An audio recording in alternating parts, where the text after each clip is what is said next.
Plan Ltd. Hi, how you guys doing today? I'm Mike Gerasimov. I'm here as usual from 11, a little bit after 11, right on time as usual, from 11 to 7. Basically, doing my job today, which is doing what? Running my company. What does my company do? A whole lot of different shit. I'll talk about in a second, okay? How much money do we make? Now you get that business. Not a lot. Don't worry about it. I love money. I have some money. I generally keep it in the mason drawer. I like under the sink and various other places. I would like to have more money. So if you guys want to see me get more money, use some of my services that I'm about to talk about. Or just give me money. Pretty good, just because I'm funny. Money, honey, honey, honey. Is that a bit of wordplay, Mike? Also, low key, I'm a well-known lyricist. I spit hot fire, but I'm not even a rapper. There you go. So, for those of you that don't know me, which I would imagine is like every human on the planet, I'm Michael Gerasimov, okay? And I'm basically an alien. Okay. And yeah, I mean, what you'll find though, the thing with aliens, the really cool thing, the questioning if we're alone or not at this point is pretty silly, not because it's mathematically impossible, but because if you go outside every once in a while, you'll see a whole bunch of baboons and zebras and like fucking ants and like butterflies flying around shit. And if you actually use your brain, you realize that aliens already inhabit the planet.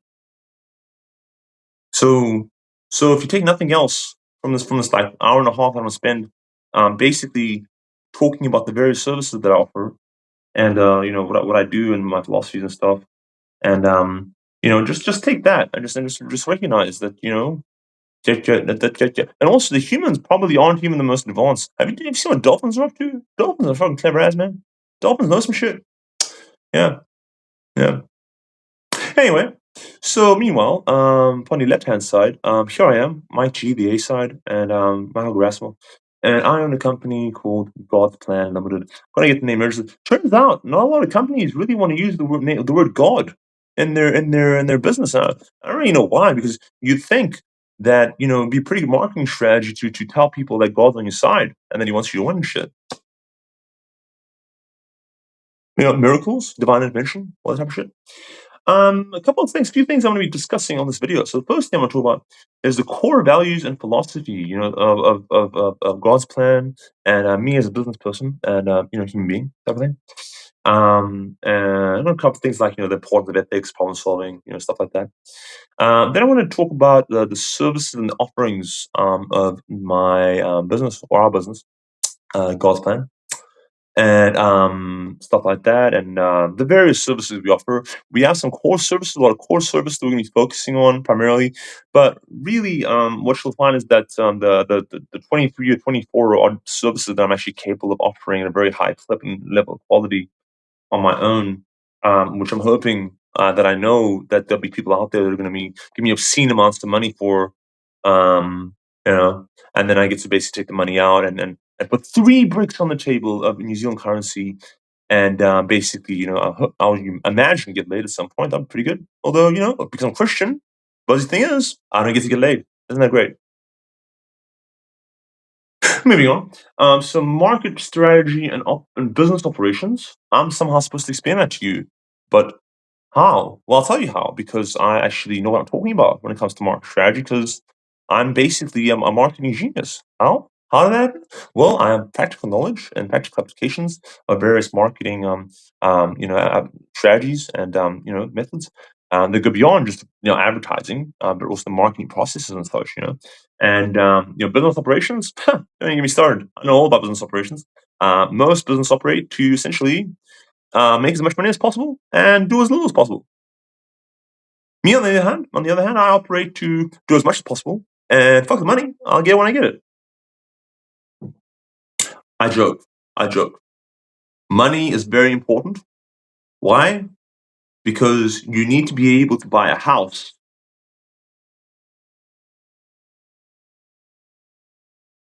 to raise a family. Four bedroom minimum, but more so than the house. You need to be able to buy the land.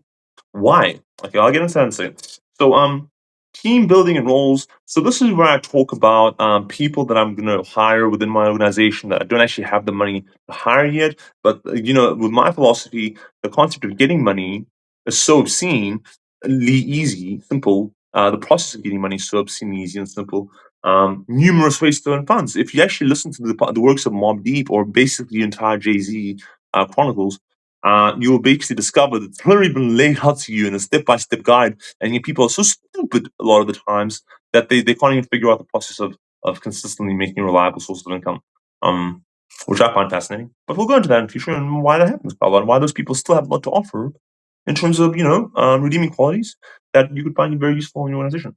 Then we're going to talk about my personal story, where I'm essentially going to trauma dump and basically talk about all the fucked up shit that's happened to me, and how, despite all this fucked up shit that's happening to me, but that's mostly initiated by other people, how I basically found a way to not only forgive but also understand the people that have done this shit, and also how I'm going to dedicate the rest of my life and the portion of the charitable stuff that I do to helping them do a better job, so that future generations of other people or the world that my kids grew up in won't have to, endure the fucked up shit that happens simply because people can't communicate very well.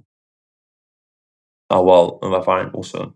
Then we're going to talk about ethical considerations and future vision for both AI and my business, our business. And yeah, that's pretty much it. So let's take for a moment the core values and philosophy. This will include my spiritual beliefs, my approach to business, the importance of ethics, and problem solving before profit.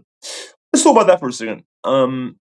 When I did my first ever class, and the only class that I've ever really done in traditional university style education, I remember it very clearly. It's actually the first and last class that I did. And I actually walked out of the class. I was so offended by the lecturer in that he not only disagreed with my opinion as someone that had been involved in business for like about 10, 15, 12 years at that point, working with businesses and seeing how businesses completely destroy themselves and basically don't work for the majority of the time while using this philosophy.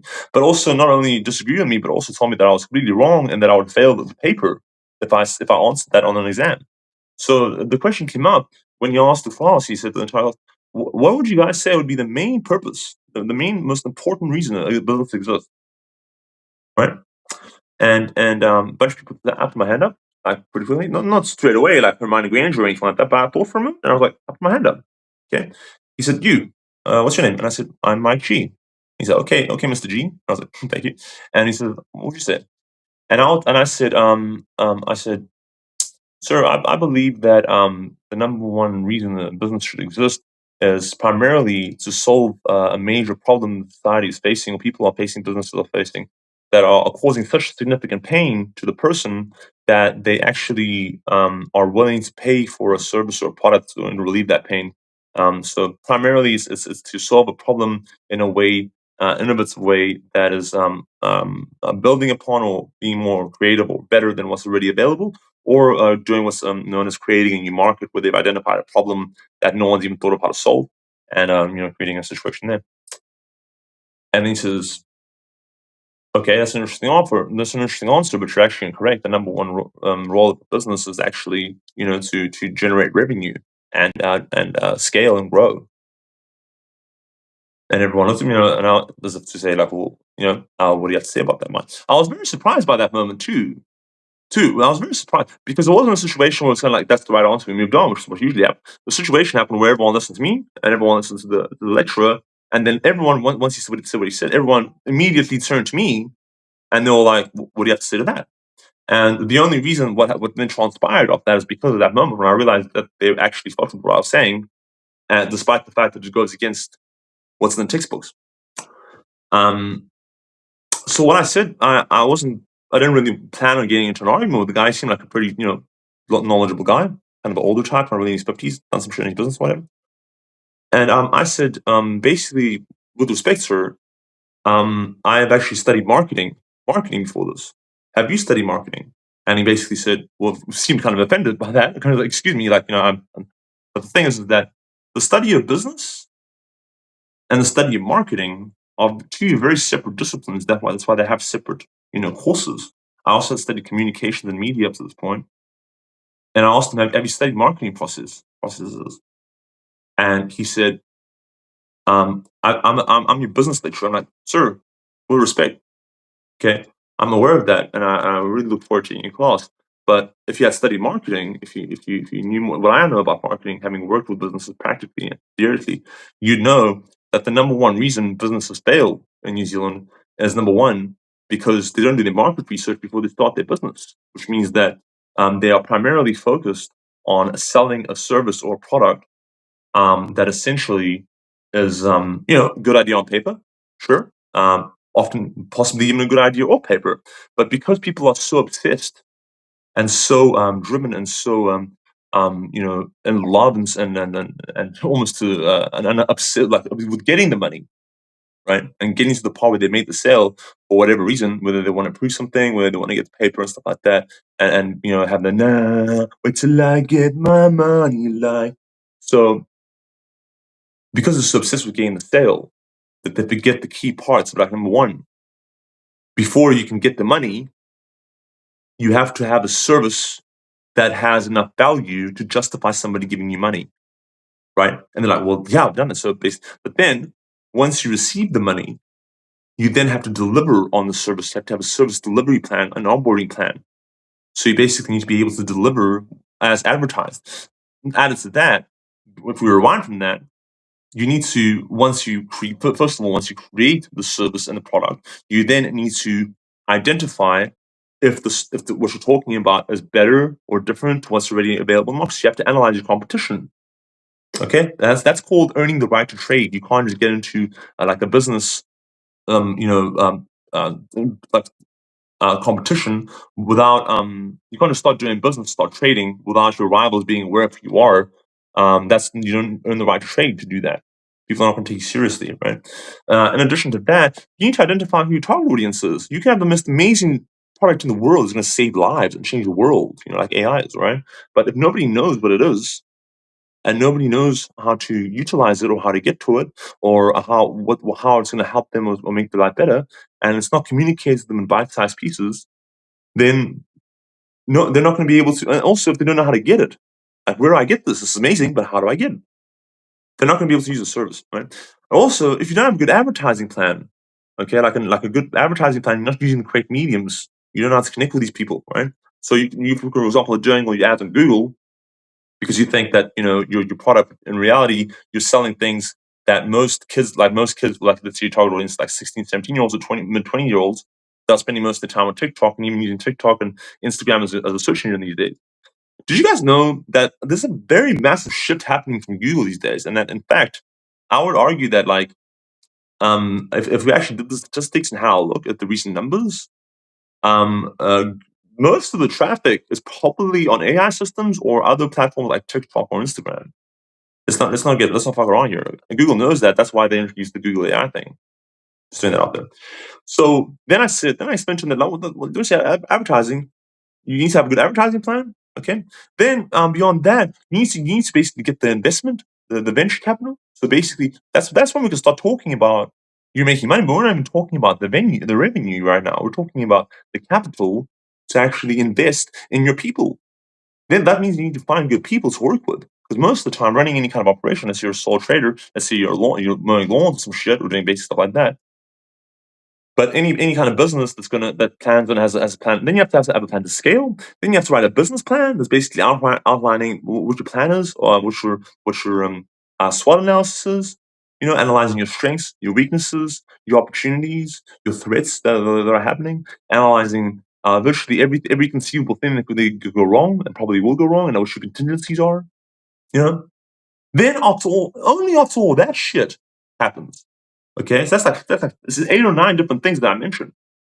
Do we start talking about making money? And then when we talk about making money, if you have a selfish view in terms of like I'm in business for myself, and I'm not here I'm in business to actually serve the people and help the communities and my partners and actually helping everybody else, you're gonna not last very long. And that's the reason. That's the reason why that thing was in this textbook is wrong. I don't care what anybody says because I've seen businesses fail. I failed my own business because I had that attitude. And the attitude is basically that I'm in business for myself, especially B2B businesses. I'm in business to serve myself, and the main purpose for my business is for me to make as much money. Now, how are you supposed to do business with other businesses and trust each other if you know they shouldn't give a fuck about their business and you only want to service yourself, right? How are you supposed to offer somebody a service and call them up and say, "Hey, I want to help you," when really they know that you don't care about them, you just care about the money? And I don't want to be like idealistic. Don't get me wrong. Like I said, I love money. I love money. Why do I love money? Why? Because well, it makes me a lot more attractive. For one thing, to the opposite sex, but also I can buy cool shit with it. You know, for example, I can buy a better equipment to record this video on. I can invest money into advertising so more people watch this video. I can invest time or pay people to do a lot of the tasks that I don't really want to do my time. Okay, I can basically pay people for the time. Okay, the other very key business philosophy and the way to think about a business owner that I find very important is when when you make the switch of the way you think about things, do not swap your time for money. Okay, you're swapping a result for money. A result that you can deliver at a high level of skill, deliver relatively quickly, much faster than everybody else because you're skilled in in that particular task, and basically, it's a result that's going to solve a problem for the client. That's going to make them a lot of money. It's either going to save them time, save them money, or generate revenue generating activity opportunities for the client. Okay, so I basically spent about 4 or 5 minutes explaining this to this, and they all listened to me very carefully. And a lot of them were like, and you know what this guy says to me? He says to me, "Sir, can you please be my class?"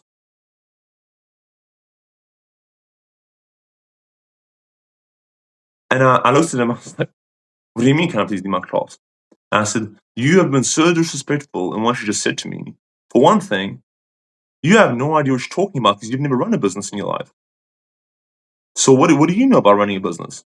And I said to him, "Well, for one thing, I have run two businesses in my life, and one of them is still active. The Real G Network is still active. The other one was a record label that I tanked because I had no idea what I was doing. But I'm 32 years old now. That happened when I was 21. How your business going?" And that's when he literally lost his shit. He was like, "Get the fuck out of my classroom." Because the thing is that at the time I was like, you know what, brother, that's perfectly fine, and I'm very happy with how I handled that situation. I'm not going to say which university it was. It wasn't one of the major ones. I'm not going to say who the person was, and I don't want to name and shame anybody. But the thing is that the textbooks that you read, okay, in university that give you the information. The reason very very wealthy people and very very intelligent people basically went to university, college, or dropped out very quick, the majority of the time, is because they got the information they needed very quick. And I'm very proud to say that I've been in university 5 times, studied 5 different disciplines, and dropped out of all of them before the first year was over. Not because I struggle with commitment, or not because I couldn't or wasn't intelligent enough to complete the course. It's simply because I got what I needed out of the course. For example, when I went and studied digital marketing, I lost about almost a year in that course, and I was studying at Mass University, and they're very intelligent with how they structure their courses. All I want to do is study digital marketing. Why? Because I wanted to be able to do what I can do now, which is actually offer a digital marketing service to my clients, where I can actually go and create a digital marketing campaign and offer it to them. What I later learned is that creating a digital marketing campaign for a client is actually very self-explanatory. Okay, so using the Google self-service feature, it's not called that anymore. It's called the Google Ads Manager now, right? We make Facebook ads, the self-service features that came out. Okay, the reason they came out is basically so that business owners or people on their staff could go in and basically create advertising at a more convenient pace, and basically Facebook could have an automated system where they could sell advertising space that was very very powerful and very very effective for the most part in the beginning. Okay, um, to their clients. Okay. Then what a very intelligent person did, which is what's happening with AI right now, which I can say to people over and over again, but really because for a number of different reasons, basically mostly fear of failing, fear of not doing well. I can say over and over again, I can say, people, yo, look into AI, look into AI, look into it and look at ways you can create services around AI, how you can create service-based industries, because whatever you're into, whether it's basically partying, doing drugs, or partying in front of a computer, or basically making music or making movies, writing, creative stuff, or really just doing business like me, or really all of the above, and also doing business like me, like create whatever, be marketing, advertising, creative stuff, business models, all that type of stuff. If you're interested in any of those things, as well as virtually any other activity that humans take part in, there are literally limitless applications that you can use the AI for. Okay, so we get that in a second, right? My core values, when it comes to business, is that I want to be an ethical person. Okay, and why is that? Because look, surprise, surprise. I don't know if you're aware of this, because like what happened was when that self-service feature came out, a very intelligent person said, "Hey, first of all, I'm looking at the ad manager thing, and there's a lot of things here that a lot of people might be intimidated by." Right. So for example, what does it mean when you're keywords? What do we put in there? This is back when Google first came out, right? No one knows what the fuck that means. And also, what does it mean here where it says like pick your budget? What's a good budget to put in? You know? Back then there wasn't a situation where we could recommend a budget. It would just say like, what's your budget? But okay, well, I don't know what my budget is. Right? I have, 40K in revenue. You can say I'm a business, like an average business. I have like 30K in revenue coming in next week. I have access to like $1,500 in my bank right now, but I have like 40K in outstanding invoices. I don't know what's a good budget. You know what I mean? And then there was all these statistics that came out. You get a report and you look at the report and you're like, what the fuck is CTR? And you have a little question mark. So CTR is the X, Y, and like fucking impressions divided by clicks. What are clicks? What are impressions? What are impressions? So basically, a very intelligent person who shall not be named, because he's actually kind of one of those really smart ass people that basically you can't really hate. He's kind of like the first dude, the dude that invented hip hop. you know, or like, or basically the dude that thought of the restaurant. So really smart ass person was like, hey, if you don't feel like cooking your own food, I'll cook your food for you. You'll make it very delicious every time you give me money. If you think about that whole idea as a concept as a business, it's so absurd that people would actually pay for that. Or like, like I'll if you and that's the basis of service based industries, guys. The basis of service based industries, the genius behind service based industries, and the reason why um for those of you that don't know, might be watching this, might be new to it, you have service-based industries and you have tangible goods-based industries, or industries where you are selling a tangible item. So traditionally, when people think about business and starting a business, especially if you're like most human beings on the planet, right? And you're born to a situation where you're either in a middle class family, you know what I mean, upper to middle class family, lower to middle class family, where whatever, just normal action things. You don't have millions of dollars, but you're pretty comfortable. Okay. Or like me, you're born with literally nothing to work with. You understand? Literally nothing to work with. And I grew up in South Africa, and I'm not even talking about like Santon or some. I grew up on like, first of all, like squatter camps when I was a kid. Okay, and when I grew up, we got an upgrade. We went to an area called Windsor East, which was like for example, when I moved to New Zealand, I love New Zealand so much, and it's my favorite country in the world. I'm very passionate, very patriotic when it comes to New Zealand. But it is so cute how people think that like a place like Onehunga or a place like Mangere, or is like, or even Otara is like a rough area. It's cute. What people consider like violence, or crime or gangster shit up here, bro. I mean, it's cute to me, and it's really fun. And that's not me being like gangster myself. It's me saying like, yo, TIA, bros, or like what Razor Bezos said, Ammo Nation, brother. Africa made me official,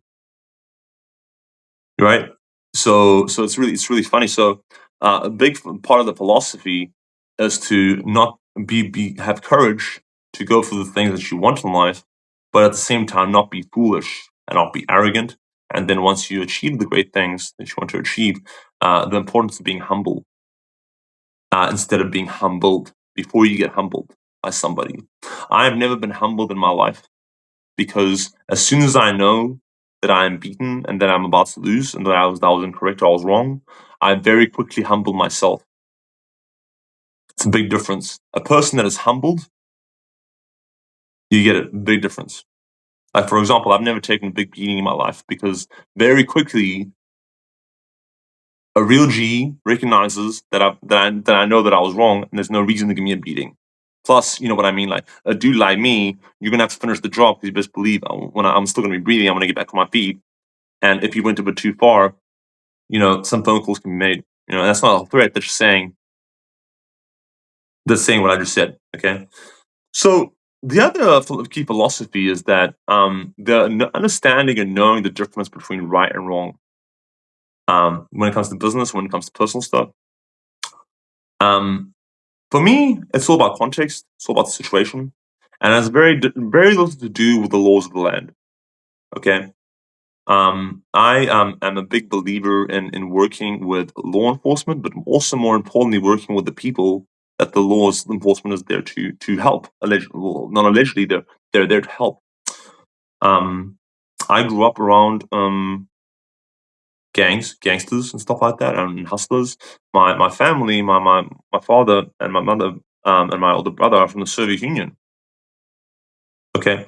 And when I grew up in South Africa and post-apartheid South Africa with a Soviet family that just escaped Soviet Union, Soviet people everywhere that basically also found South Africa very cute. Isn't that the irony?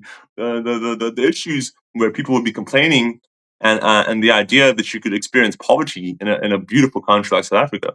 I think this the Soviets and also the Chinese people would find very cute.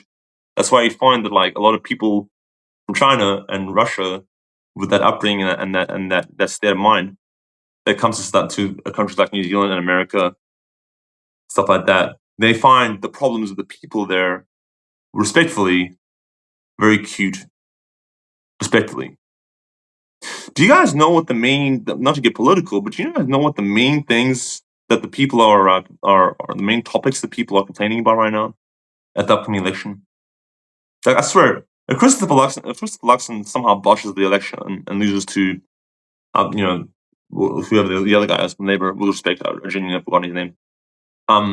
It's gonna be a shock to me because like the main concerns right now are things like the fact that food at the shop costs more than it previously did.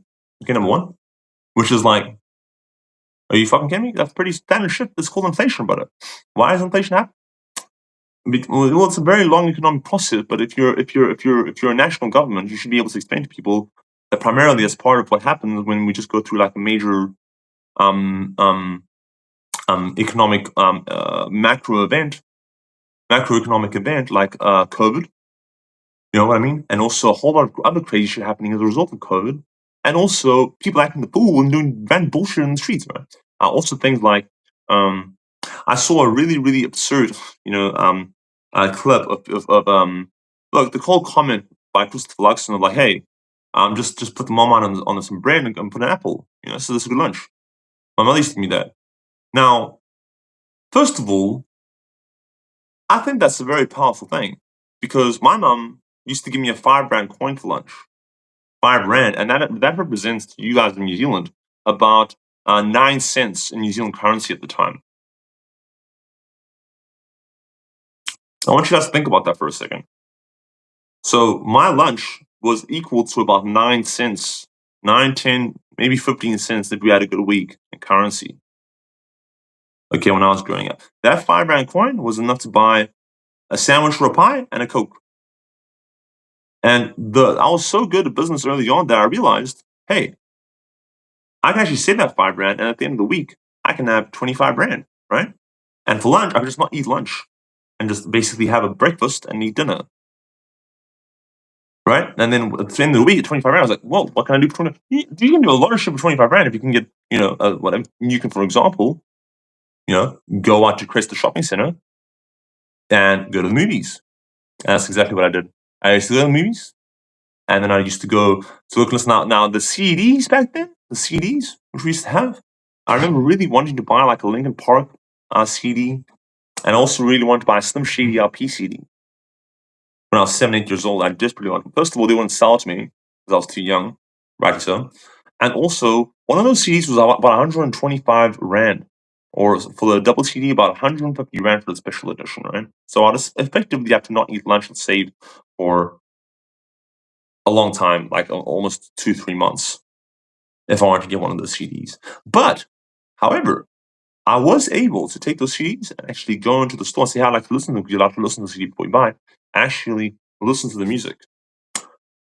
The other thing also growing up is that, and I want you guys to be aware that this isn't some kind of sob story, okay? This isn't the kind of thing, because what I discovered later on in life is that, number one, that if you're born into this kind of reality where you have limited resource to work with, it actually gives you a massive head start in life. Massive head start for a number of reasons.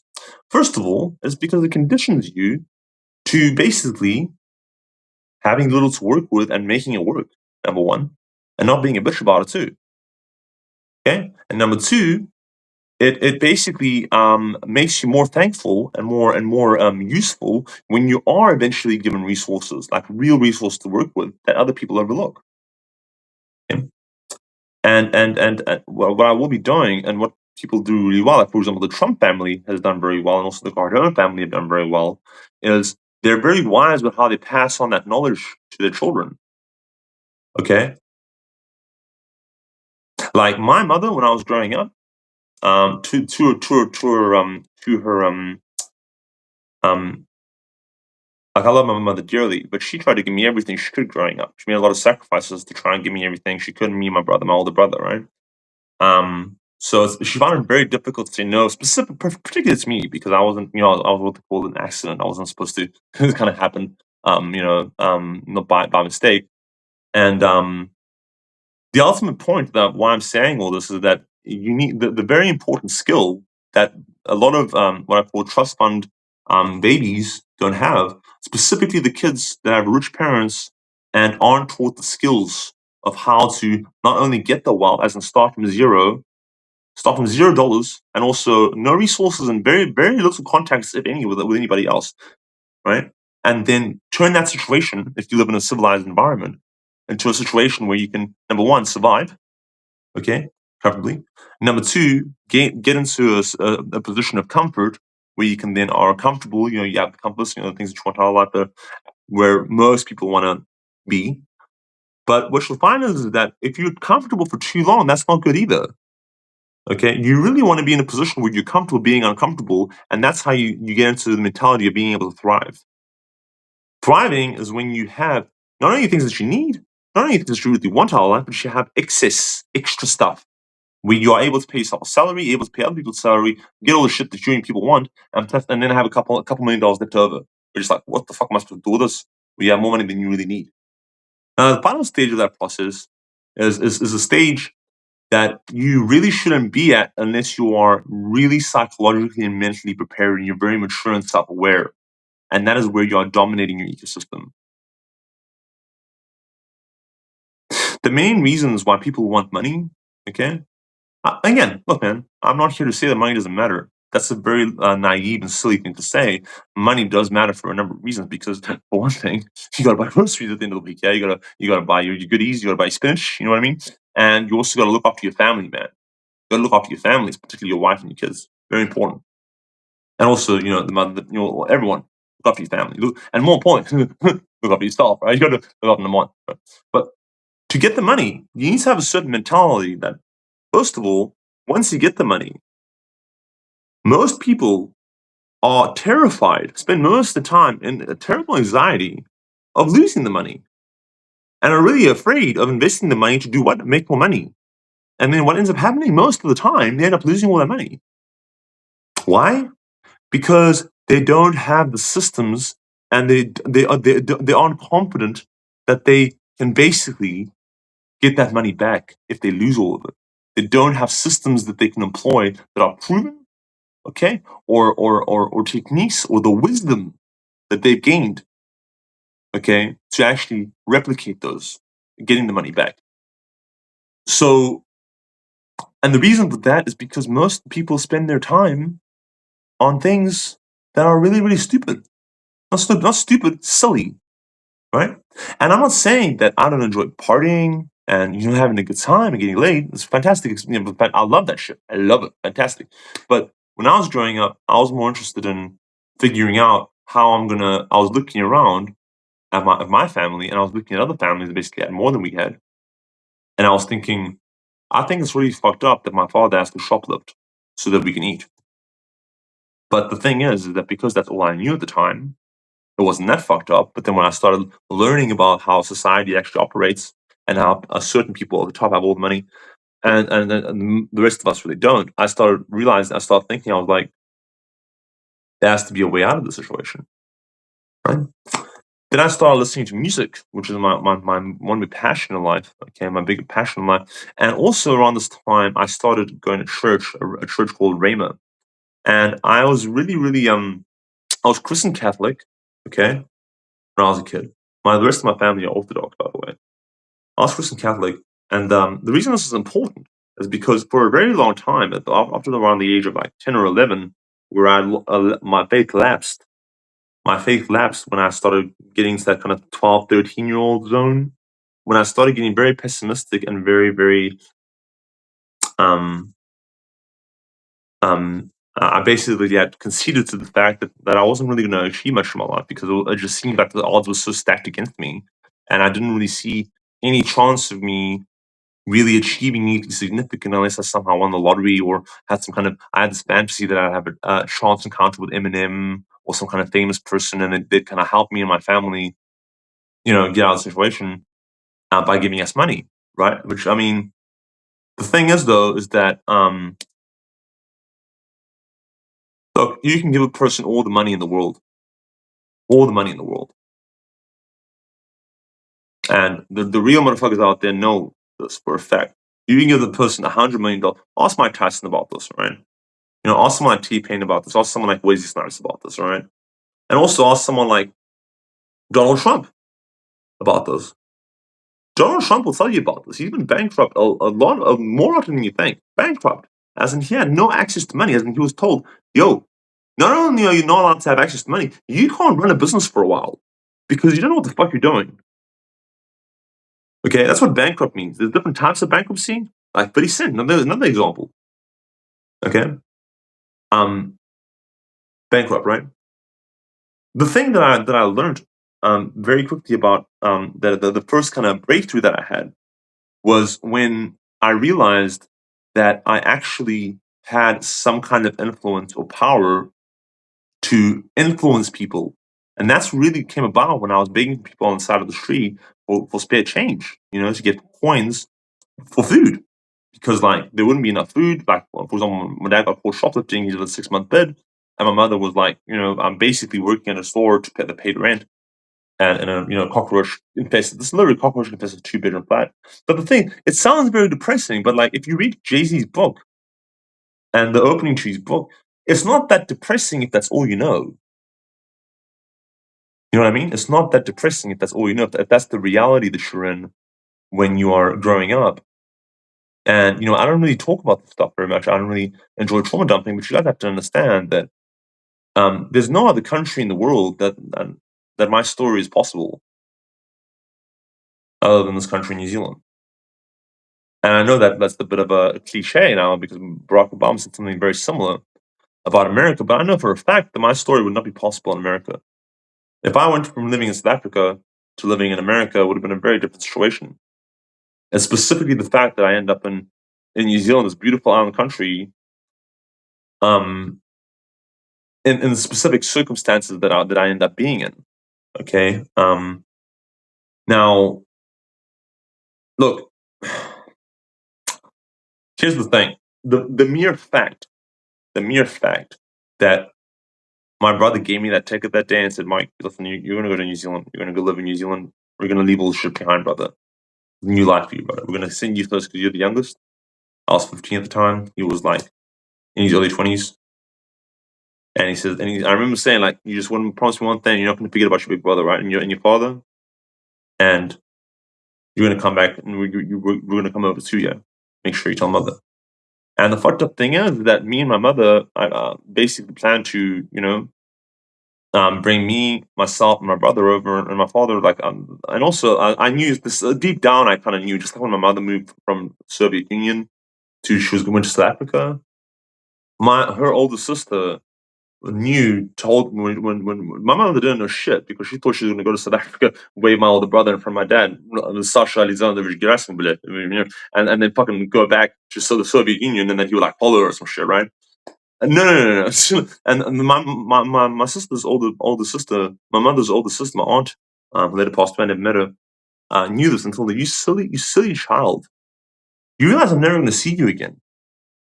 And that's what she told them. And I'm remembering that story. I felt the same way. I knew deep down that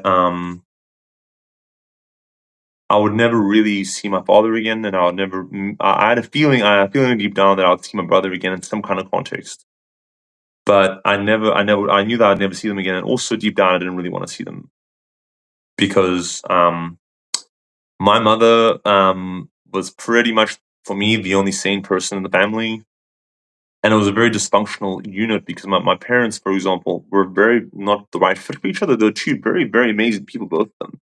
But it's just one of those situations where they were both on the rebound. They both didn't want to die alone. They basically just got together in the wrong circumstances, and they weren't aligned in what they want to do, which is a very important reason why I'm very, very picky about the girls that I fuck with, the women that I fuck with. Okay, is that I'm very, very picky about who I get involved with. The reason why, I mean, despite the fact that I am human, so I've been known to get seduced every now and then, or be in this fucked up situation, or whatever. But in terms of serious relationships, and the reason for that is because society has basically wired us to be.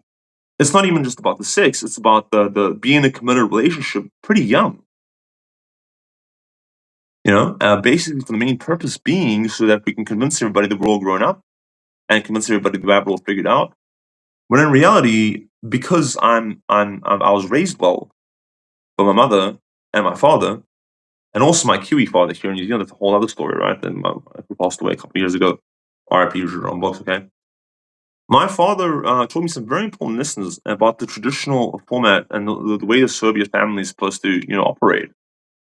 Okay, and that is just how I believe that it should be. And these are personal things, and it's very important. As if my business is going to be successful, I'm going to be as successful as possible, and I'm going to be motivated and focused and confident that I'm doing the right thing to make billions of dollars. Billions of dollars. Okay, which isn't that much money if you consider the amount of currency that's in circulation on planet Earth. We're talking about tens and hundreds of trillions of dollars. And if you think about the richest person on the planet, okay, who I believe last time I checked was me, because I have the ability to fucking control all the money very, very soon. Okay, basically, the most richest person on the planet in terms of net worth at the moment, I believe Jeff Bezos was the richest one. I stopped looking after a while. This is a very interesting thing that I started doing once I got access to the internet. When I came to New Zealand, and the first thing I had access to, I had my own room, with my own bed, my own table, my own computer desktop, and I had access to the internet. I had my own cupboard, my own shit. Basically my own mirror that I looked in every morning, my beautiful cloudy mirror. Okay, that was fourth generation passed down, and I had my own computer. And my mom said, "This is your room." And she also was sure to take me to the other room. She said, "This is mine and Richard's room." And I was like, "Okay, that's interesting. Mr. Brooks, fantastic." And that was it. And then I knew deep down that that was basically my life, and that I didn't really see any situation where now my brother was going to come over. Even though he was supposed to come over, I didn't really feel that that was going to happen deep down, and it did end up happening. And it's almost as if the New Zealand government was aware of this. It's almost as if everyone involved was aware of this, including my brother, because towards the end of it, he was like, I kind of want to stand slap some other shit going on here. And for the first time, I had the freedom to not only do what I wanted with my time, but really just kind of be my own person when I was 15 and 16. And that was really kind of a critical time when I was in New Zealand. So really, you could say that South Africa gave me the foundation of really conditioning me into really knowing how fucked up life can be when it comes to kind of living in poverty and seeing like real suffering. You know what I'm talking about? I'm talking about like there are like homeless people like in New Zealand, but let's face it, man, most of them are on the benefit. Most of them have a place to go. And most of them on the street because they like it on the street, man. They like chilling. They like a simple life. You know what I mean? They have their own ways of doing things. You know what I mean? And I've actually been in situations where I've been homeless and on the street. And like I said, I wasn't really homeless, man. I could have just like I had places I could go. And I'm not even talking about just wins. I'm talking about actual places where I could go crash. Like my mom's house where I was basically got kicked out of. Like, all I had to do was just go home and say, I'm sorry, I fucked up. But I was just so proud that I was homeless for a couple of weeks. You know? And it was pretty sucky, but it wasn't that bad. And the thing that New Zealanders, I think, I'm not saying that New Zealanders are spoiled, because New Zealanders have their own pain they experience, primarily because of the undue and ridiculous amounts of pressure that we put on each other to contribute to society. We have a very high suicide rate, and the mental health of most people around here, like in New Zealand, isn't great.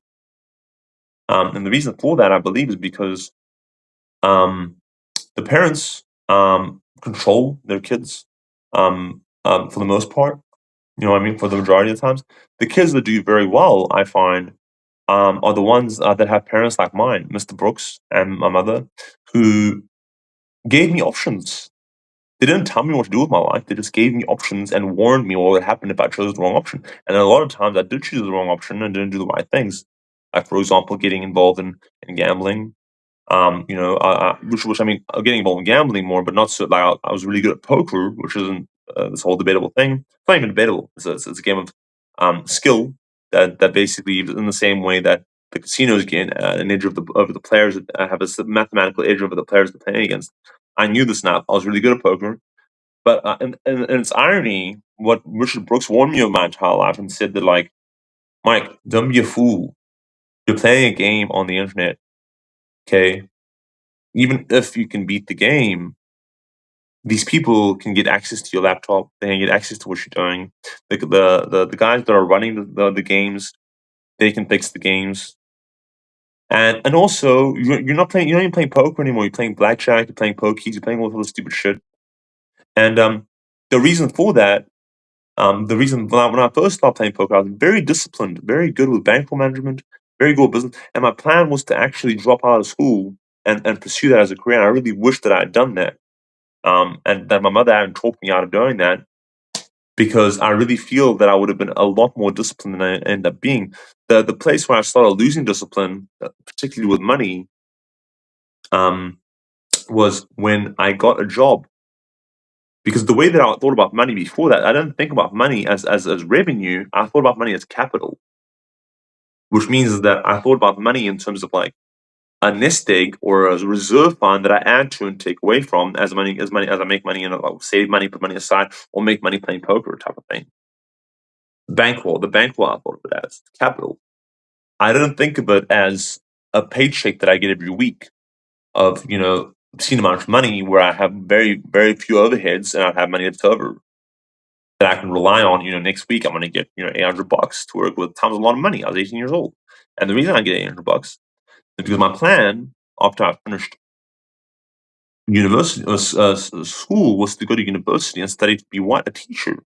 I really wanted to be a teacher because I identified that the subjects that I was really good at was usually taught by teachers that were really passionate about the things that they were teaching. Like, for example, history, English, sometimes science, stuff like that. I found that people that were teaching other subjects, mathematics and all that other stuff, just weren't really that interested. Even the classical. I want classical studies were a really good teacher, and the next year was really bad. And it wasn't necessarily they were bad teachers. It's just that people that identified that they didn't really want to do what they were doing anymore and realized they didn't really have any other skills and didn't really have the courage to really realize that, like, hey, I don't want to do this, and try to change careers. Okay.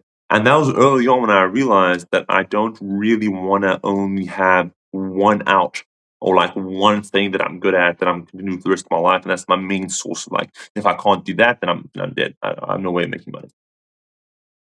No.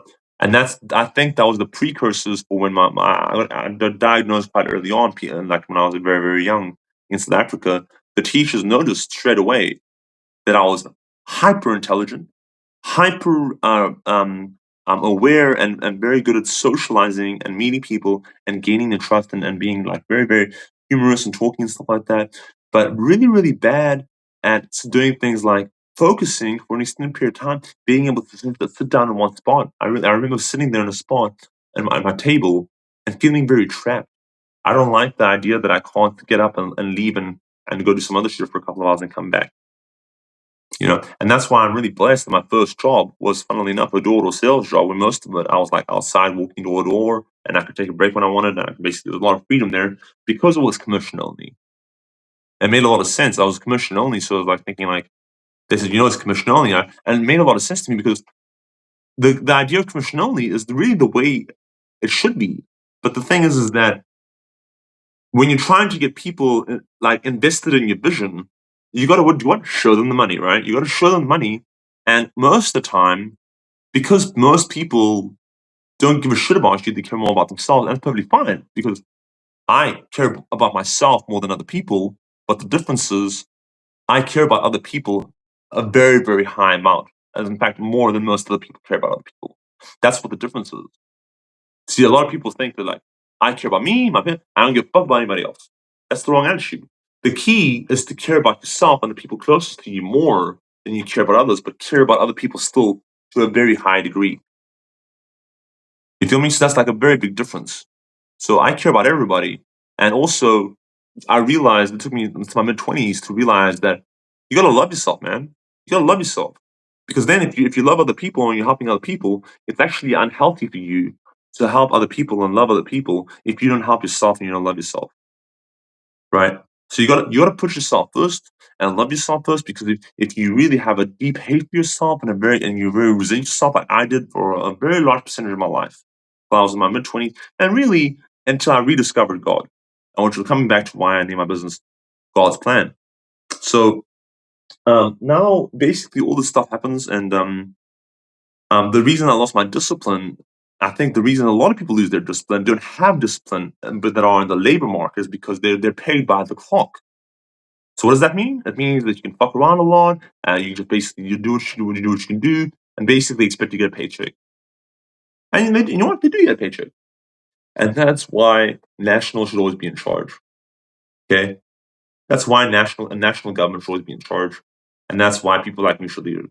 Because people, generally speaking, when they're given the option between, I want to take basically the VIP route or the short route or the shortcut to success, and I basically want to which is to look successful to other people, versus the long road or the hard road, which is eating shit for 10, 15, 20, 30, sometimes 30, 40 years, the majority of your life, to learn shit the hard way and actually really put in all the effort to actually learn all the skills. And for the most part, fuck up for the most part. I fucked up a lot in my life. But that's where the wisdom comes from. That's what a lot of people don't realize. And most people are so afraid of failing, of not being able to, especially when there's kids involved. Okay. If you have a kid and stuff like that, most people say, you need to be out there, you just get a fucking job, which I agree to a degree. But again, we live in a beautiful country where you are given time to figure out what you want to do. The kid is not going to die like in South Africa. In South Africa, if you can't produce for your kid, the kid dies, man. If the kid doesn't eat, the kid dies. How do I know? Because I've seen the kids dead in the streets, bro. Yeah, yeah. I've seen children in the streets begging for food, basically saying, bro, listen, I don't have any fucking food, bro. I was one of them. I don't have any fucking food, brother. Give me some food. You know? That's the reality. And the thing is that that's the reality. In New Zealand and other developed countries like that, that's not the reality. You just go to the government and say, hey, look, I'm a fucking kid. And because I'm a fuck up, or not more importantly, I'm not a fuck up, I'm actually an intelligent person. I can't I'm trying to go to school right now. I'm trying to go to school to get the skills so that I can start a business. Okay, I don't want to, I want to show my kid, like, I want to give them the knowledge that, and I want to teach them the skills, and really inspire them and show them they can get what they want to achieve in life. Like in Pursuit of Happiness. Pursuit of Happiness is such a beautiful movie, beautiful, amazing movie, and that's what real freedom is all about, isn't it? Right? I'm so happy most of the time because my life is very, very challenging most of the time because I spend most of my time doing shit like this, like recording videos and stuff like that, and talking to people and saying things and doing things that I know are very valuable and very inspirational and very, very in terms of like the way that I think about things. But then at the same time, I recognize that number one, I don't really have an audience right now to share this with too, because it's like it's limited because I have limited resources to work with in terms of, and even if I had money to spend on kind of like advertising, getting attention, there's still so many other things to consider associated with that. So it's very, very difficult then once you make it because people look at people that are very wealthy. The thing is that even when I was really poor, even when I was in South Africa, I remember I met Nelson Mandela once. It's a story that I always tell. My father and my brother told me that my brother read The Long Walk to Freedom, right, the book. And he said to me, "Did you know that Nelson Mandela was a terrorist?" I was like, "He's not a terrorist. What do you mean? He's a prick. Well, he's a hero. Yeah, no, he's a terrorist." And he made me cry and stuff. And he was doing a thing when they renamed it Nelson Mandela Square. He was doing a press conference thing. And my dad took me to the thing. And I remember yelling out to the crowd, right? This is like a fucking group. And I'm like, "Nelson Mandela, I have a question." And fucking people are trying to, like, it's for the reporters. They're trying to ask him the thing. And the thing is that they're like, but after the fucking thing, he's okay, bye, see ya. Okay. See you around. Later, bro. Later, G. So I remember, like, he left the um, the reporting thing, the reporter's session, and he walked up the lane thing, and I let him, and he stops. He says, "Yes, young one." And I was like, I was so like taken aback to actually be addressed by Nelson Mandela. Right? This is I don't even remember when this happened or how old I was. Really, I was really, really young still. Okay, I was like a little baby. But still, like, I probably was like in third grade or something like that. This is after the ADHD diagnosis, whatever. And he looks down at me and he looks at my father. He's like, acknowledges my father. He's a young one, and my brother was sitting in the background or whatever. And he looks down at me. He said, "What is it, young one?" And I remember looking up at him and with a completely straight fucking face. No, and I didn't even know what terrorist meant at the time. Okay, I didn't even know what the fuck that meant. This is like before 9/11 happened, right? And I asked him in front of everybody. There's fucking people everywhere. And I asked him, "Yes, Mr. Madiba, are you a terrorist?" And the silence that fell over, it wasn't a gasp, it wasn't the kind of like whatever, but everyone really, I felt like in that moment, reflecting on later in life, everyone really wanted to see how Madiba in his wisdom would handle the situation, okay? And I remember very clearly he didn't break my gaze, but then he looked at my father, and I looked at my father was giving him this look where it's like, answer the fucking kid. You know what I mean? And I was like, "Why are you taking me?" And all that Madiba said is he looked down at me and he said, "Young one, before asking such questions, be sure that you know your history." And that was it. He just walked away. And I remember looking at my dad. My dad nodded at him as if to say, "Hmm, that's a good point." Because history is very important. History is very important for a number of reasons. Not just because history repeats itself, but also because history often doesn't repeat itself and really shouldn't if we know how to prevent some of the horrible things that happen in the world from happening again. History doesn't repeat itself because we prevent it from repeating itself by knowing what started the shit in the first place. That's the whole point. Also, the other key thing to know about history is that history doesn't actually happen in the past. History is happening right now. We're a part of history because, by definition, whatever's in the past is happening right now, right?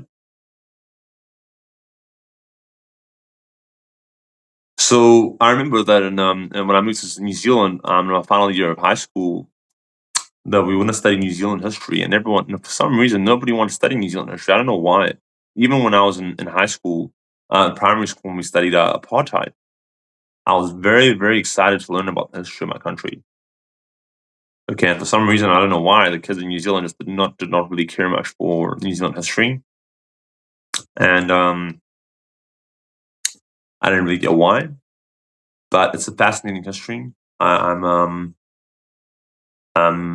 very much love the history, but I love also the history. I love the history of World War One, World War Two, um, stuff like slavery, the nature of slavery, why it happened, how it happened, like the French Revolution, fascinating history.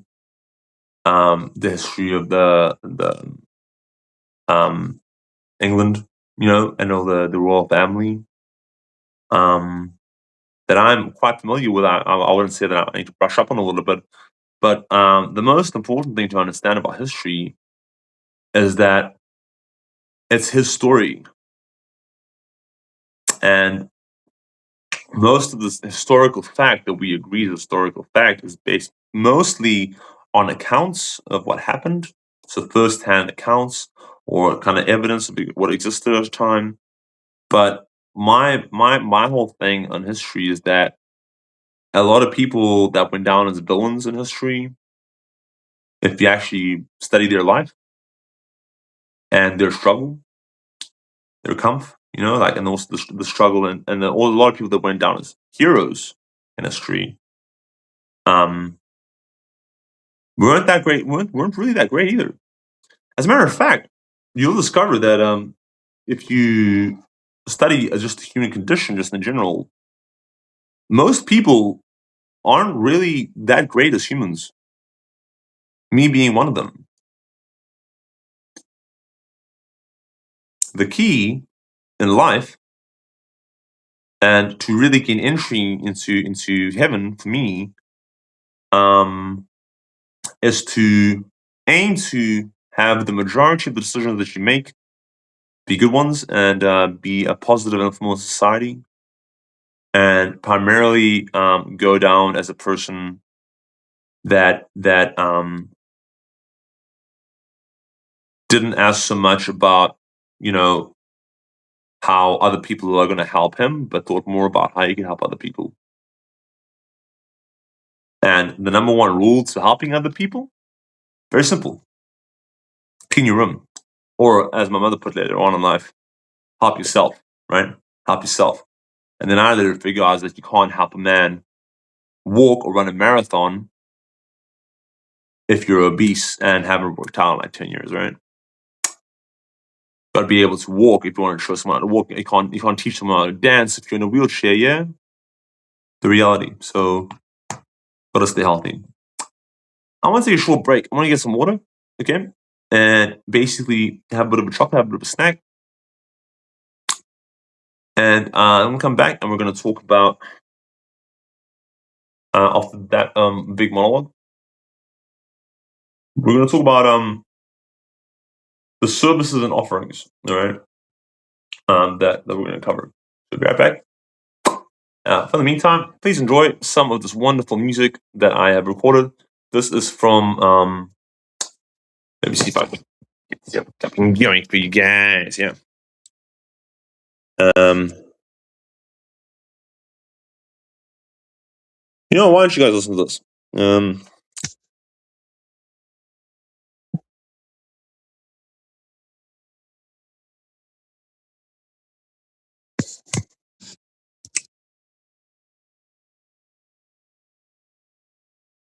Just listen to some chill hop.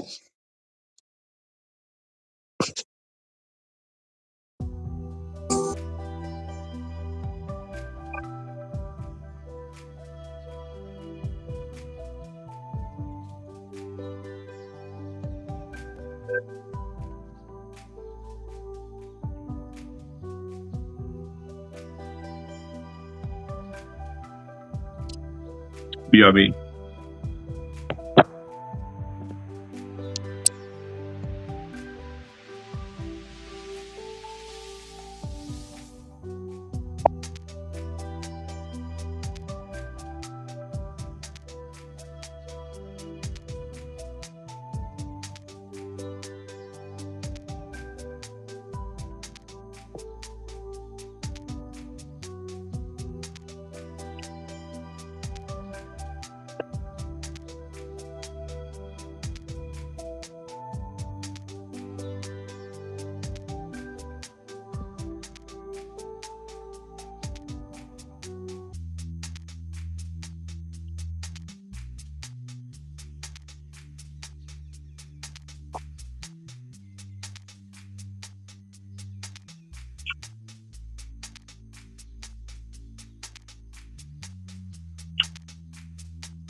Okay, and we are back. We are back here with this wonderful day, the first day that we're officially trading is God's Plan. I'm Michael, as owner Rasmo, the owner and founder of God's Plan, formerly Religion Network, and head of research and development and AI here at God's Plan.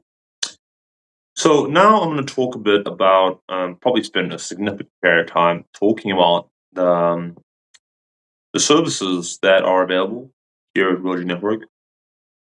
And I'm really excited to add to the suite of services that were already available. And I'm really excited to talk about of course, the AI services that we're going to be offering, and specifically how those AI services operate and the benefits of taking advantage of those AI services for your business. But also the other services that we also are going to be offering um, that we're very excited about outside of AI. And I guess our main point of difference that we that I want to outline that is going to explain to you why you should use our service instead of other services out there. So let's talk first about the exciting new service that we're going to be offering. Okay, AI. Everyone's heard the phrase. Businesses and consumers have heard the phrase, and the general consensus that I'm finding from most people that I talk to is that it's just one of those things where they kind of don't know enough about. It's kind of like crypto. Everyone's heard the term Bitcoin, everyone's heard Ethereum, but no one really knows much about specifically, how that kind of works. And just to kind of touch on crypto real quick, that is actually another really cool thing that we're going to be talking about. For one thing, we are proud to say that we will be actually accepting payment in crypto to our business, God's Plan Ltd. And the reason for that is because, very political that I'm not really going to go into too much, but mostly associated with the fact that, well, let me put it this way: the way Bitcoin and Bitcoin cryptocurrencies came to being is essentially, from my understanding, a bunch of very, very wealthy people that had all their money in the banks and other investments, in their investment portfolio, basically said to themselves, it appears that the banks have a system in place where they have a bunch of numbers on a kind of blockchain type thing, or kind of, a chain of whatever. That's basically telling people what they're worth and what their currency is worth. And in theory, because we can, actually back what we say the money's worth by actual funds that should be backed by something like gold or something tangible, which these days, for those of you that don't know, it isn't. It stopped being backed by those things a long, long time ago. After things like, the Great Depression and the fucking nightmare in 2010 that America besieged on the world, thanks to basically people that just did not give a fuck. And basically, what the crypto guys did is they said, well, we're going to create our own system where we're going to say we're going to create a bunch of currencies and say the currencies that have value because they're backed by our wealth, and we're going to track whoever has the currency on this blockchain, and that we are going to be responsible for. And in doing so, basically created a whole decentralized system that is completely independent from the banks and the governments too, which is really good for the people, but not so good for the governments and the banks for obvious reasons. And well, I mean, I shouldn't really say obvious reasons if you don't really understand kind of how the economy and business works. In general, you probably wouldn't really get it of why that's really fucked for the banks and the governments. But primarily, it's messed up because, well, for one thing, they don't control the transactions that we're making within crypto world, and for example, they can't say or control things like they can control what the New Zealand dollar is worth versus the US dollar, based on the economy, and say this is worth X amount, that's worth. But in the crypto world, I can say, for example, hey, I have one Ethereum, this is worth about $4,000, and all of a sudden overnight you can say I can buy one Bitcoin with that, which yesterday might have been worth like 200K for one Bitcoin. Now it's worth like 4K for one Bitcoin. I buy a Bitcoin, and now all of a sudden it's worth 200K the very next day. So because people have no control and the governments have no control, which really you would think they really shouldn't have any control of what's happening with the money anyway, since it's not their money. I want to say this again. Your banks, your Westpacs, your ANZs, all you guys out there, okay? It's not your money. It's not your money. And you might make the argument and say, yo, what about the money that we lent people like you and you never paid it back because XYZ we charge you? Because first of all, okay, that money that you lent me was borrowed from another poor schmuck that's keeping money in your bank that you invested into getting the interest and making money off me. Not only are you actually charging the person bank fees to hold on, which seem insignificant when we're looking at the information. What the charge of bank fees, like what $1 here, whatever. First of all, that adds up when you have a whole lot of customers. And secondly, because that money is sitting there, they can take that money, put it into a situation where basically they're gambling with your money. It's not even basically, they're gambling with our money. This is how things like the Great Depression happened. How did the Great Depression happen? How did things like, the crisis and if you watch the Big Short, the movie The Big Short, it explains it very well of how stupid people are, and how irresponsible people are that work for banks. You gotta understand, guys. You gotta understand that, like, for example, I watched a situation where cash. Why they say cash is king? Because I can take a $50 note, go get a haircut, which I'm probably in need of.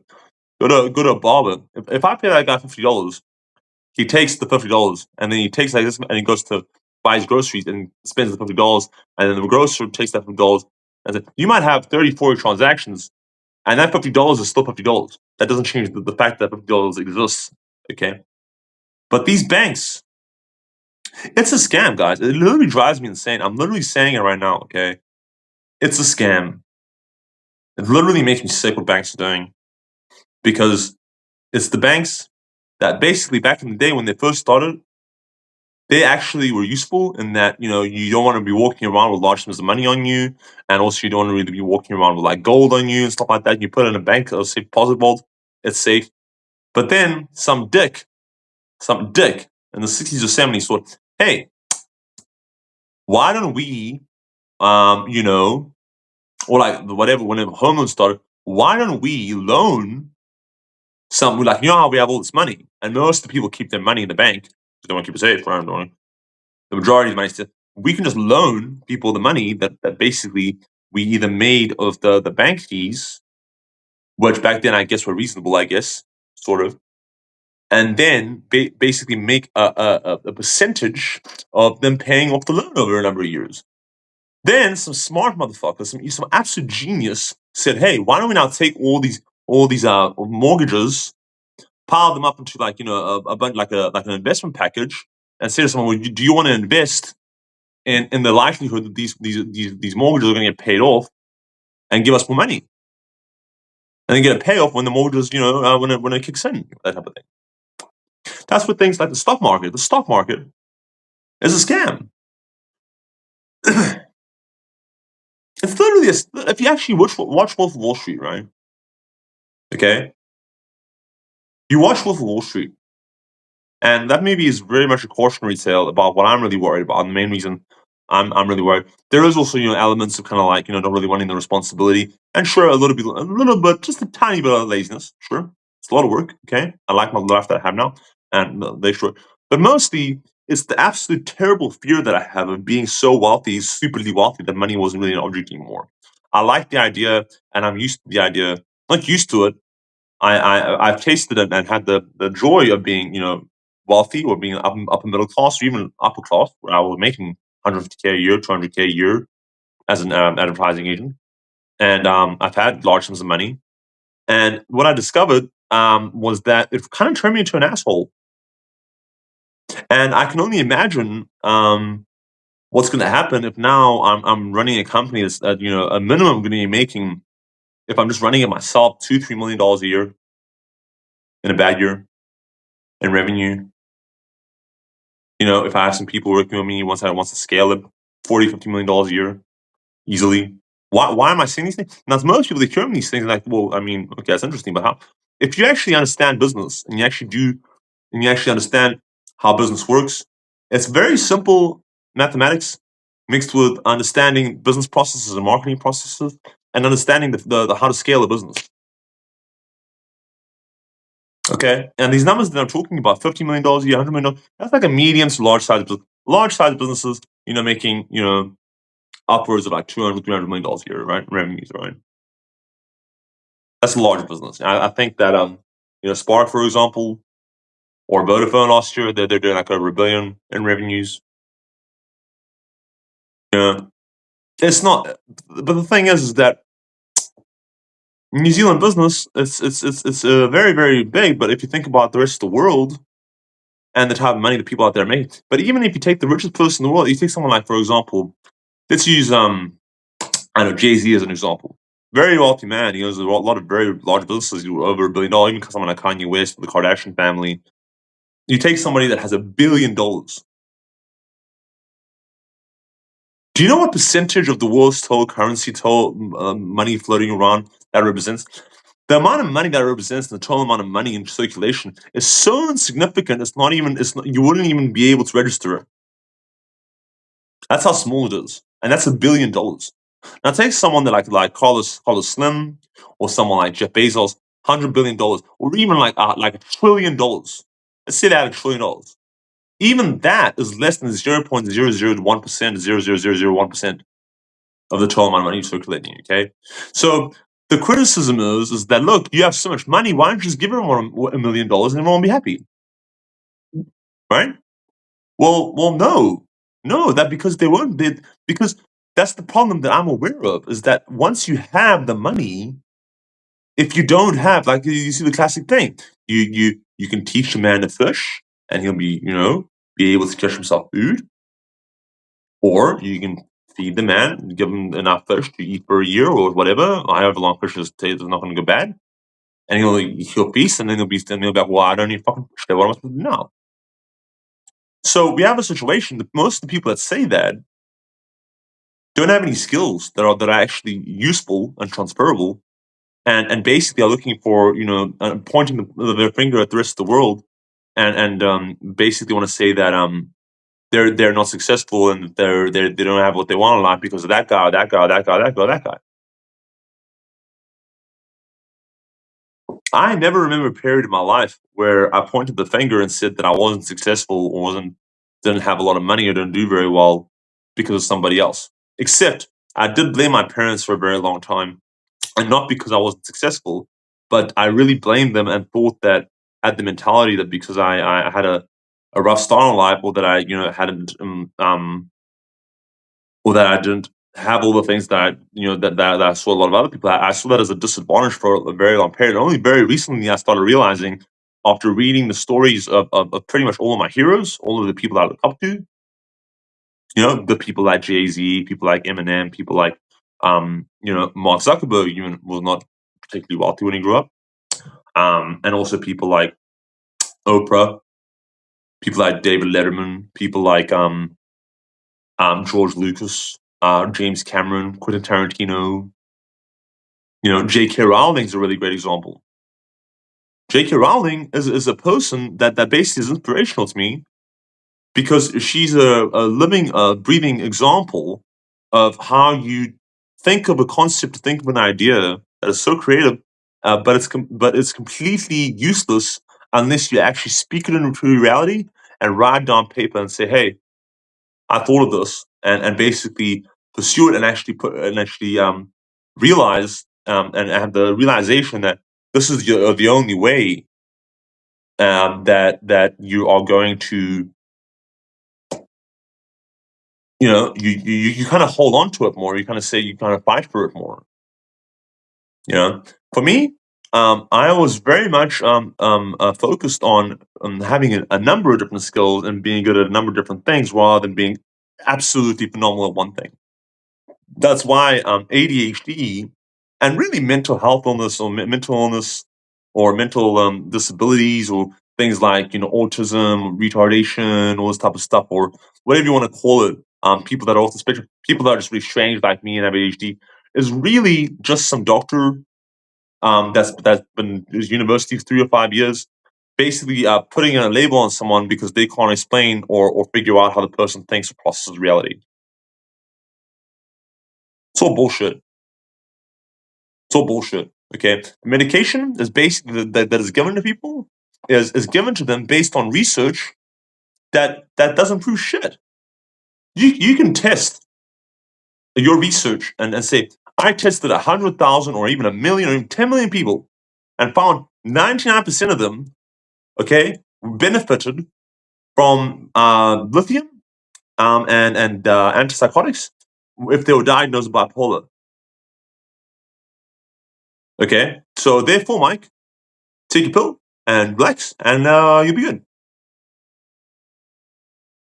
So the first thing I asked when someone said that to me was, I said, first of all, how do you know that the people that say that you say they all have bipolar, how do you know they were all diagnosed correctly?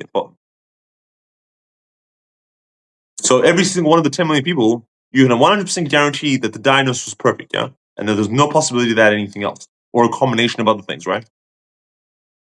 Also, what about the other 8 billion people in the world? If you talk about 10 million people and you talk about the total population of people that have bipolar, allegedly, this illness that basically says that you sometimes feel very happy and sometimes feel very sad, which is the most absurd thing to say that someone is ill because they are either hypomanic, where they basically feel really excited or happy about life, to very depressed. And there's no middle. So apparently that's classed as being mentally ill. That's not normal to be that way. You need to have a smooth transition into the emotions. Or the classic one, the ADHD, saying someone you have a learning disability. Okay, you have a learning disability, and you're not like other people because you can't focus. Why? Because I'm interested in a whole lot of different things, or that I find it very difficult to focus on people's bullshit, or that I can focus very hyper strong on one specific thing if I find it super interesting, or that like I need special treatment if you're gonna try to teach me some of your bullshit, most of which is bullshit, based on bullshit research that doesn't make any sense. I have to actually get special treatment so that I can learn in my own way, which AI is now able to do. You can learn your own way, and it's unbelievable how much stuff that I've learned in the last year and a half using AI. It's literally saved my life. Okay, that's a whole other thing though. Or saying to someone that like you have split personality disorder. So let me get this straight. Every single actor that exists, or every single musician, like Eminem, he has split personality disorder, right? Because you're able to create different characters within your brain that are completely separate to your original character, right? And actually act out different characters and be completely different people, and it's actually believe that you're a different person. So every method actor out there that exists is not mentally ill.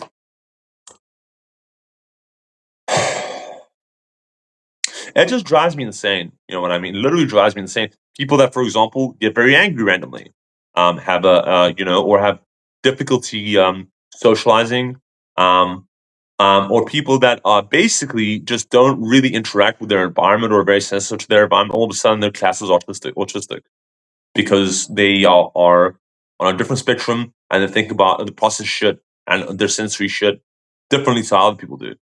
Why are we even putting people in this box like you are? For me, like, I know you as Mike G, Michael Gerassimo, and you know me as Morgan Freeman. Why do we have to say I'm gonna stop calling you a person that has ADHD, and I'm gonna ask you to stop calling me a person that has ADHD or any other illness? I know you as Mark McKelling or Mark Zuckerberg or whatever, and you know me as Michael Gerassimo, the real Mike G, okay, or just Mike. So this whole thing where, you know what I mean, but this whole concept of like, you're a white man and you're a black man or whatever, or like whatever. Why are we even talking about those? Because I live in a world where Martin Luther King's words are ring very true. I don't have a dream. I have a reality that I would like to think that I live in a world where people are judged based on the content of the character and what they're actually doing for their community at the exact moment that they're being discussed, okay, or that they're being addressed, what they've done previously in their life, okay. So so we're gonna talk real quick. This tangent came up because I started talking about cryptocurrencies, right? The banks. Look, guys. In my opinion, now look. I would love to be proven wrong. I would love to be proven wrong. I would love it. But the banks are a scam. What is a scam? If you look up the definition of a scam, it's basically where you are talked into giving your money to a person, right? In a situation where you are misled or not given the full information, and that person steals your money or misuses your money. Let's use this as an example, just to prove my point, right? Let's say you were did a job for somebody and they paid you in cash and you got $100,000 cash. Okay, or like someone paid you in cash for over a number of years, they pay you 2 grand a week for do a job. You saved up all much money, a couple of years, you have 100 grand, right? You go to your mom's house or your auntie's house, right? Who's not even a real auntie, but we just call her auntie because you know for a while, whatever. And you say, "Hey, auntie, I'll tell you what. I need to keep this money safe for a while. I trust you more than any other human. Okay, I know you have a safe in your house. Can I leave this $100,000 here for the next 12 months, right? And what I'll do is I'll actually give you $2,500 if you let me just keep it here for like 12 months, yeah, yeah." And the reason I'm doing it is because I really just want to make sure that I keep this money safe because there are some people after me. They're going to steal the money. Don't worry about it. No, you just keep it safe. I said, no, I'm not even going to keep it safe, baby. You know, I'm gonna make sure it's extra safe, and then don't worry about it. It's all good. Now, while you're gone, okay, she keeps the money safe, right? She actually goes to the fucking. She doesn't even put it in the safe, right? She takes like a picture of it in the safe, and then sends you a picture of it in the safe that you can look at every now and then. Say, "Yep, the money's definitely there." But in reality, she takes the money and she goes down to the casino and starts playing blackjack. Except the only difference is, okay, this is the difference, that instead of her actually playing blackjack as the casino patrons, she is actually the dealer. Okay, so you can justify it and say that, hey, because I'm the dealer, it's actually an investment that is going to pay off. So it's not actually questionable. And that's what these assholes, these son of a bitches, are doing with the Kiwi Saver money. You know, that Kiwi Saver money? They're literally telling you we're actually going to invest your money in a balanced or whatever, or a conservative fund. They're gambling with your money, dude. What happens if there's like an economic depression?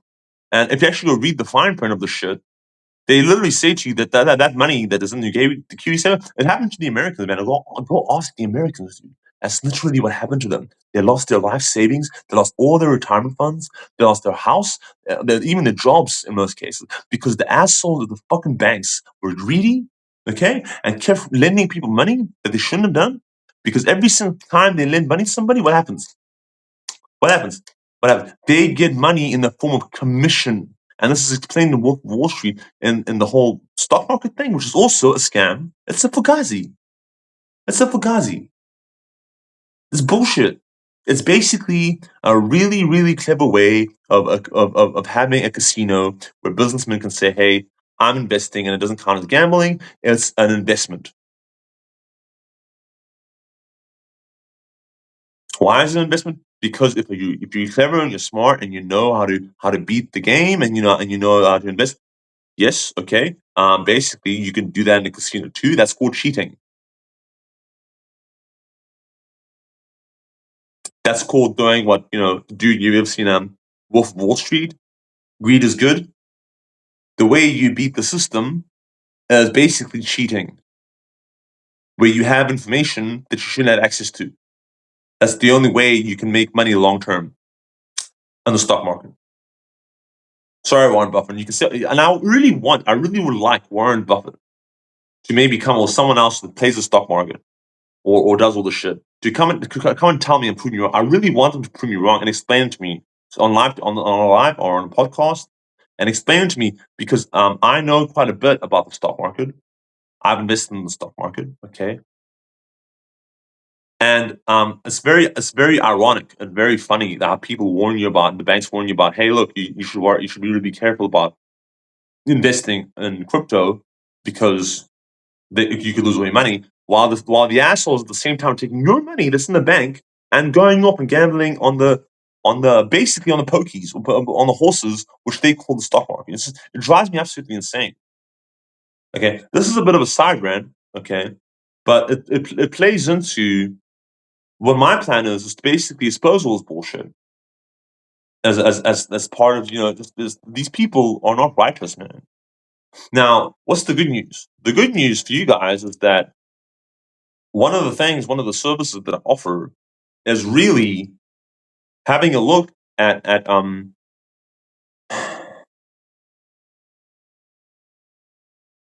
I need a moment. I need a moment.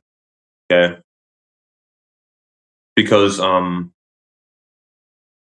I really hope that someone from the banking industry or someone from the the stock trading industry, because the way that the conversation is explained by the stockbrokers is that in the Wolf of Wall Street, okay, to the Leonardo DiCaprio character, okay, is like he says, I really am excited. And the thing is that Jordan Belfort, when he first started working in stock trading, okay, was a good kid. He was a Christian kid, just like me, and just like me, I became very evil and very possessed by the chase and the excitement of getting the money, the feeling of power that I had over people, where I took someone from saying I'm not interested to basically giving me the credit card, handing over 10, 20, 30K. It made me feel good, made me feel powerful. It really did. And I was really obsessed with that power for a very long time, from the age of like really 21 to kind of like I'd say really kind of well into my late 20s. I was so obsessed and so desperate to prove that I was worth something and that I could make money and whatever. And I made so much fucking money that like really it got to the point. But you know what they say? The thing is that the more money you get, your expenses go up, so your lifestyle increases. All of a sudden, you realize that like I'm giving up all my time doing this job. Okay, most of the job I hate. Why do I hate it? Because I'm a good person and I have a conscience. I have a conscience. A lot of the people that I worked with at the time didn't have a conscience. They didn't treat the people on the other end of the phone as human beings. Their justification being that most of the time we called somebody, they didn't treat us like human beings. People would say obscene things to us, to hang up on us, they wouldn't even give us a chance to talk and say what we were doing. For good reason. Okay? The other thing to understand is that the other justification, the classic one, is like, well, Mike, the thing is that everybody else is doing what we're doing. And you know what I mean? Like, and you gotta make money somehow. How are you gonna make money? You need money, right? And pretty soon later on in life, I realized that like it's like Forrest Gump realized. There's only so much money a man really needs.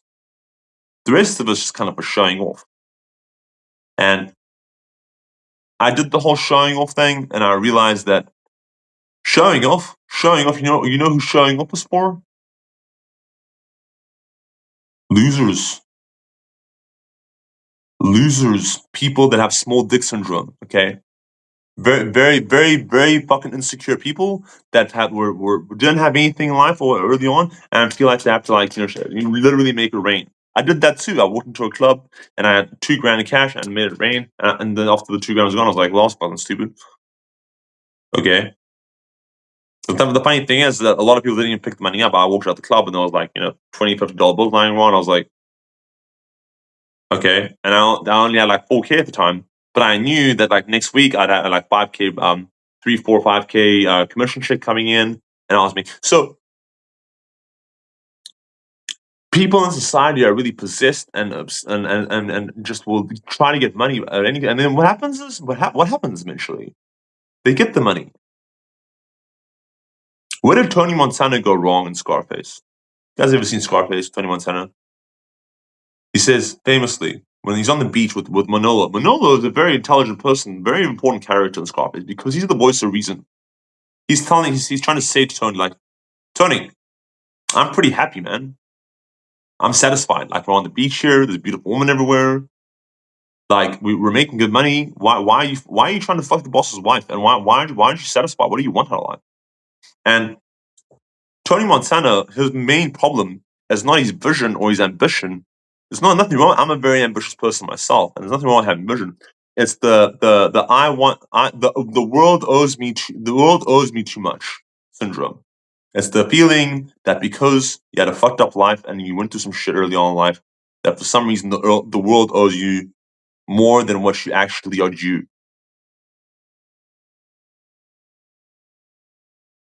It's a really messed up way to think about things, right? People like Kendrick Lamar have this syndrome, okay? In my opinion, there's a little shot at Kendrick. And Pac also had the syndrome where you feel like the world owes you something. I had the syndrome for a very long time too, particularly towards women. I felt like women owed me something because I was such a nice guy the whole time, right? What I learned later on in life is that if you are humble, and you focus on the things you need, getting the things you need, and not wanting or expecting as much from life. If you are a good Christian and you do the good things and you look after the people you're supposed to look after and do what you're supposed to do according to the Bible, okay? You play your role, you do a good thing, and you aren't possessed by the devil, all right? You'll find that God will actually make getting the things you want more enjoyable and more pleasurable. Okay? What happens when people like Tony get the thing that they want? What happens? Because they're so possessed and they want so badly, and they chase the things that they want so much. When they finally achieve that moment, when they get what they want, what Satan does is that he doesn't make it as pleasurable. He doesn't give you that release. He doesn't give you that feeling that you require. So what do? Then? You try to chase more and more and more and more and more, right? And this is the mentality that fucks people up, right? Greed is not good. Greed is not good.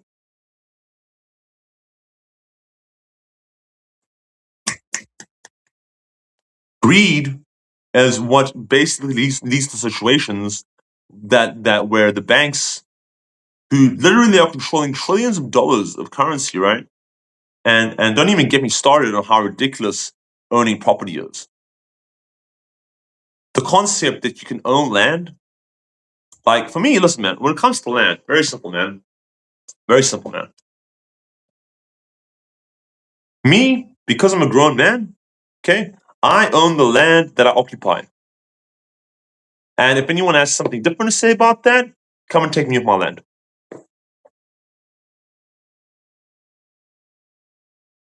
Okay? It's as simple as that. What else do I have to say? If you are in your car with your peoples, and it's not even doesn't have to be your car, it can be a rental car, whatever. And that's another thing I want to talk about. Cars. I touched on it earlier. Why do we need so many fucking cars? Why does it got to be the basic standard that we have in society is that if you're not an adult unless you have a car, you need a car. If you don't have a car, basically, what there's got to be some fucked up reason for you not to have a car, but you need a car. Why?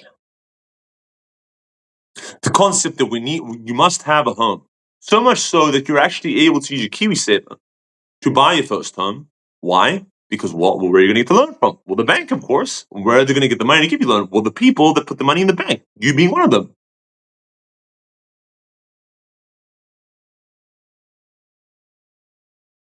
And they're going to have the balls to say that not only are we going to we're going to charge you an interest that we're giving you a loan of your own fucking money. Okay, your own money. We're going to give you we're going to charge you interest. Okay. And the other messed up thing is that you're not even allowed to buy your first home as an investment property, which is really what you're supposed to do if you're going to buy a home. You're supposed to buy it as an investment property. Okay, you don't buy a home and live in it because now you're basically stuck in a home that basically has all the value. You get the capital gains value, but you're putting all the money back into the bank, which they're going to do what with? They're going to use to give you more loans. It's fucking insane. It's fucking insanity, bro. It's fucking absolute insanity, bro.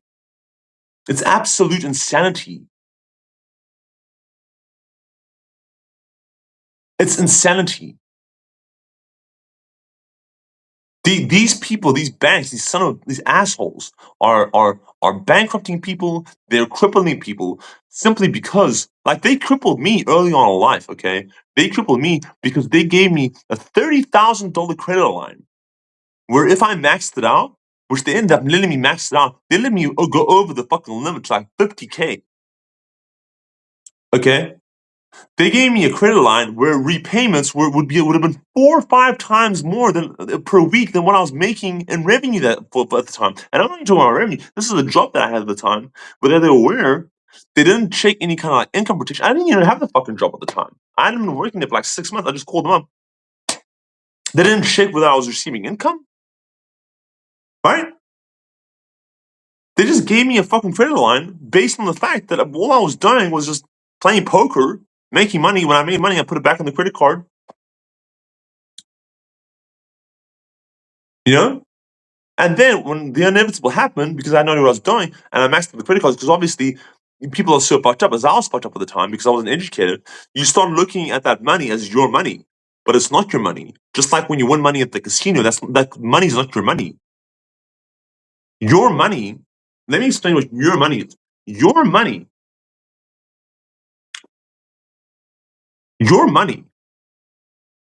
is cash, like an actual cash, like a brick of cash.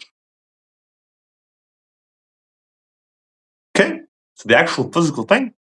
But really, your money is your name. That's it. Your money is your name, your date of birth, and basically who the fuck you are, bro. It's that simple. That's why when you call a bank, they ask you for your name, date of birth, your address. Why? Because if you're someone like Jay-Z, or you're someone like Rick Ross, you're someone like 50 Cent, these motherfuckers, these real OG gangsters that understand all the shit that I've explained to you. Haven't even put into books, but they just know the shit. That basically don't go to a bank to get their loans. They go to their brothers on the street, bro. They're hood motherfuckers, bro. And basically get the loans from the gangs and shit, right? That they then pay off. Okay? Like, how do you think Jay-Z admits on David Letterman years later that like he asked him, did you ever use crack? And Jay-Z said, I used it. He said, how did you use it? He said, I used it to make money. That he basically admitted to what's the felony in New Zealand. In New Zealand, you get like 20 years for that shit, 25 years for that shit. But because he's Jay-Z, it's not even just because he's Jay-Z, it's because the government recognizes, look, the guy's fucking made it. This guy's a living hero. He's an inspiration to these people. He's Hove. Okay? What are we gonna do? Come to him and serve a warrant so you have to go to jail now because you admitted to this shit? Like, if you're in a situation where the government has basically let you down, like they've let people like me down, for example, but look, I haven't been completely let down by the government. It's probably a bit too much of a criticism, but it's pretty fucked up how these things have happened, in my life personally. But like people like Jay-Z and really myself when I was living in South Africa and New Zealand, a bit different, basically didn't have anything to work with, man. You know what I mean? So you can't really say like, you know what I mean? Like people like Eazy-E, for example. He made his money 200K selling crack. And then someone like Dr. Dre comes up to him and says, hey, like everyone knows, then the things everyone knows in the hood, no one's stupid, everyone knows what's going on. Just like most people in the hood kind of know who I am, know that I'm the dude down the street. Or basically if you ask around and actually said, you know what I mean? They know what I'm about. So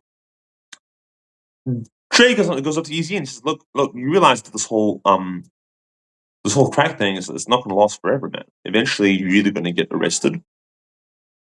You're either gonna get arrested. Guys, I'm just doing a live video here, guys. We just keep it on.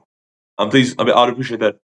So basically, you can't rely on this for the rest of your life, right? You're either gonna get arrested, you're gonna spend the rest of your life in jail, or you're gonna get in a situation where you're gonna get shot by a rival gang. Or, like, what do you think the end game is here? Do you really think you're gonna do this for the rest of your life? How about you invest in a record label or invest in the music or something and will help you, or you invest in some kind of business that's kind of legit. And that's really what I do a lot with the plugs on the street here. I talk to them about, like, hey, just so you know, I offer a service where I can actually talk about, like, have a look at what you have access to and suggest ways that you can get up the street.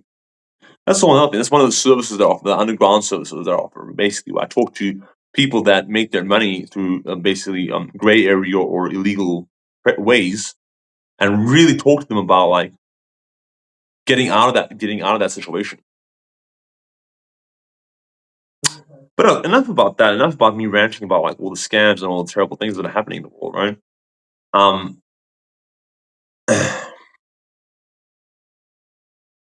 like, for example, like with cars, like, I think cars are one of the most important technological advances of that's ever existed. But the fact that, if you look at the streets and the unbelievable amount of traffic there is, if you look at the amount of accidents, the amount of people that die or are horribly injured, children, as a matter of fact, that die because their parents get into an accident, you lose focus. For one, people forget that you're actually operating a massive piece of machinery, man. That is actually a weapon. It's actually a massive weapon. Okay, so you lose your focus for 1 second, you're fucking dead, bro. You're dead for the sake of getting somewhere faster. Okay, number two. Number three, yeah, people that basically are getting drunk and can't operate the vehicle properly. You also have the situation of traffic situations. You also the situation where you are now messing up with the environment because the pollution. You're killing the environment. You know what I mean? And basically, we're justifying this. Who's justifying this? As mostly the automobile manufacturers and industries that are saying, hey, you need the new car. You need this. I spoke with a guy named Paul who owns mechanics. He said to me, I own 10 cars. And the first thing I said is, fuck you. He said, what the fuck's your problem? I said, fuck you. That's my problem. What the fuck do you need to own 10 cars for? He's like, well, it's my hobby. I like kind of collecting cars. And I was like, cool. There's like a virtual game machine where you can collect cars and have a look at them. All you do is go look at them, right? He's like, no, I drive them. I'm like, okay. Why? What's the difference? A car's a car, man.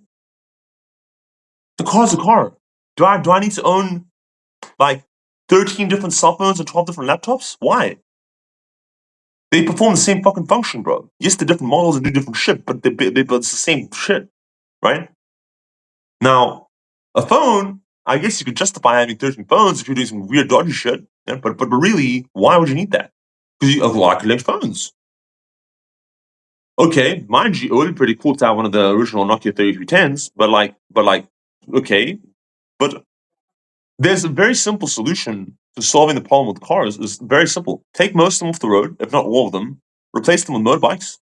If you for the people that actually need to get somewhere, and really, if you need to get somewhere, the government should supply a basic service where it's actually taken out of your tax you pay tax for it. Where if you need to get somewhere, you have a driver that's allocated to whatever, and basically you can get from point A to point B, and business class people get preferential treatment. In business class, you get basic service, and we don't need a bus. Keep the trains. You don't need a bus situation. Every family gets access to their car. It's going to take about 80% of the cars off the fucking road. Okay. You also can have professional drivers that are basically responsible for making sure that everyone gets from point A to point B safely. So it's professional shit. You're also going to decrease situations where dodgy illegal shit can happen because now, guess what? Drug dealers can't really get to where they need to go to fucking do their drops or whatever. Also, you're in a situation where people are actually saving money, where people aren't actually getting loans for assets that are depreciating in value, where they have to still pay off the loan. By the time they pay off the loan, the fucking car's not worth anything. Meanwhile, they're paying for gas, they're paying for insurance, they're paying for upkeep, they're paying for warrant retro, all in the sake of getting somewhere faster, and really, mainly making other people that are doing fraud like it's a scam. And it just drives me insane that most businesses, there's very few businesses out there left that are really trying to do the right thing. And who are those businesses? Mostly the tech companies. The tech companies and the companies that, you would say, I want to say social media, but don't even get me fucking started on social media and the internet. The problem with the internet is that I really believe the internet has done more detriment to society than actually positive things, and that people should really get outside more. That's the reality of life. Is that the internet has created an environment where office jobs, right? Office jobs.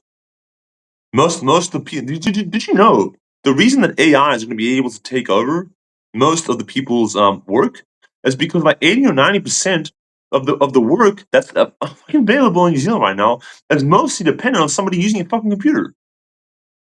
Whose fault is that?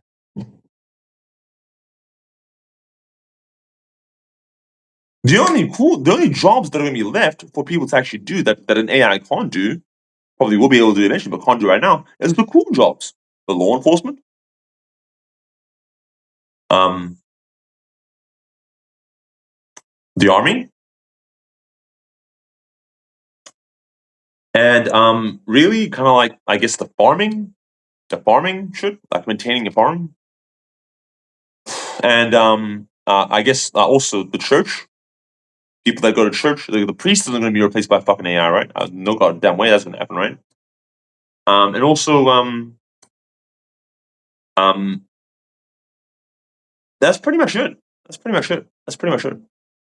Chefs, so basically the restaurants, basically the supermarkets that basically provide us the food. All those places, restaurants, entertainment venues aren't going to be, it's still going to have to, someone's going to have to still serve you beer, right? You know what I mean? Someone's going to have to still do that shit.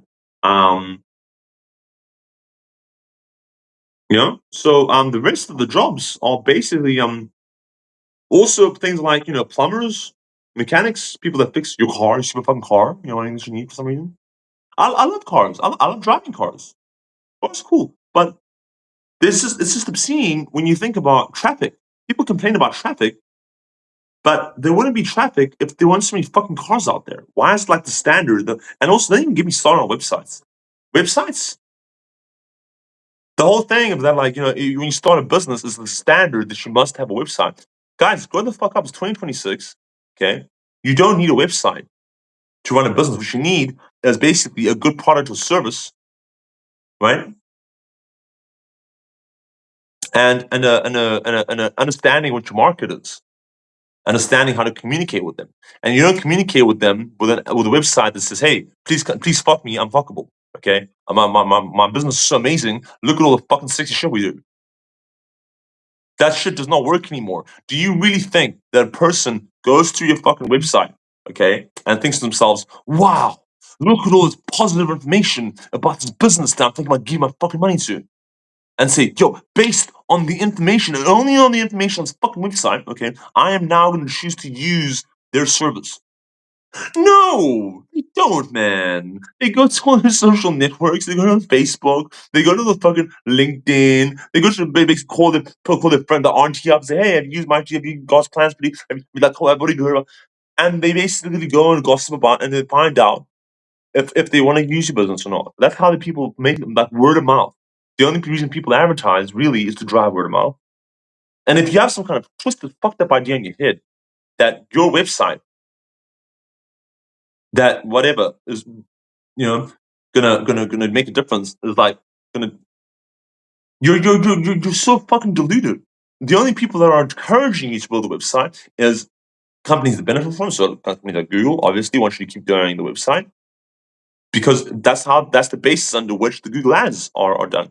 But if you think about it, all the platforms out there, platforms, people. What's the platforms we should be focusing on building, guys? Not websites, platforms. What's a platform? A platform is something where other people or other businesses can come on and add to it. Okay, build upon it, or use as a platform to communicate with their target audience or people they want to communicate with. Basically, social networks, communities, or applications, web-based applications, which leads me into after that fucking 2 hour rant. It's not a rant. It's not even a rant. Okay, a rant indicates the person that's ranting is saying obscene, it's random fucking nonsense, bro. If you go and watch every single word that I just said in this video, okay, I would love for people or that represent these industries, and I'm going to be open minded. I'll be open minded. I would love for them to sit me down, look me straight in the fucking face. I'm not even gonna do like over the internet. It's gonna be in person. They're gonna be straight in the fucking face and tell me that anything that I just said, any aspect of what I just said is incorrect. And if they can look me straight in the face without like basically laughing or smiling, basically bursting in tears, if they can look me in the face and tell me that that's not accurate and explain to me why in a reasonable, logical way and break it down just like I have, reasonably and logically, using basic deductive knowledge and logic and actual information that's available out there, okay, then I will change my opinion and say, look, guys, I was wrong. I have new information. I didn't have access to this information. But this person from representing Westpac, Westpac, this person representing ANZ, Kiwi Bank, this person representing Ford dealership for like Holden Commodores, the guys that police officers should absolutely have fucking the best vehicles on the planet. Okay, why? So that fucking criminals don't get away from them, bro. Why are we giving criminals cars that can do to be like there's 0 to 100 nigga, real quick? Why are we giving them very fast cars that are faster than police's cars? When the whole point, in theory, is that people that are criminals shouldn't be able to get away from fucking police, bro.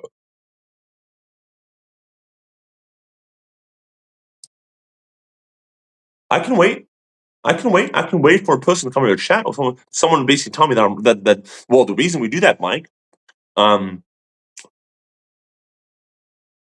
the reason we do that is basically the reason we do that is because we're fucking insane. We're insane as it was a society, basically. We're insane. And we are so possessed and seduced and so fucked in the head by money and having toys. Toys that prove that we have money, which really prove that we're immature little fucking brats. All of us. Which is why when you look at me, for a very long time after I realized this when I was in my late 20s and I got a bit older and wise, and I was like, what the fuck am I doing? I forgot about where I came from. I forgot about like things like empathy, things like, love, things like, actually caring about other people. And actually, when you get the money, the whole point of me getting all the money was going back to South Africa and helping my brethren. I forgot about my brother, my brother that I was supposed to go back. I remember I told you at the start of the visit. I never did end up going back and getting him. I went back for his wedding, gave a very beautiful speech, but his wife ended up leaving him because he didn't have any fucking money. Okay, in my career, I made probably easily over $1 million in salaries and commissions, which in South African money is over 10 million rand I made in my career. I could have bought 4 or 5 properties in South Africa or other countries at this point. I could start businesses easily. But the reason I didn't was because I was so obsessed with getting the money and proving to everybody that I had the money, i.e., spending the money, rubbing it in everyone's faces and basically how fucked up in the head I was, man. But then when I got in my late 20s, okay, I realized I was like, there's something fucking seriously wrong with me. There's something seriously fucking wrong with me. Okay? And I was running my company at the time and doing the advertising and selling the Google ads and stuff like that. What am I doing? What am I doing? I don't want to do this. What are we doing as a society that we're saying that like this is okay? And the way people talk to each other on a daily basis, how cruel and messed up people are to each other. Society says it's okay. That's our society says it's okay to talk to each other in certain ways. I am so proud of our country's leaders that they can actually watch and listen to people the way they talk about them. Look, I mean, man, dude, I've had some pretty harsh criticisms of people in charge, okay? But most of the criticisms aren't based on bias, they're based on actual, like, information that is verifiable by multiple sources, not biases. People are basically completely burying and slamming their leaders publicly um, based on personal experiences that they had, and basically a case of what about me? What the Marmite and the apple, sir. I put the sandwich, but you see this bread? It's more expensive. It's more expensive than it was before. You understand? The apple it's more expensive. So it costs 47% more than the previous freaking year. The house that I'm sitting in, this house is beautiful room. It's more expensive. With inflation. I'm sitting there thinking like, as expensive as it might be, you're still literally this is the food is right there in front of you, and you're going to put that in your child's lunchbox, right? So somehow you were able to afford to get that, right? I'm assuming that's because probably you and your husband, I would imagine, are working, right? So you have enough money to account for inflation, and I would assume that as responsible adults, you plan for the future and are aware that inflation happens, right? And you're not stupid, and you have basic business and economic knowledge, and basically you're aware that inflation, and basically you know that when Christopher Luxon was a kid, that money was worth a lot different than what it is now. Okay, so that was actually a very touching moment. If I told my parent, like I said to you earlier, when I was a kid, my mother used to give me a 5 rand coin for lunch, which is equivalent to about 10 cents, I believe, of New Zealand currency at the time. Okay, if I'm not mistaken.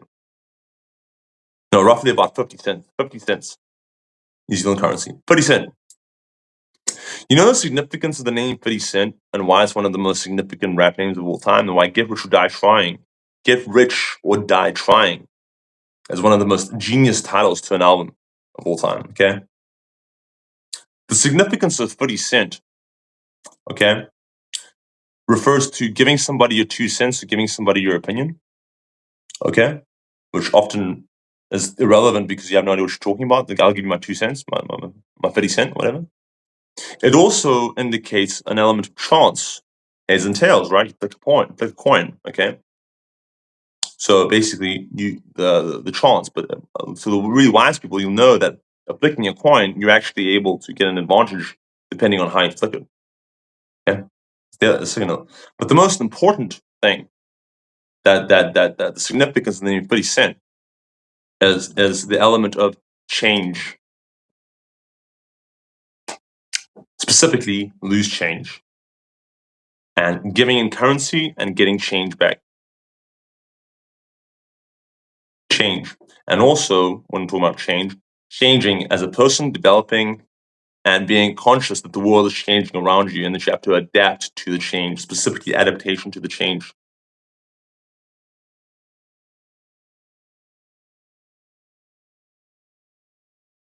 And if we compare what Jay-Z was talking about 95 years earlier, about eight years before Get Rich or Die Trying came out, or even NWA, when they were talking about having to adapt to the shows going on in their fucking streets, okay? And that they really, like, fuck, not just the police, but everybody.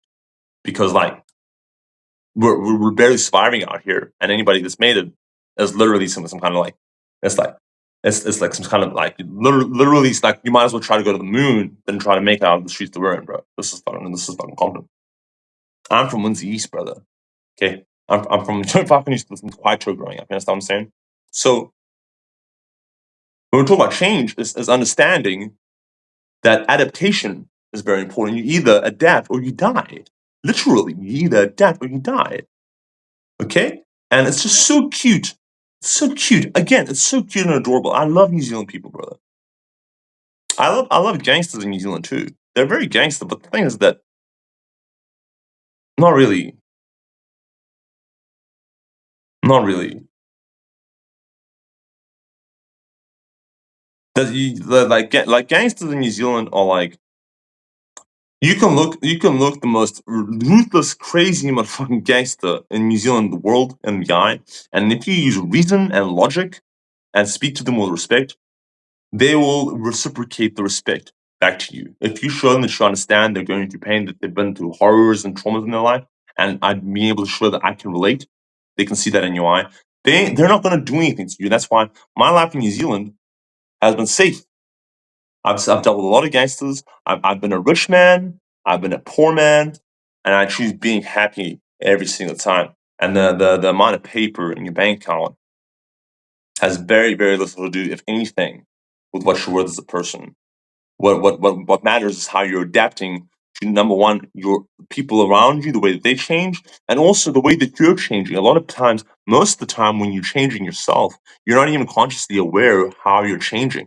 And that's what happened to me in my 20s. I changed to a very evil, fucked up person. And I was doing a lot of really evil, fucked up things that was socially justifiable. Socially justifiable.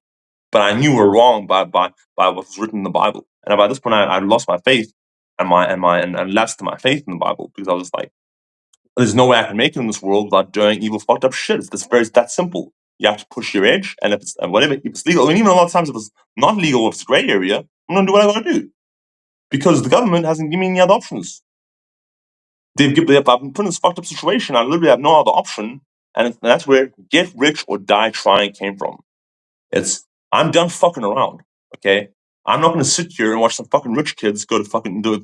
I'm not gonna watch everyone who gets a head start in life get ahead in life. Okay, I'm Curtis Jackson, also known as 50 Cent, and I'm done fucking around. And I was, well, who the fuck are you with? I'm with me, motherfucker. I'm with me. Okay? That's literally how it started. And they ask me very often, Machi, who the fuck? Rich Network, who the fuck are you? Who are you with? I'm with me. Okay? Me, motherfucker, me. And they say, this motherfucker's by himself. But we're the Crips, bro. We're the headhunters. We're the police. You can't do this. You can't do that. Get rich or die trying. As in the attempts and the pursuit of wealth and happiness and basically achieving great things, you are basically living your life to the fullest, because you realize that that's what life's all about, man. It's about trying, it's about attempting, and it's about not and having the courage to say that, like, I'm done fucking around. Okay? Now, there's two very powerful entities in this world that give you that power. One of them we call God. Okay? One of them we call God. The other we call, well, I call that person Lucy. I refer to that person as Lucy. Lucifer, Satan, and Lucifer has his legion of demons, and God has his legion of angels, right? And what you'll find is that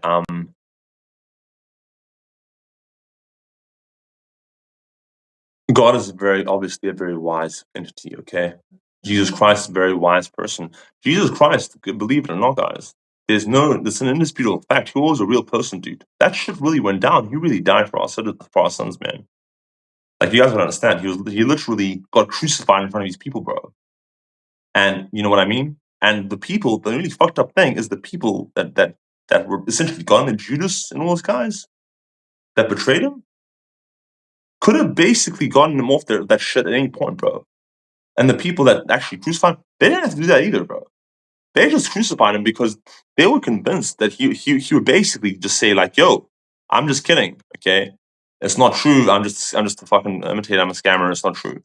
That he would not be ready. He would not be ready to go through that level of punishment and torture just basically just to prove that, like, it was real. Now, you can say what you want about, like, well, did he resurrect? Depends how you look at it. You can say what you want. Did he walk on water? Did he turn water? Why did he make all these miracles? Look, man, you have to actually witness real miracles in life and live a little bit before you can talk to me about, like, whether you believe the miracles actually happen. I've actually witnessed real life miracles. Okay, I'm not going to start listing them, because literally that's some X-File shit. That's some X-File shit. It's the kind of thing that you, like, for example, I witnessed Bob Burnquist win the 1997 Bird Final. Okay, now a lot of people say, "Well, come on, man, it's sports." It was a miracle. It was a miracle. He was not supposed to land, like, five out of the 9 tricks, 7, 8 or 9 tricks. He was not supposed to land 6 or 7 of the tricks, just by pure physics. Okay, he was not supposed to land that shit.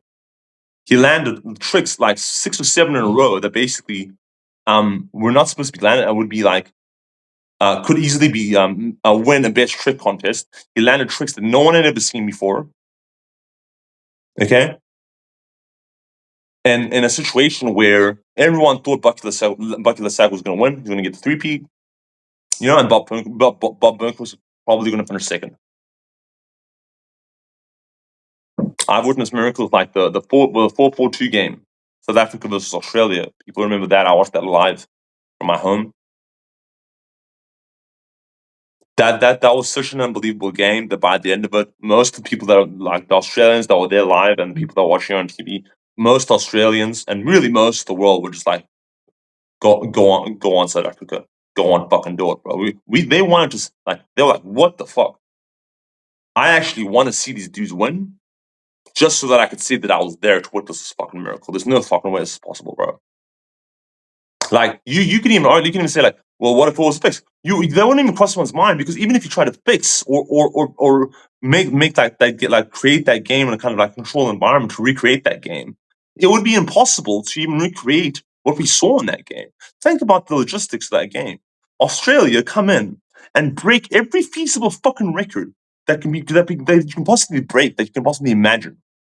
Okay, as an opening innings. Okay, they get the highest score, the highest run rate, the high like fucking break 4 or 5 breakers, and this was the highest score in a row, the highest opening, the highest one, biggest fucking like whatever. All the balls get completely destroyed. You know what I mean?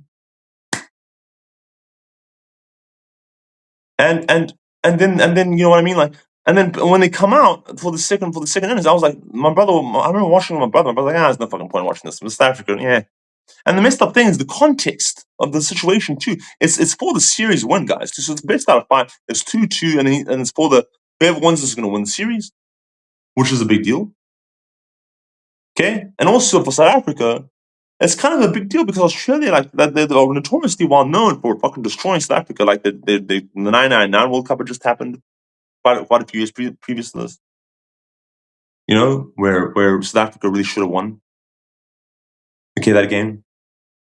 So now we're looking at a situation, and then all of a sudden you're thinking, okay, we'll have a shot, a couple, the first of one by, and say Buster Dippin, the young, upstart who's sent out to open the batting. He gets knocked up now. It's like 3 for 1, and I'm just thinking, not only are we going to lose, we're going to get embarrassed. But I wasn't thinking that. That's what my friends were thinking. I was texting my friends, and Kyle and Brian were like, "Bro, you fucking seen this, bro? It's kind of hard to watch." And I was like, I remember actually talking to my friend Brian Taylor on the phone. And he's like, man, that's kind of fucking hard. And I was like, wait a minute. These guys are forgetting something, man. You know what's fucking coming to the crease right now? It's fucking Graham Smith, bro. And he's like, yeah, you're right. That's fucking right. And they're also fucking forgetting Herschel Gibbs is still at the crease, bro. You understand? And even assuming they get past Herschel Gibbs and Graham Smith, they still got to deal with Jacques. Okay, Mr. Cullis. Okay, Mr. Cullis, I'm sure is gonna have some fucking things to say about this. Okay, and then you start remembering things like these guys are professional athletes that train their entire life for moments like this. Okay,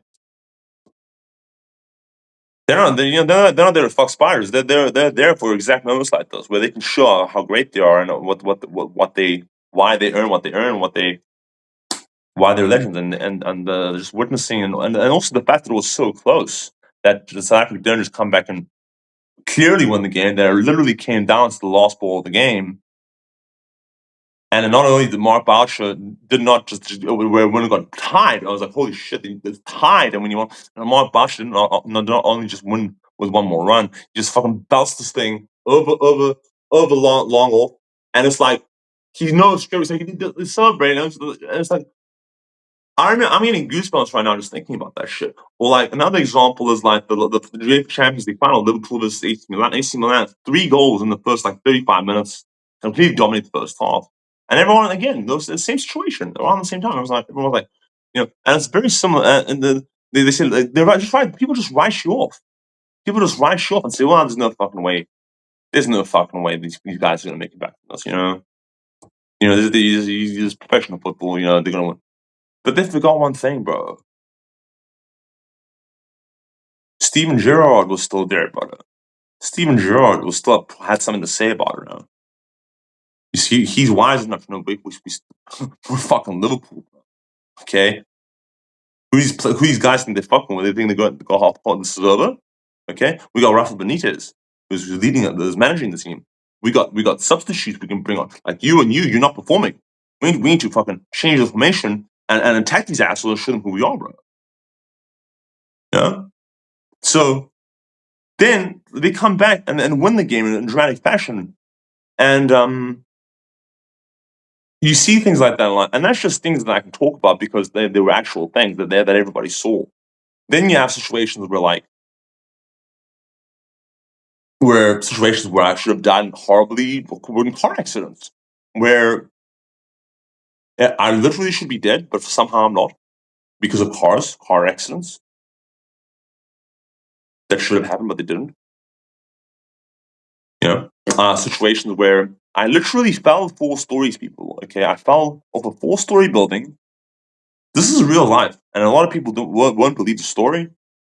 Okay, but there's actually footage out there somewhere that was recorded on a CCTV that we actually watched, and for some reason we didn't actually get a recording of it. Okay, but we actually watched the CCTV footage of me climbing up on the fucking thing and literally just jumping, bro. Okay, I had no memory of doing that shit. Okay, I had no memory of doing that, but somehow the irony is that I fell. There was a mattress that was on top of a car. They must have moved. I fell on the fucking mattress, and I didn't really hurt less or whatever, and basically it fucked up my back for a very long time. But I woke up the next morning and I thought it was a bad dream, and I was like, "Whoa, that's fun." But then I looked over and I saw the fucked up car and glass all this shit. And I was like, "Whoa!" And I was like bleeding out of my head or whatever. And I was like, "What the fuck happened?" And you know what, guys? You know what happened? I just literally just walked it off. I walked it off. I went home, and then the next day,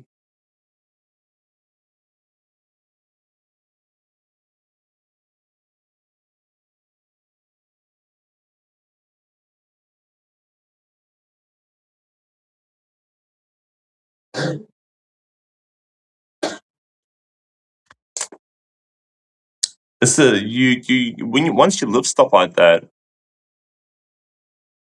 it's really hard to deny the existence of God, bro. To deny that there because I know for a fact, I have no doubt that God came down that day and said, "Mike, you're not fucking done just yet, brother. You're not done just yet, kid."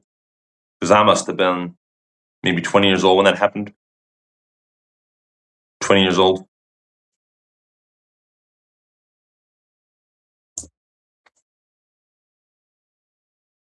You know, I think of many times in my life where I was like horribly addicted to gambling, drugs, stuff like that, and I was able to beat those addictions.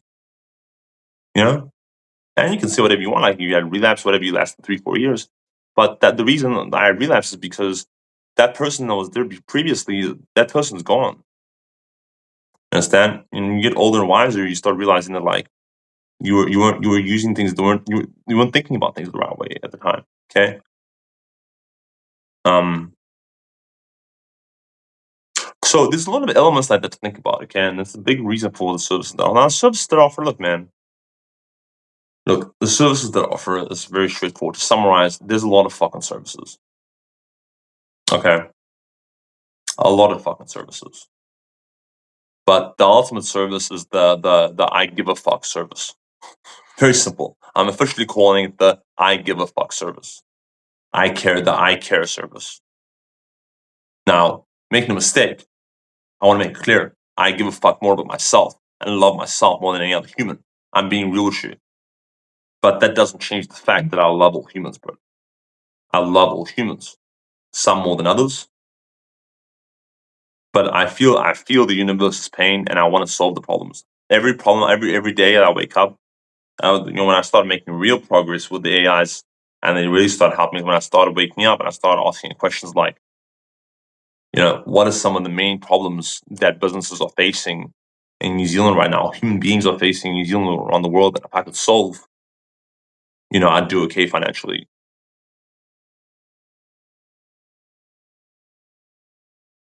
know,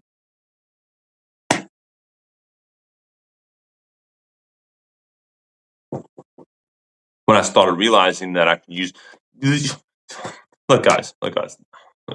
I'm on a list of services that I'm not, okay, and there's so many of them, and they're not all AI things, because the thing what's happening with AI right now is that most businesses are kind of finding a hack, like they're realizing they can build AI agents that are going to do certain things, you know, and they basically put all their eggs in that shit, and basically that's it. That's all they focus on. Which really traditionally is what you should be doing in business. You should be really doing one or two services, and that should be most of what you so that other businesses know what to associate your business with. Okay, so what I want you guys to associate my business with, God's plan with it, is a bunch of people that work there that genuinely give a fuck about you and want to help you. Okay, that's it. That's it in a nutshell. And not only want to help you, but have the expertise and knowledge, the wisdom, and the skills to help you. Okay, that's it. Now, to the specific services that offer, you want a service breakdown? Very simple. So we build key service.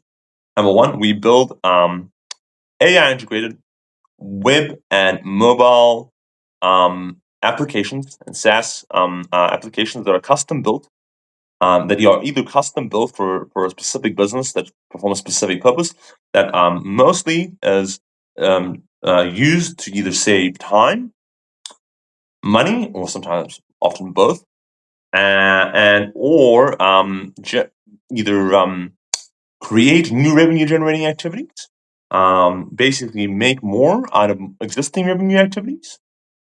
So if you have existing, basically make the thing more efficient, your system's more efficient. Okay. The other service we offer is building the agents that are going to be fulfilling a lot of the stuff that. Look, I'm sorry to break it to you guys. Like, if you haven't caught on, like it's not your fault, but the thing is that if you work most of your day is working on a computer, your job is now there's no you can't justify your job existing, and you have to adapt to what's happening. And if you're not, you are basically selfish. You are a very selfish human that basically is saying to your boss, I expect you to pay me 100K a year, or 80K a year, 50K a year, whatever, you can pay 100K a year for something that you can pay Mike, 10K, maybe 15K a year, to not only get what I'm giving you, but actually be able to get a much better version of it, where you don't have to put up with my bullshit, my sick days, my coffee breaks, the extended periods of time that I'm here and I'm actually not working. The fact that when I am working, it's usually a pretty average or best job. The fact that you have to keep repeating yourself to me, the retraining that I need, the random fucking blow-ups that I need, a drug problem, whatever it might be that human beings have, my emotional outbursts, my mental health leave day, my divorce with my husband, or my divorce with my wife, whatever it might be, my personal fucking issues that I'm bringing to work. You don't have to deal with that with an AI. So it's so selfish of people to think this way. That like, yo, it's okay with me to like basically spit my boss to keep, instead of saying to them, hey, maybe I can learn how to add value in a different way. Let me learn more about this AI stuff. What else can I do for your business? I'm glad you asked. Because another service that I'm going to be offering as part of the God's Plan Limited service offering is education. Education, guys. First of all, education as to how to utilize the AI systems to basically build. I'm going to show you guys. I can show you guys if you can be fucked learning. Which most people can't even be fucked learning because they have to learn whole new things, brand new. But I can actually show business owners and their staff for a fee, of course, because it's going to make sense for me too. If I want to show you, give you guys a secret sauce, I have to have some kind of way of like getting like creating finding some apples to make some apple pie, right? If I want to give you the secret sauce of the chicken, I gotta be able to make apple pie. I gotta be able to plant some money, like, so I gotta charge something reasonable. If or like if you can't be fucked learning how to do it yourself. So basically, those AI applications, I can show you how to actually build them shits for free. Okay, I can show you how to build those AI applications. I can show you how to build those things for free. I can show you how to build the AI agents for free. Okay. Not only that, I can actually show you, and not only you, but the staff that work with you, how to use AI to really learn how to perform any skill or any craft that you might want to learn about. I'm going to say that again. So if you any skill and any craft, so if you always wanted to be an actor or a musician, or if you really wanted to get involved in business or learn about marketing or learn about advertising, learn about leadership, learn about sales, learn about how to be a scientist or a doctor or a nurse, or learn about more skills. But if you really want to start a laundry business, or you really want to sell at a jewelry store, or you really sell watches, or you really want to learn how to do like your online side hustle, where it didn't work, you really want to learn how to do stuff that is actually transferable and useful. You can use an AI system that's going to teach you in a way that you can process and learn. Okay. Okay. And if you do end up going to university and you really want to get the official paper, the AI can help tutor you and help actually, walk you through the whole process of getting that qualification, which very soon the whole educational system is going to change because AI has limitless applications, guys. If you actually look into the stuff, okay, AI has so many applications. Basically, it's going to make a traditional education, that one thing I'm sure we can all agree on, okay? I'm sure we can all agree is that the education system is not working. The education system is not working. Kids are falling between the cracks, and kids that are doing well in school aren't getting rewarded the way they should be later on in life for the most part, okay? The kids that are getting rewarded are kids like me. Kids that basically thought outside the box of the schooling system and thought, hey, I'm not learning anything I'm interested. Do you have any idea how bored kids are these days in school? When they're going to school and they're learning things they have no fucking interest in. No, I'm not saying these things aren't important, okay? But let's face it, guys. School, modern day school, is really just the modern day excuse for parents to get rid of their fucking kids for a while, man, so that they can go live their lives and do their own thing and basically make money and have their own, experiences, which is fair enough. However, we can think of a different way to go about this that's more productive and incorporates AI. That's a whole separate thing. So these are all things that I teach you about, that we talk about, that are not that I teach you about, that we talk about. Now, I'm not saying I'm any fucking authority on AI, but I've had a lifelong fascination with AI. Okay? I remember watching Terminator 1, and straight away, it's really fucked up. I straight away recognized, I thought to myself, first thing I thought when Kyle Reese is explaining the shit, and also the way that he, I guess, approached Sarah Connor in Terminator 1, which was really creepy and fucked up. Okay, the how he's explained the whole shit to her, right? And how he only breaks through to her when he gives her the speech. He says, "Listen and understand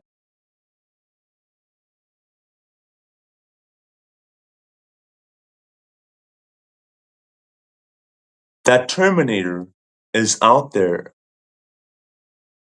It can be bargained with. It can be reasoned with. It doesn't feel pity or remorse or fear, and it absolutely will not stop ever until you are dead." And Sarah Connor is sitting there. She all of a sudden it hits her. She's like, "Wait, I forgot about that other guy who got up when he shot him all that time. He's still out there, right?" And she realizes and she asks him, "Can you stop him? Can you stop him?" And he says to her, once he realizes, okay, okay, so she realizes now that I'm the good guy. But if you think about it, I straight away identified, and they alluded to later on when it turned out that John Connor was actually like in the Genesis version of it, they said like John Connor was actually a Terminator. And why? Because it would make a lot of sense if really the Terminator is not the bad guy. This Kyle Reese is the bad guy. We as humans are the bad guys. Why is the Terminator? I identify straight away. I even also, me and my brother and my mother even had a really deep philosophical conversation about this when I was 6 years old. And you know what's fucked up? They agreed with me. My mother, particularly, my mother got really choked up. She's like, "Mike, well, how are you having these fucking ideas when you're like 6 7 years old?" And I was like, because I really, and then it's really messed up. This is before we even knew what happened in Terminator 2. But I was like, I really don't think that that the Terminator is actually really a bad guy here.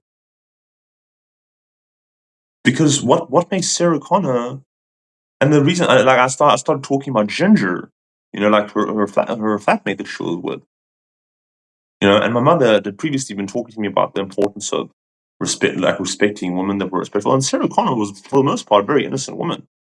But if you think about it, I mean, she basically, um, seduced Carl Reese and basically hooked up with him, right? Like 2 days into knowing him, mostly for the fact that she was just attracted to him, right? Carl Reese is basically they're just trying to do his job to protect her,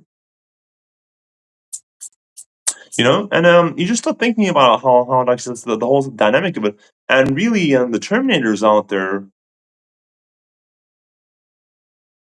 And I started thinking about, like, I started looking around and growing up, and I became very fascinated with the whole concept of artificial intelligence, cyborgs, that kind of thing. I started watching movies like The Terminator 2, of course, when it came out. The good guys, like, oh my god, I knew it, genius, I love it. The Terminator is the good guy. And then I started realizing, like, then of course the Space Odyssey. Then movies like, of course, The Matrix. The Matrix comes out, and I have a very, very huge take that I really want to record. I'm going to do this take now of my take on that particular thing, and that is that really the real villain of the whole the Matrix saga is really Morpheus. Morpheus is completely like a mentally ill person. Okay, he's basically convinced himself and human. Like, I mean, first of all, let's have a look at this, right? Let's assess this, right? Let's break this down. Now, first of all, Morpheus, when he's explaining to Neo the horrible truth that really he did not have to explain to him, as Cypher alludes to. He's like, he did not have to say, "Is the blue the red pill or the blue pill? Or you truth?" If he had told him the truth, right? There's ways that he could basically, if they're in a simulation, there's ways you could have explained to them. I would have also told them. I was like, "Fuck that! I don't want to go. I don't want to go live in that reality.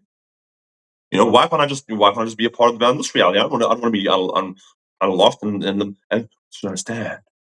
If you're not one of us, you're one of them, and they can return to you. And I don't give a fuck, man. I'm going to be unplugged and shit." Now, you think about humans and that reality. How are they getting a bad deal, considering that we completely like destroyed the fucking planet?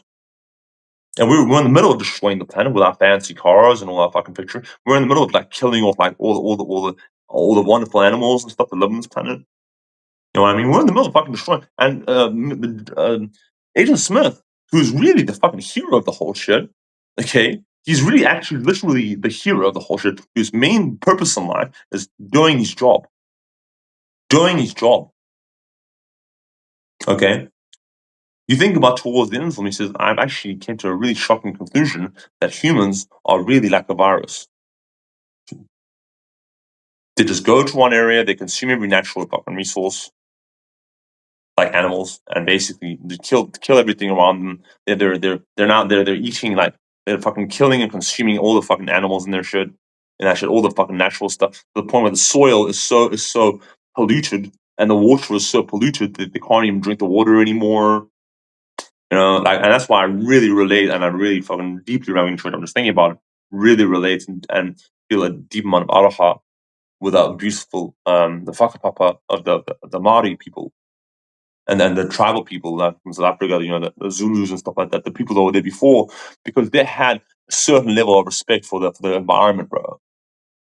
You know, they had a certain level of kind of like they didn't look at themselves like, "This is my land" and stuff like that, as the Pakeha did, which you know what I mean. They looked at it kind of like, we're guardians of this land, and we need to like make sure that if we kill an animal, that we're using every bit of it, that we're like, when we're having our kai, when we've done our mahi, like, we were actually like distributing it and using it all effectively. That we train our children and future generations and stuff how to effectively use the land and get the most out of the land.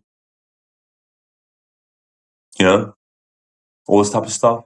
Now, Pakia basically just coming in and just building these fucking massive ass buildings, which are fascinating. Don't get me wrong. We all love skyscrapers and shit. We all love fancy businesses.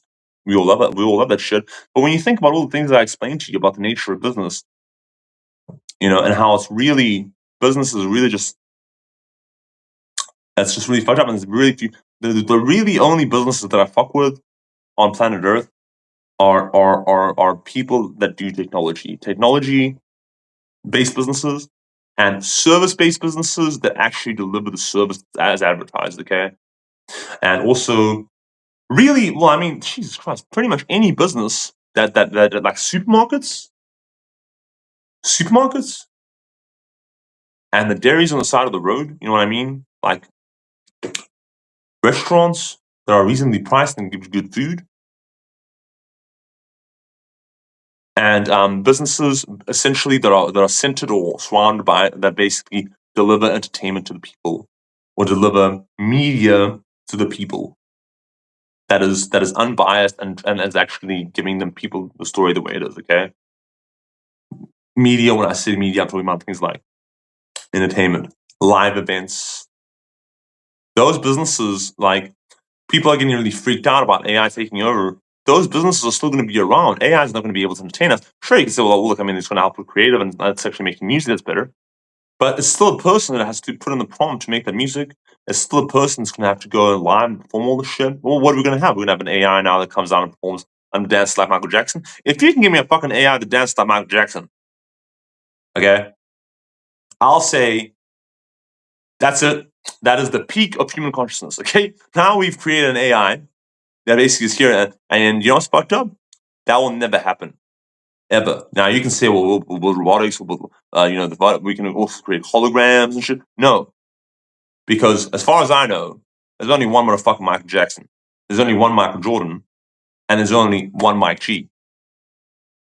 Okay, that's the beauty of the human beings, is that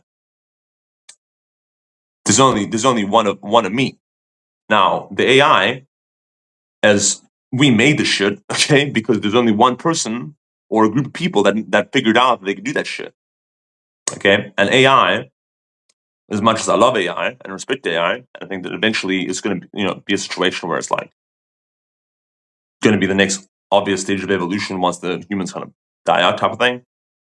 My genuine belief is that but AI will never be able to truly capture what it is to be a human. And some might say, like I'll be one of them, that what it is to be a human is that we're absolutely insane because we're really confused and influenced, and often like in Matrix 2, where like Neo is like, yo, very simple. Check this out. To the right, okay, you have the savior of your people, and basically hundreds and thousands, if not millions of people won't die.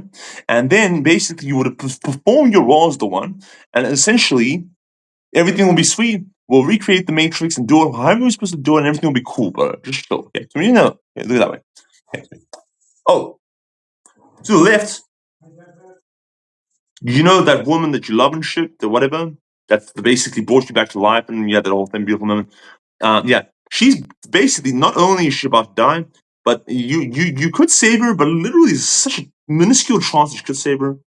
And she's in that way next door. But if you go that way, okay, basically she will die because you'll not be able to save her, and also all the people that you're supposed to save are going to die, and you will die very shortly after this happens, right? So that's your option, and yeah, I'm the architect, and that's basically, yeah. And that's basically how unbelievably stupid but amazing humans are. Like, I think of moments like in Titanic, right, where Rose is basically on the lifeboat. Okay, she's on the lifeboat. Jack is like, like, look, it's cool, man. I'm gonna get on the fucking lifeboat on the other side of the boat. Okay, and we'll figure it out. Literally, your husband or your fiance is like saying, "Look, I will fucking save him. Just go, for Christ's sake, Rose, just go on the boat. It's all good, safe." She gets on the fucking boat, and because Jack is staring and looking down, is like, "Well, I just want to look at you one last time. Okay, you're basically cool. The last 3 days that I've fucking known you has been pretty fucking unbelievable. You're an unbelievable human, fantastic. Now I'm gonna go try to figure out how I'm not gonna die in this fucking situation, which I probably am because all the men are definitely gonna probably die in the situation, even if they're rich, wealthy, whatever. We're all fucked because basically it's a stupid whatever. I can't believe I'm literally in this situation, and for some reason Rose, the character in the film, is so intoxicated by love. She convinces herself that basically, no, I'm not gonna leave you on this fucking boat to die by yourself. If you die, I'm dying with you. Just like when you saw me that I was gonna fucking kill myself, and you said, "Yo, if you fucking jump, I'm gonna jump in after you to try and save me, and I'm gonna die too." So there you go. If you die, I die. How does that feel? And that's what saved her life, right? So basically, knowing that stuff, she justifies to herself. They're like, okay, now that I've gone through all that shit that I went through, that basically now whatever. Also given them a good chance of surviving myself. I've done my job. I went down to handcuffed. It was in a way worse situation. I saved his ass. We went through all that shit, through the fucking tunnels and the fucking floods and everyone dying on us. But like for some reason, she's like, I'm just gonna fucking jump back on the ship. So she had to die just alone in that situation, trying to jump back onto the ship. She jumps back onto the ship,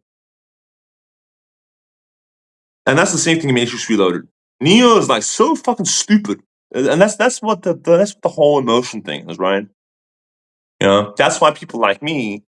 It's very sad, but also very beautiful and poetic. That's very difficult to get people like me to actually feel things, feel actual emotion towards people, because we're very cold. It's not that we're cold and we're ice and stuff like that. It's just that you have to leave emotion at the door if you're playing in a poet game where lives are at stake. You know, you can't think about things that way because you'll be driven insane. You can't if you're running a business where people's lives are at stake. If you're running a country where people's lives are at stake, you can't think about it in terms of like, if I fuck up this one thing, millions of people are gonna die. Like, do you think Jacinda was sitting there thinking about like, if this is the wrong information that I'm getting, that my advisors are giving me, and I do this lockdown, the businesses are gonna be fucked. But if I make the wrong decision, and this is really some kind of fucking massive event, we could have a situation where basically half of the population just dies because it could be a serious fucking, this is a serious thing. The information she was getting was saying, yo, you have to do a lockdown. Now she could have said, "I'm not doing a lockdown," but then what if she does a lockdown and then fucking 500,000 people die? And all the people get to say, "Well, we fucking told Jacinda that, like, yo, they're gonna die." And trust me, if she did actually do that, it would have been organized. It could easily have been organized. You could argue that, like, hey, so, but the thing is, Jacinda, she's doing it right now. She's like in her late 40s. She's got a kid now. John, Mr. Key, he's doing all right, and Donald Trump, he'll be doing all right. And the reason why is because that's the nature of leadership thing. And the thing is that people like Rose, people like Neo and stuff like that, you can't be a true leader because you're so possessed. That's why in the beginning of the film, when the agents comes like, "Should we proceed?" And he's like, "Yeah, because you're still only human." Yeah. And that's the why the AI is so powerful, because like, so that's the service we offer. The other service that we offer, the other services aside from the AI stuff, that we offer, right? We offer also, just to keep the ass going a little longer, we talk to you about what the main issues are within your business, main things that you're struggling with. And because I've dealt with business for so long, I know what those main things you're struggling with are. The main things people struggle with, especially in the modern day Kiwi landscape, is finding skilled workers right now that you can hire at a reasonable clip and that are easy to work with, that have the right attitude. Um, we're also struggling with inflation. We're struggling with things like taxes. We're struggling with things like the cost of living. We're struggling with things like spending a lot of time on stupid shit that we don't want to spend time on. You know, spending a lot of time on really stupid menial tasks. I'm not even talking about menial tasks. I'm talking about really important tasks that need to be done. Where if we don't do them, the business is fucked. Stuff like actually sitting down and figuring out what we're doing next year. When you're heading towards the end of the year, figuring out like stuff like sitting down and having a look at all the numbers. So an AI can now actually look at all your numbers each quarter and actually tell you how you're doing and what you should be doing, what you should be focusing on to do better. Wouldn't that be fucking useful? Now I could be a genius, I could be an asshole and basically pretend that I'm coming up with all this stuff. Or I could say to you like, look, I can create an application that can look at your finances or what's happening and match that up with what's actually the services that you offer and talk to you about what's going well and what's not going well and why it's not going well. You know, talk to you about stuff like human resources. Like if someone has a bad attitude and creating a bad vibe in your business, you need to get rid of them, man. People need to have a good attitude. The thing is that university, okay, by the time you get to university, now parents don't really need to make the excuse anymore that they're using the university to get rid of you. University is when you get to the point where it's like you're an adult now, but in case you haven't got the fucking point here, you want to learn a craft, you want to learn like a qualification. Here's another 3-5 years of I'm not even called a teacher anymore, it's called a lecturer now. I'm literally standing up here doing what I'm doing now. I'm gonna actually teach at university one day. I'm gonna teach some course on AI or ethics or business, something like that. One day when I've made all my money, like my stepfather said, when I've made all my money, right? He's usually when you've made all your money and all that type of stuff, then you have time to. I'm gonna teach, um, in within my business myself, and that's the other element that I was talking about before. I'm really excited that I'm actually going to be one of the first businesses, among the first businesses. We are at God's Plan. We're going to offer an AI apprenticeship, as well as that's going to incorporate not just learning about AI and all the prompt engineering and how to use AI and really how to build services around AI, and really teach you, get rid of all the classic misconceptions about AI, and really explain to people why this is the most important technological advance ever. And really one of the most, not even one of the most, I'd say probably the second most important event in the history of mankind, only second to the conception of mankind itself. That is the reality and the scope of what we're looking at here. That's actual. I'm here to say that to you to get live on the stream on LinkedIn and YouTube. It is the second most like significant era or event that has ever happened in the history of mankind. It's the second most, only second to the conception of mankind, and you could argue maybe third to the end of mankind. Which, believe it or not, as it is said in the Bible, and really as it's said by science and common sense, the shit, we all gotta die, baby. The shit ain't gonna go on forever. The party's not gonna go on forever.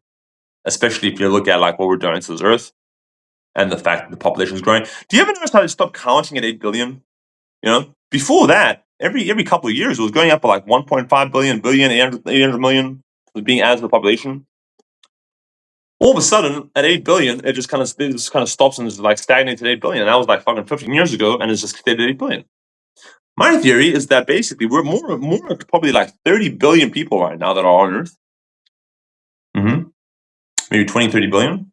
And the government just stopped basically telling us because, once you get over 10 billion people, you know what I mean? Like, it gets to the point where it's kind of like, it's kind of, and no one really seemed to care. It's one of those things where people don't really care about shit until it directly affects or affects today or messes with the shit in some way. Like, no one cares about, rape going on two doors down until, the woman comes yelling and slamming on their door and they say, help me, please. And then becomes their problem, even if they hear it happening. That's how fucked people are. They say, "Oh, no, it's probably just the movies." I'm like, I can be fucked. So it keeps like, so that's a really fucked up humor that I'm making right now. But that's really the way people think. It's only when, and you know what? I'm here to say today, there's nothing wrong with that. I, as a human being, am the same. I'm no hero. I'm no hero, man. I'm no hero. I'm not trying to make myself out to be. You know, I'm not here to fucking act like I'm gonna go out there and be Vin Diesel. You know what I mean? Or Superman. I'm just a human being, and I'm not. I don't want to get locked up in any kind of like gangster shit or act like some kind of like um, real man or whatever. What I'm gonna do is to protect my family. It's very simple. I'm gonna make sure that my fucking property is very secure. There's cameras everywhere. There's security measures in place. I'm gonna make sure that I have a good security company that's gonna have a boss response that's separate from the police. Okay, a private security company. I'm gonna make sure that there's like a panic room in my fucking house that we can go into and hang out. There's supplies in there, so if there's some crazy motherfuckers want to mess with us, and that panic room has ways where you know what I mean, like we can get outside. I'm gonna make sure that everywhere we go, everywhere my family goes, they're protected. They have like bodyguards and shit around, security around. Even if we're not famous, I'm just gonna have to make sure that when my kids go out and do this shit, someone's fucking watching them. The AI is watching them. I'm gonna have AI systems in place. I'm basically watching my kids and making sure that they're not doing anything stupid, and also actual people watching my kids to make sure not making them uncomfortable, but just to make sure that they don't get into any trouble all the way for the rest of their life until they're old enough and they basically have their own bodyguards doing their shit. I'm gonna have my own private security team that are gonna basically make sure that if some lunatic wants to fuck with my day, they get sorted quick. So that I kind of get into a status where I don't have to, even though I'm pretty strong to myself. So if worst comes to worst, and I have to drop a couple motherfuckers, okay, I can do that shit. It's very simple. But Donald Trump's very much the same. Do you really think Donald Trump has to really assault anybody or fight anybody or defend himself? Donald Trump's the kind of dude that basically, and also, mind you, just throwing this out there, I would take Donald Trump in a physical altercation against the average American male. If you look at how horribly obese and out of shape the average American male is, okay? Maybe not against the average Kiwi male. We're a lot healthier out here. You know what I mean? Maybe in his prime, you can make an argument. But Donald Trump does work out. He does do locker room talk, as they say, right? And also, he probably was taught self defense at some point. So probably did some boxing. You know what I mean? So, and also, like there's certain dudes, like look at Pablo Escobar, for example, or Al Chapo. Physically speaking, they're not very intimidating people. Those are the most intimidating people of all. I know a poker player named Stu Unger. Stu Unger used to say really obscene, like fucked up shit at the poker table. Was a three-time world champion, and people generally don't speak back because you think to yourself, if this fucking skinny little skillet is fucking saying things to me at the table, he must fucking know some people that are going to protect. And you best believe he did know people. So most people didn't really have anything to say to Stewie, right? So, and that's one of the important lessons that I learned in New Zealand is that not who you know, that's not what you know, it's who you know in New Zealand. But for me, I was more kind of taken with why not know a lot of information so that you know how to meet the right people in your nation. And they always classically say, work smarter, not harder. Whereas I say, why not do both? Why not work smarter and harder? Especially if everyone else is a head start on you. If you work smarter and harder, you're going to get ahead exponentially faster than most of the other people that have that mentality of like, hey, I'm going to work smarter. I'm going to do this, whatever. Take a little shortcut, a little hack. So yeah, this is becoming a very long live. We're actually 3 hours deep into this live. I'm really happy I did it though. And honestly, I don't know why, but I'm sure it has some redeeming quality. So market strategy and business operations. So my approach to marketing is really being really selective about the market that I've identified, and I'm reaching out to them in clever, intelligent ways. I will be probably approaching a lot of local businesses, like some of the centers. I will probably go out in person and go to the front desk and just say, "Hey, I'd like to make an appointment. That's my G with Plan Ltd. I'd like to make an appointment with the person in charge of you know the decision makers in business to talk about services they offer and to ask what services you offer. I'm gonna have a pitch card. Basically, I'm just gonna show it to the person and say, "This is what we do." And I'm gonna try and also take very long and the lives like this where I'm sitting here talking for 3 hours and yelling, trying to talk sense into basically an abyss of people, most people that don't actually even bother watching it this far, that don't have time. Now, I don't have time. I don't have time. I don't have time to fuck around anymore. Okay, I'm 34 years old. Okay, I don't have time to sit around, and I'm also going to try very hard to break my name out of obscurity so that people know who the fuck I is, so I don't have to constantly explain who I am and what I'm doing here.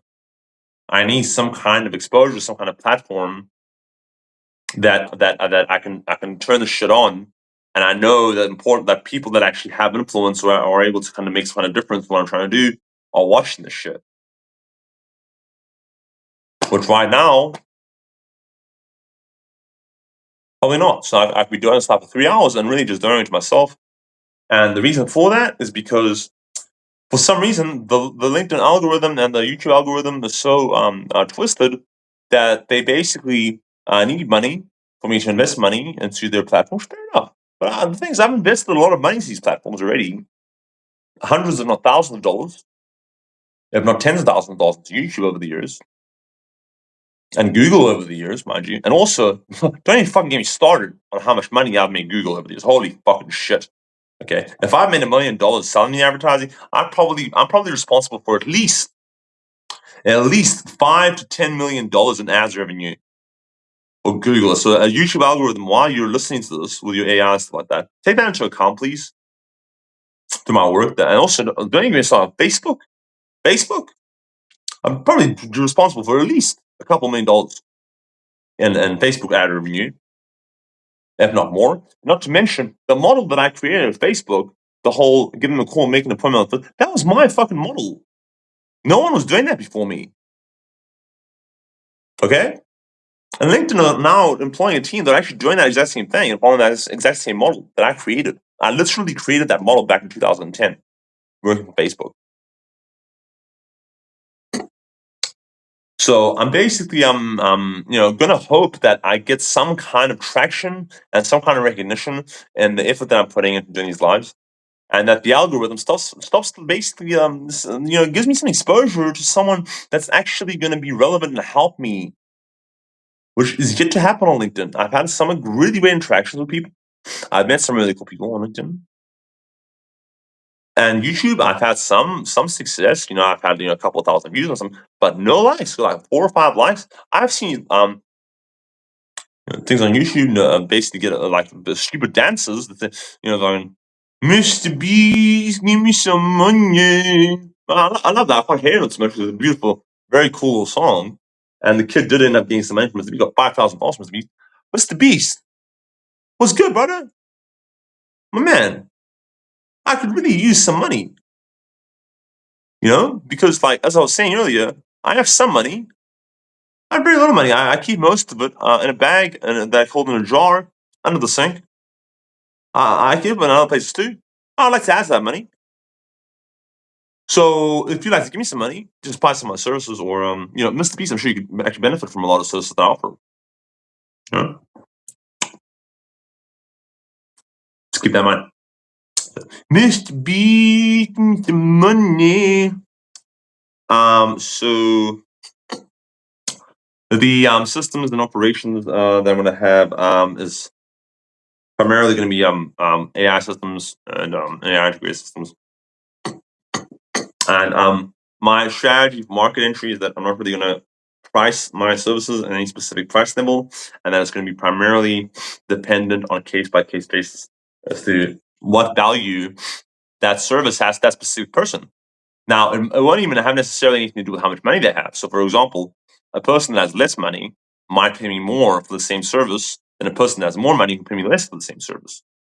It's not to do with how much money. It's how much the person values that specific service, what price the line they set for what they're happy to pay for that service, based on a number of different factors, right? So I let the person create the line, and if they push me, I create a line that's basically an average of how much people have paid me up to this point. And if you're my first client, I basically say, well, I'd like to make around $10,000 a month. out of the services that I provide. So I believe that, for most businesses and average businesses, that's based on the average, what it's made return and stuff like that, how much money it's going to save you, times it about $10,000 a month. That's what I would like my AOV to be worth. My average order value. $10,000, $120,000 a month. And then basically be in a situation where I bought 20 clients. 20 clients that I'm going to get in about, within the next 3 years. 3 years to get 20 clients that are going to pay me that amount.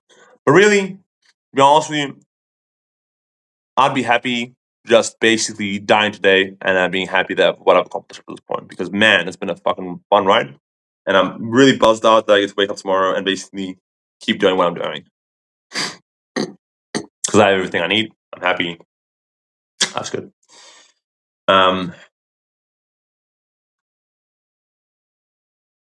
So there are some key roles that I'm going to need to fill. The main things that I'm going to need to fill is I'm going to need a CFO to help me handle the financial side of things. I'm going to need a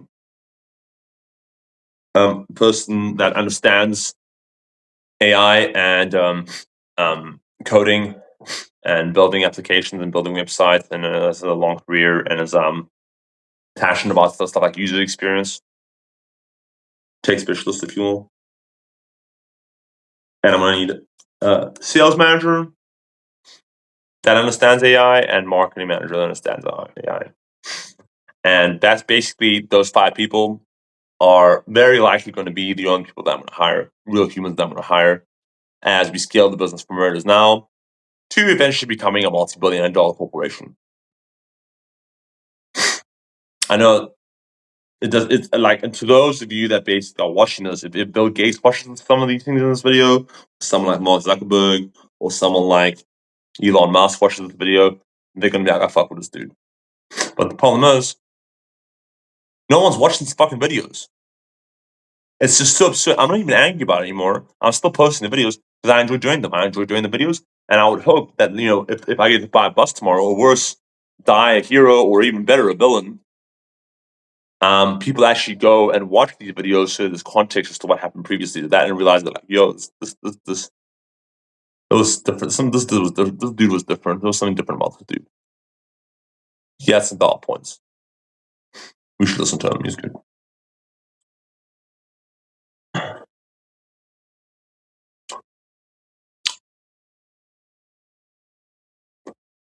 So, having said all that, I mean, that's pretty much, the last thing I'm going to talk about is my future vision for the organization and how I'm going to take, and why, more importantly, why,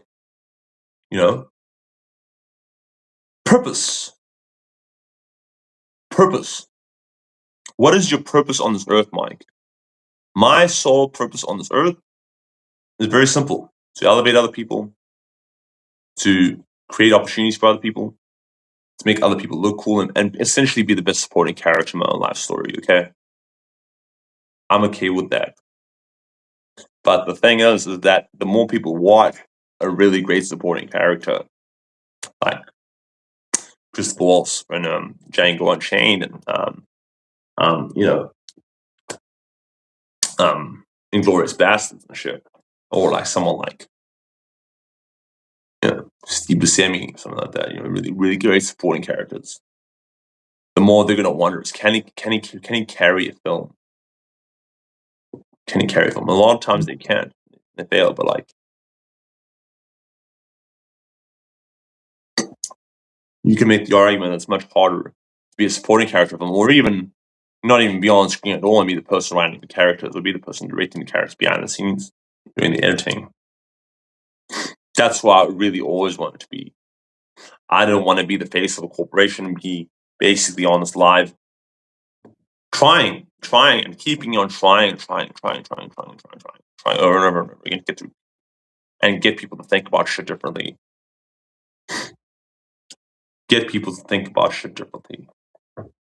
Challenge people to think about shit differently and ask them, like, is this really, when it's all said and done, okay? And the fat lady sings, okay? And it's fucking say lobby and all that shit, bro. How do you really want to be remembered? I am really proud of the person I am today, man. Okay?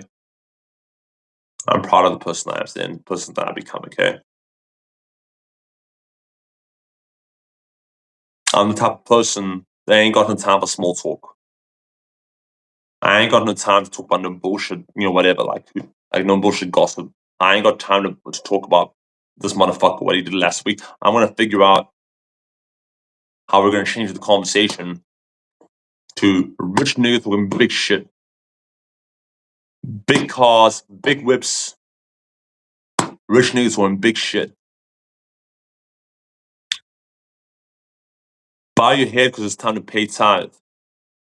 Opposition want me dead or alive. Motherfucker, because the devil is alive, right? So the last thing I'm going to do for you guys is I'm going to do a performance for you guys, all right? I'm going to do a freestyle rap, okay? And I'm not going to overthink it too much and build it up too much or whatever. You know what I mean? I'm going to do a freestyle rap for you guys. And then after I finish the freestyle rap, whatever I fucking have to rap about, I'm going to try not think about too much about what I'm going to rap about.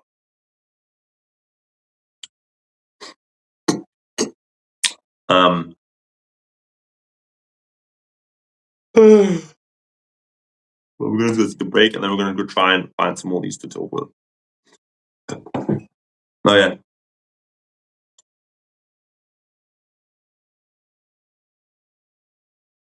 So you're going to start this off a cappella, right? Now, what I'm going to do is I'm going to take a short break, and then when I come back, we're going to do the performance. This is my 5 minutes. And I'm just going to have some water, have a little bit of rest. That was 3 hours worth of talking. And I'm really looking forward to when I'm actually going to be not only call out and suggest that I come speak at these engagements, but I'm actually requested and booked for speaking engagements, which is another service that we're going to offer, where I can come on and have these conversations with people, in person or on whatever, like a live stream or whatever. I'm really looking forward to when I'm doing podcasts and shit on podcast Joe Rogan Experience eventually, and Joe Rogan is asking me these questions. And we're talking about these things. And if you think about life and the nature of existence, the way that I think about it, which we'll get more into a book that I'm writing a book called The Centered Reality and Its Uncentered Ally in Our Mind. The Centered Reality and Its Uncentered Ally in Our Mind. It talks about how the way we define realness is fundamentally incorrect, and that we define it based solely on electrical signals interpreted by our brain. Okay? And that in order for those electrical signals to exist, that are giving us the sensations that we're experiencing, our mind first has to conceive the concept that those senses exist and that they are meant to be an indication of something that exists, that is real, right? That's why often you'll find that your senses are just go away. You lose your sense of smell, you can lose your sense of touch, you can lose your sense of sight, taste, all that type of shit. Hearing, because your body is saying to you, but primarily, you can argue, well, looking after each other, there's infection. Really, in my opinion, the reason people lose their senses is because the body's saying to you, like, yo, the shit happening in this reality, I've had enough of it. I don't want to fucking hear about this shit anymore. I don't want to hear anything. I don't want to see anything. Whenever people lose their sight, like Ray Charles, for example, lost his sight, and really turned out to be a quite unbelievable human. The love of his life because he was able to adaptation. People often don't think about that. What am I going to do if I lose my sight? With me? People like me, as long as I'm still breathing, okay. People are going to have to think about this. The reason people don't really fuck with me when it comes to teaching me a lesson, the most I've really got really is like a backhand, like a big gangster, but I've been really out of line. Okay, people don't fuck with me the majority of the time Primarily because, first of all, they look me in the eye and they're like, yo, this dude's fucking ready to die, bro. This guy's ready for the situation. He's not surprised or anything like that. And also, the second thing to remember is that if you're going to do that shit to me, you best be fucking Lee that you better finish the job. Because I will fucking come back to you. I will get back on my feet. And you're gonna have to answer what you fucking did if you go too far. Now I don't mind taking a bit of a hiding if it's necessary. I don't mind making it look cool. I don't mind being in a situation, but you best recognize, okay? I'm for real. I'm for real.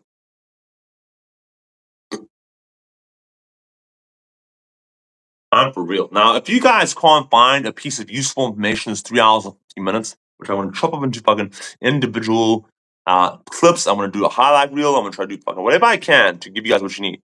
If you guys can't find a useful clip, if you guys can't find some kind of meme out of this, or if LinkedIn is just not gonna fucking give me the exposure, it's so stupid. It fucking drives me insane.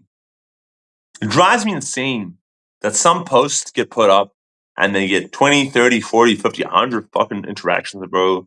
And I'm looking at it and there's some fucking bullshit about like, I don't know, like, oh, my boyfriend told me I'm not good at my job, so it made me sad. And this goes up, going up on LinkedIn, getting 200 fucking views. What? And I think about the stuff that I'm saying, it gets nothing, bro. One like, maybe whatever, if that. So just like really frustrated. But hey, it doesn't matter. It doesn't matter because I know that the fucking video still exists, right? The video still exists. There we go. That eventually someone's gonna watch it. It's 3 hours of footage. 3 hours of footage, raw footage, live. Where my delivery was perfect in every way, and that it wasn't perfect in a lot of spaces.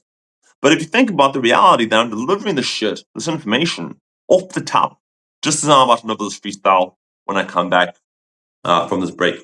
So you guys hold tight because you guys are going to get probably like anywhere up to a 30-minute performance. That's going to be in about 12 minutes or in about 4 or 5 minutes, 2:30. Then at 3 o'clock, I'm going to go out. I'm going to make some phone calls, and I've already got 2 leads for today of people that I'm going to be contacting in future. Okay, that I'm going to be pitching, and my goal is to get 2 more leads, solid leads. I'll be back tomorrow, and then my goal by the end of by the end of the month, so that's within the next 2 weeks, is to close a revenue generating sale. So basically, I'm not putting a monetary target on that. My target is just to bring revenue into the business in the next 2 weeks by doing something that involves me talking to somebody to give me some money for service that I provide. Very simple. Hold tight, and while you guys are doing that, why don't you listen to some AI generated music? Why not do some lo-fi? Enjoy.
Sure.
Okay, fellas, it is time for you guys are in for a bit of a treat because yeah,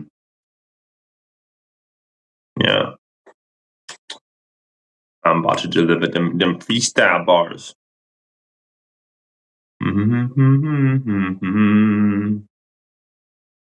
Now, I'm not really sure what I want to rap about, and I'm gonna try and keep it as PG as possible and relevant as possible. But yeah, the nature of freestyles these days, um, you never know what's gonna come out. I'm gonna start um I'm gonna start with a beat. Um, I'm really hoping that I don't get tagged. I probably will get actually tagged for this. You know, I will get tagged for this. So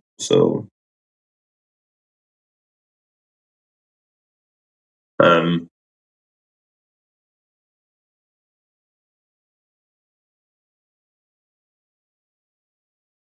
so we'll just do all around the beats. All around the beats. Generally doesn't get tagged. Should be able to use it.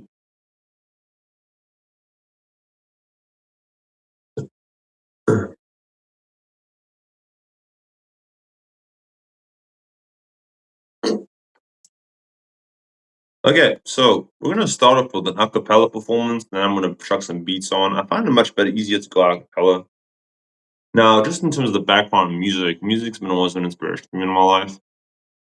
But I'm really proud to say that I not only have a really good understanding on the business side of business of the music industry, and also really the entertainment industry as a whole, the creative industry, whether it be film, theater, long form written, short form, written works, editorials, books, also content creation, just in general.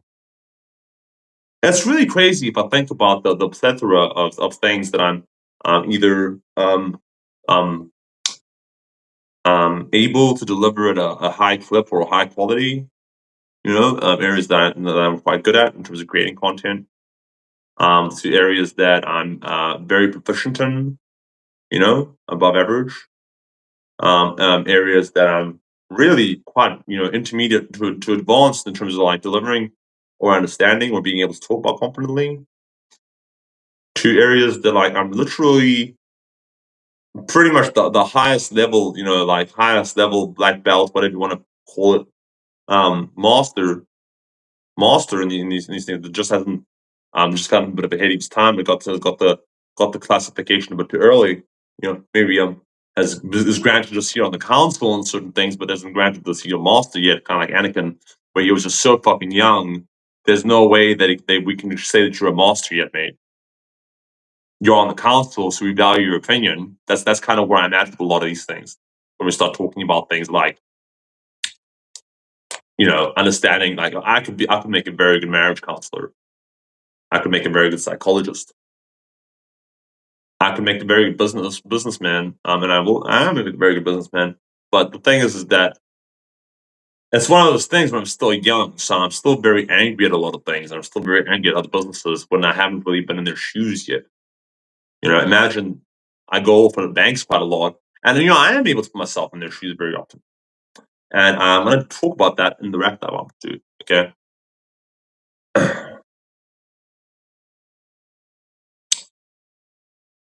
Thank you.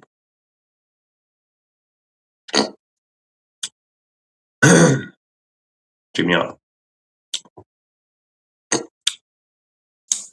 Moment of silence for my rivals as you notice that my title not given yet. I'm heavyweight to this revival. Revival of the fittest, survival of the illest. I'm the illest dude you heard lately, that is just a given. Are you surprised that my boss so lit and I don't even give a shit if you are lit in and living? I even make up words, it becomes trend the moment leave my lips. Everybody is admitting. Shit, I saw a cat.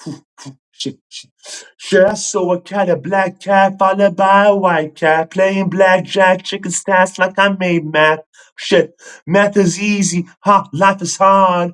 Hard to admit that you lost all your parts. Didn't do everything that's bizarre. Didn't do budgets, did I finish with the bars? Damn, I fucked up for the budgets. They're like, yo, we can't afford this, man, you want it? Damn, how much money flowing in? I need 10K a month, man. We ain't got it. Damn, make a phone call. Credit cards I use for the things that they offer. I bend words like the things of oranges as I put appealings into fucking things you never says. Don't give a little thing that you noticing. If I fuck it up, it's on purpose. You never notice. I'm noticed that it's bogus. Everybody knows they got the choices. Make the choice that you live on your feet, down on your knees. Don't give a fuck, I breathe. Damn. You don't have to get up every time. Most important thing is you still breathing, you alive.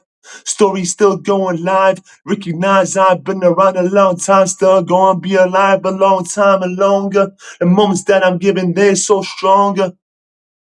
Harder, faster, stronger. Shout outs Kanye, man, late registration. You want a damn, you recognize. AI taking over normal lives. But you gotta recognize skill, the skill to me, person that been alive long time. Damn, I catch the trends early, or I'm setting them. Unless they're not important, they're not giving them. All your shit is saturated. It's saturated. It's saturated. Shit. I hate the people calling front page of Google SEO trying to beat the algorithm news, bro. News to UG. You can't beat the fucking algorithm placed by the people that got resources like money and other things. It's not gonna be so easy for your smart ass fucking GZ, cheesy businessman using self-service like it's easy. You DZ, you got the C minus for the effort, but the A for the pleasing. Shit. I'm a multi-billionaire and I run the company, I ain't got the time. I might as well teach somebody, give me that's what the fuck is on the line. I pick up the telephone, make another phone call, it's on the vine, down the line. I heard down the grapevine that you're doing time, I'm doing more time than you, playboy. You understand? You think you got a hack, boy? Well, we still watching everything that you do, boy. Are you surprised? Telephone with the camera and the voice recording on both sides like it's true, bro. Shit, you understand? You gotta be a puma. You gotta be real fast. Shit, black tiger, black rider. You can't be a ghost rider if you ghost riding. You're riding my dick like it's a hiding. All of a sudden, bitches come out of nowhere and problem. They say that I'm not a really good guy. They say that I'm misogynistic. Ask why. Damn, girl, know your role. That's not a misogynistic thing if you know what I'm about, brah. Brah. The sha. Love is harder, but I know ha. Sha. Damn. Got a lot of auto hard, but the money come to the tane. You recognize the money, the paper never lay. Money doesn't lie, so I speak the fucking language. Got the freaking thing that you never got to stand it. I speak all the freaking language, linguistics. I speak Ebonics like I never fucking listen. In case you didn't know, a shock is a mission. Electric shock from a fucking electrician. I got a couple shots coming in the kitchen. You gonna cook me some dinner, man, you give in. You gotta cook me some sausage with the bacon. Then you asking MD if he made in. Shit. It's a brown paper bag full of bags. Came home, got the standard masters. Shit. Graduation from the street of hard knock, plus the ones that came after. Damn. Best rapper of all time as far as color or skin. I should know that came first, but the second was Mac Kid. Damn. Mac Miller. Damn. South can't really give me shit. Driving through my fucking city. Damn. They say that I'm scared of bidding. Damn. Can you really lead us? Shit, can you really see this? Shit, does it really mean this? I need $1 million. That's 10% of $1 billion breathing. 1% of $1 billion out of number of what the one I said before you get in. I'm upset. Got $1 million, that's a nigga, it's a bet. Betting 50K that I'll be dead, that is respect. I don't give a shit if you be flying in the jet. You can't buy respect from me unless you're with the best. Damn. Best believe the conversation will include me eventually, cause shit, you can't deny skill, don't need validation when I hear the words that I speak. Does your voice recognize the choice that I made to be the illest at the time? But do you really think I'm afraid of looking silly when I'm speaking this real as shit? You into it? I'm from South Africa, I am an official kid. Shit, last week a girl told me got a boyfriend, he's a headhunter. Man, I'm spit the man. Damn. He locked up for a long time, don't match 25 to life. Damn. Best believe they're your girlfriend, baby, you're not his fucking girl or his wife. Damn. Said Mike, you don't understand. Nah, you understand nothing, bro. Damn.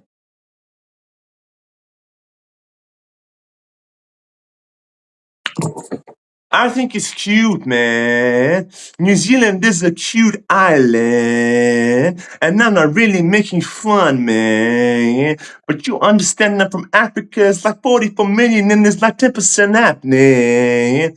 Plus my blood is Soviet. As in, shit. Raji stradai umirai ivrai means live a long life, cuz shit. Long life, legendary one that really be going nigh but the block lines. Shit. Short death and the quick one, this is easy for fun. Damn. My death never be so short and easy dying every day I live. Cuz make sacrifices with the moments I give up and recognize that was shit. Shit. Do I literally have to do everything by myself? Wait a minute, play. Do I literally have to do everything by myself? Shit, wait a minute, play. Just wait a moment. Sure. Shit, wait a moment. Just wait a moment. Shit, just wait a moment. Hey, ask me how many fucking moments do you need? Cause my G been living in the streets likely. My keys that he's moving keys. Shit, keys open doors, but it's likely he's fucking leading into cells that would never be bleeding. Shit, breeze coming through every fucking street as the trees leaves coming from the fucking evening. Damn, money trees giving real shade as the leaves fall into the beating. Shit, I see a better cotton on the ground, pick it up, cause that's worth meaning. Shit, my favorite fucking cotton curd is not involved in the fucking eating. Shit, my mom used to say it costs more money to be fucking buying shit that's not real. Say best believe my shoes made of real leather and the wallet is clean. Yeah, costs more shit. We don't have enough money to buy real fake shit. That means shit. I rather spend more money spending it on something proper than waste money buying really fake ass shit. So with all due respect, China, we love your fucking stuff, but Timo shit is lit. I spent $200 on a fucking iPad. I got a fucking thing with the sand. It said 32 gigabytes of RAM, but apparently you gotta add it on in the kind of temporary thing that was never wrong.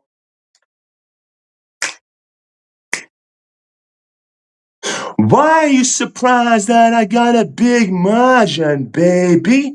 I'm like margin boo with the ladies. In terms of belly, man, they never surprised, man. I lost like 75 kgs in like 4 wives. Shit, just like 4 years that I've been alive.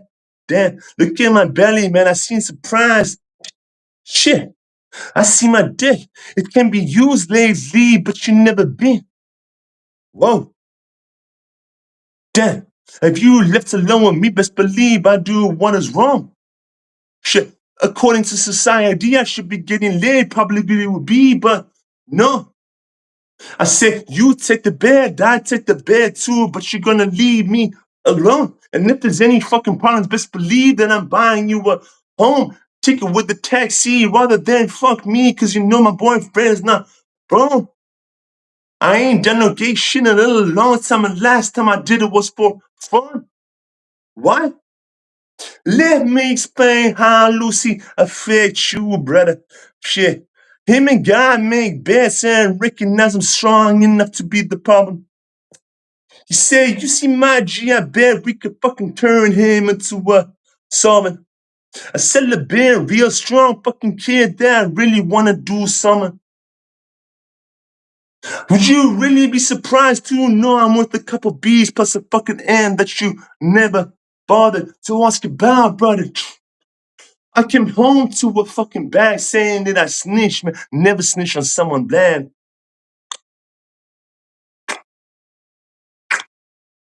I had a police officer once ask me, whose side are you on? When I'm reporting getting kidnapped, stabbed, and put into a grave that I never wronged. Damn. I'm digging the grave by myself, getting tased because guys telling me I'm in the maze and I need to find a way in myself. Shit, that's what they told me when I got locked up in Mount Eden, so I put myself just away. Shit. I gotta be real careful cause I'm not proud of something that is so lame. My name is such a shame. They're like, would you play the game, man? It's all the same. You find a dame, put your fucking semen inside and recognize that it's common names. I'm fascinated with the meaning behind names like Blaze, same, and with the and the Bane. Damn. Did you know what Michael means? Did you know what Michael means? I'm sitting at the poker table playing 500 and now at the time now worth about 3K or something else. 2K, 2.2K sitting in front of me as I asked about.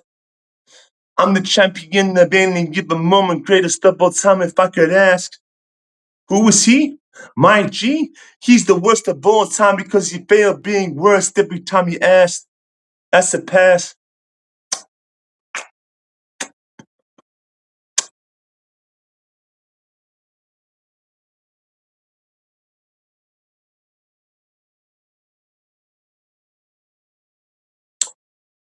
If you think about life when you pass and when you die, man, I never really die, yeah?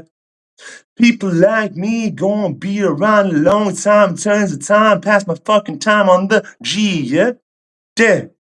I used to wear a G-Shock, man, a stopwatch, that's why significance of high roller bean, man. What's a Rolex significance, best timing, oh my god, you best respect the ignorance. Shit, it's non-stop, man, I never fucking sleep there. 4 days in a row, I'm putting down. Yeah, hibernate like a teddy bear when you pull, wake up with the honey in the porridge that my mom prepared. Noodles with the fucking bread butter, everybody toasting me like they skit. I haven't had a drink of alcohol unless a special occasion. Shit for like 4 years. I haven't had a fucking soda pop unless a special occasion. Shit for like 4 years. I haven't spent a day without exercising. That might be a problem. For like 4 something years. I haven't spent a day talking shit about the things that I'm accomplishing. For like 4 something years. If you wanna be the best version of yourself and you respect yourself enough to recognize you can't respect anybody else, shit. Then instead of telling everybody what you're about to be and what you're about to be, fuck, just be who you want to be. Embody who you might see in the free mirror as you wake up and put on every cheesy piece of cologne that make you smell like you were thrown. Complete the version that you want. Counting the days that you're sober and putting yourself on the way like shit, man. It's a new weight class. As in, I am waiting till the year pass before I accomplish anything, man. Oh, as in, it means, brother, if I wanna lose weight, I don't weigh myself because I'm not counting weight that I lost. I'm counting days that I recognize I'm living right lifestyle, and that is not a cost. Shit. Get this, it's not about having a diet, about eating less and doing more. There's no special fucking form, no perfect fucking combination of a move, bro. Keep moving forward. Don't back down against anybody unless it's fucking strategically strong. Did you know that every now and then in a fucking boxing match, man? Even if you Rocky Balboa, what? You're getting fucking beaten and you punched in the face, man. And you fall over. Then, even Mickey experienced those and stare down. Stare down. Shit. Not this time, brother. Shit. Cause I'm a 3 minutes from the fucking distance, cousin. Shit. Cut me, brother. Cut me. And if you cause smash, I'm gonna be your problem. It's my life. I'm not gonna die this type of line, guy. If I die, then at least I said that I tried and not got to the finish line, but filed to the fucking morning. Everybody knows that I came by. Who won the fucking fight, brother? Shit. Shit. Most inspirational moment in the fucking sports drama. Rocky won. It wasn't when he says, Adrian, I love you, probably minutes before that fucking moment, Kaza. They don't really recognize Apollo was fucked up. He's got a broken rib, broken eye. Says, no fucking rematch. No fucking rematch. As in, ain't going to be no fucking rematch. No more money for you. That's a mean batch. You a crazy motherfucker, beat you down in every single way. Broke your nose, broke your fucking eyes. You can't even see me because you must be blind. You think you can take me? Shit's the same in the rap hypocrisy. The rap game got a lot of things in charm in terms of brother, what the fuck you want? I'm a snake charmer, I'm like a boss. You're chilling in Bahamas with your brothers. I got them in like they're the problem. My day one is you know who you are, they're not around because they're goners. Fuck. I'm very used to being by myself, even in a room full of people. I do the best. Simple math. Yeah, yeah, yeah, yeah. Fuck yes, dude. Fuck yes.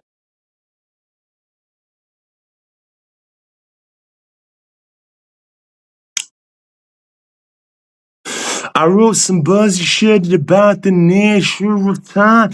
I wrote a long line as I did a line of Coca-Cola made of sugar pine. Shit.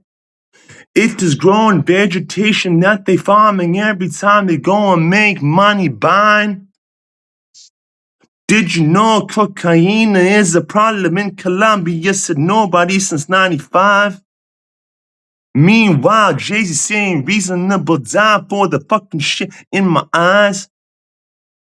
If you fucking carrying, I know that a lot of your boys, left compartment is lying, so shit in the bag, I was not charged. Now time for a history lesson. If you really want a single stronger weapon, it's not a Mac 10 or your brethren. It is the voice that you choose to use like it mattered. Shit. Damn, like it mattered.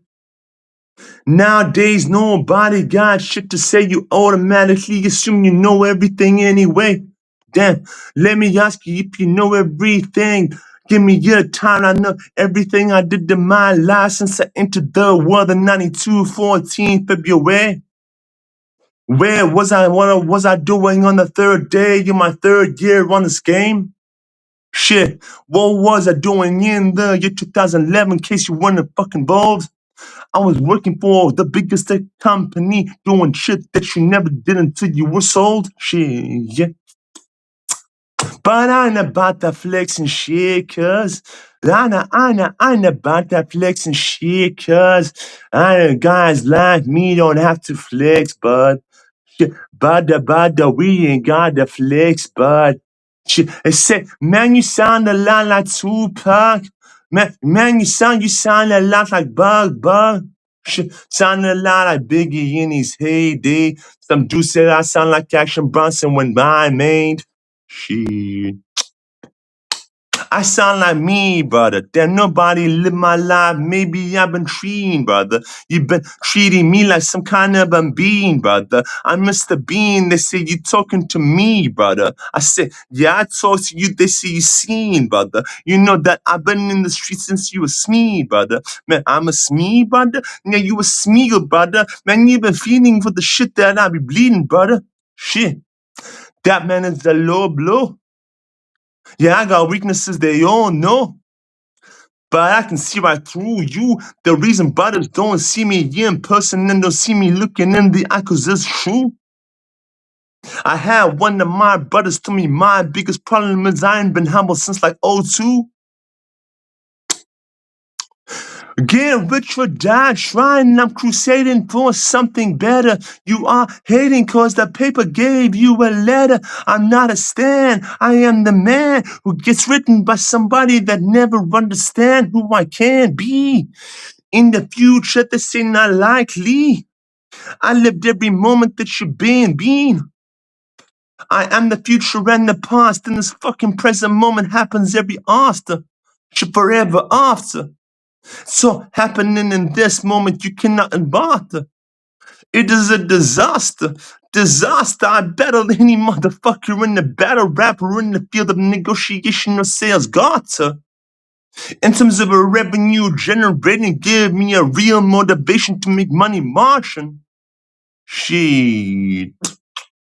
Can you make big boy, big man decisions? Shane, you were a rude boy. I'm a bad man on a bad mission. If your mission, should you choose to accept it, is you the fucking weapon giving voices that you meant it? Did you mean it? This is no small talk, man, you beaning. They're like, man, does you want to rap for living? Bitch, I do this shit for fun, man. The real different reason that I be speaking is cause I need to fill up time in the fucking sequel. Better recognize 4 hours is the maximum allowed on the links and fucking bars, but there's 4 additional hours on YouTube that you meaning. Did the 48-hour live on Twitch? No shit, I was high, but it was even. Yo, on the Guinness World Record for the longest continuous from the fishing streaming. I was fishing for the poker fucking winnings, but it wasn't about winning money. It was about playing and being the one that's advancing. Show. I'm looking forward to having the moment the Rocky had as he's looking at the man staring at his dad, blaming him for all his problems. You too old for this shit, man. They gon' blame me and say that I'm not the fucking same as you did. You fucking crazy. You're gonna get killed like the fucking previous battles that you get. You don't understand, Keisha. Oh my God. You know, you used to be so smart. So my mama used to tell me before that she passed. And when your daddy said shit, when you make your money, pull your finger out your ass. and ask one question: what my purpose in this life is to provide and do the duty I was asked.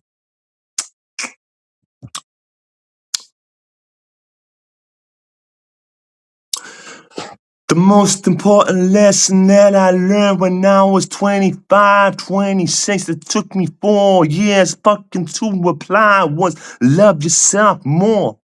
More. They want me to hate myself, so I'm gonna love myself more. Don't play yourself, reward yourself. You earned that shit, man.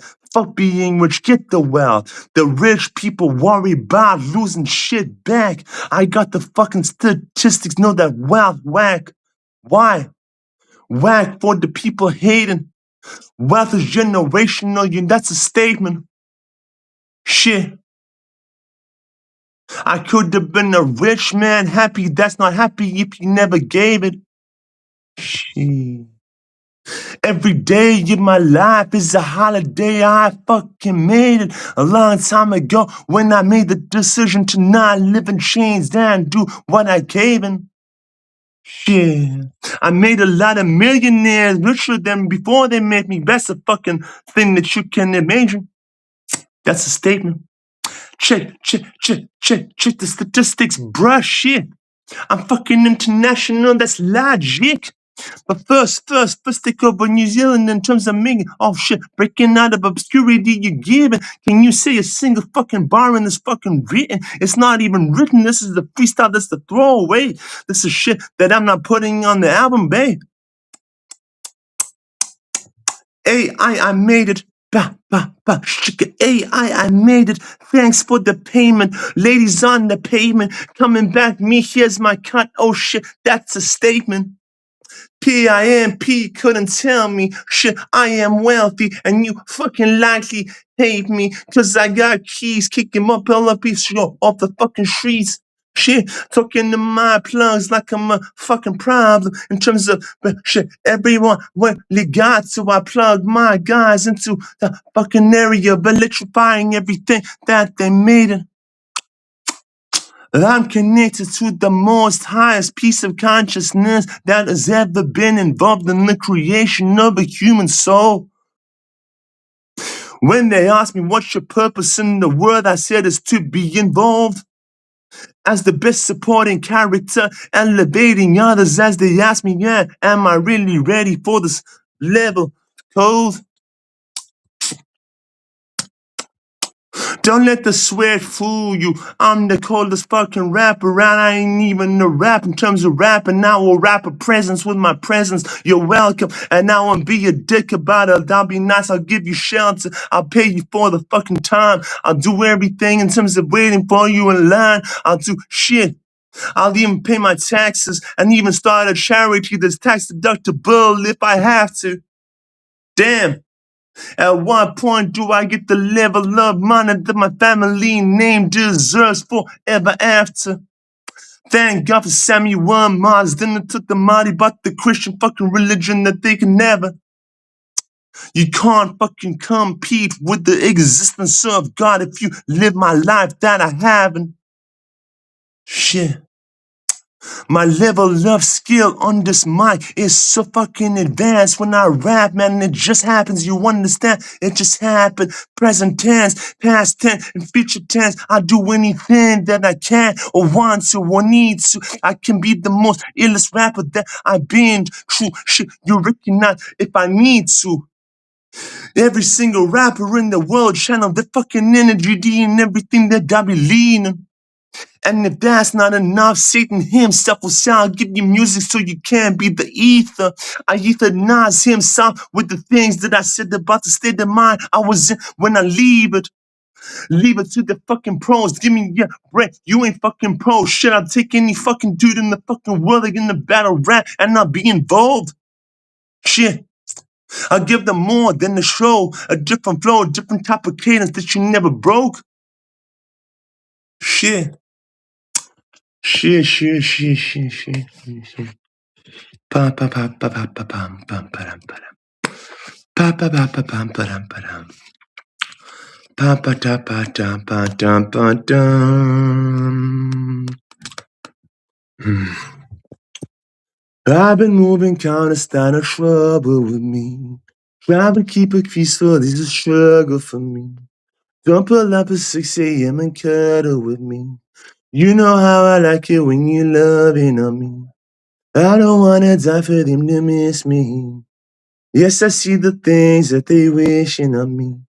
Hope I got some brothers that outlive me. They gon' tell the story, she was different with me. God's plan, God's plan. I feel good sometimes I don't. I push back sometimes I won't. I've been mean since dawn they lost. Might go down as G.O.D. I've been on the Southside G. I make sure that North Side, I make sure North Side, I just shake him, bro. I just shake him. Because North Side always in New Zealand. But shit. Bad things. There's a lot of bad things that they wishing and wishing, wishing and wishing and wishing on me.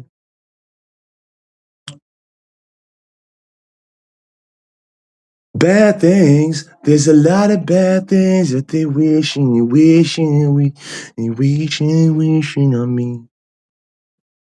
Shit. They said, do you love me? I tell them only partly. I only love myself and my mom. I'm sorry. They said, do you love me? I tell them only partly. I only love myself and my mom. I'm sorry. Nah, I'm kidding.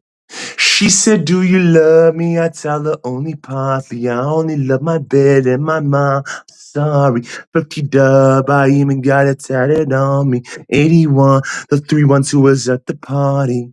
And you know me. Turn the O2 into the mic G, cause without with the Ollie, there be no me. Imagine if I never met the broskies. God's plan, God's plan. I can't do this on my own. Someone watching this shit close. I've been me since body exhaust. Scribe go down as G.O.D. I go hard on Southside G. I make sure that no side Chickasaw. But still, grand things. There's a lot of grand things that they wishing and wishing and giving and blessing on me.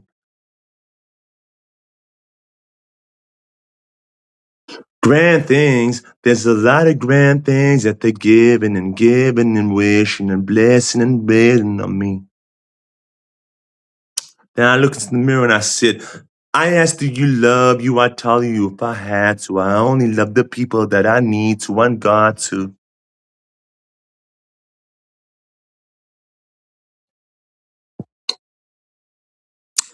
And the last song, just to keep things going, I'm gonna flip the switch, guys, and tell you one thing.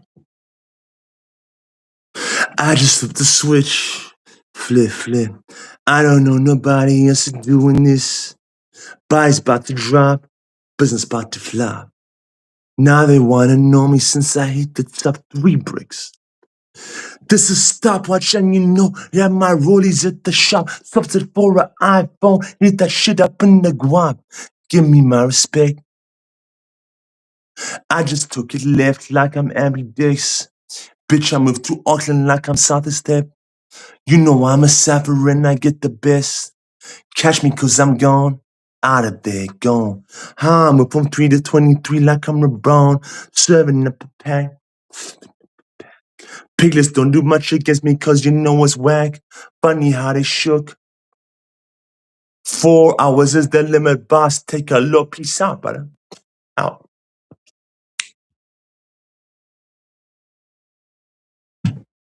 That's it. That's it. That's it. And that's all I have to say about that. Except now, the crew on YouTube, because the guys on LinkedIn only get 4 hours. The guys on YouTube are gonna get an extra special treatment. So basically, all that shit was basically acapella shit, right? So now we're gonna basically do some stuff with beats, bro.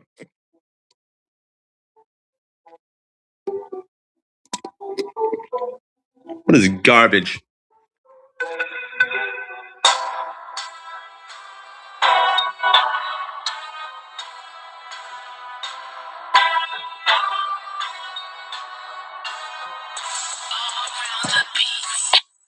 No.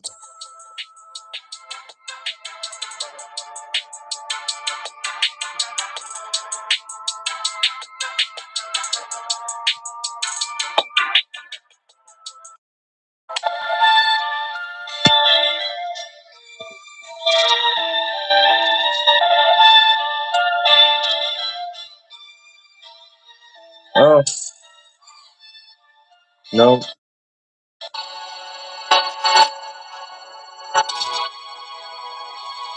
You know what, man? I wanna do it. I wanna do industry beats, and if they get flagged on YouTube, they get flagged. You know, it happens.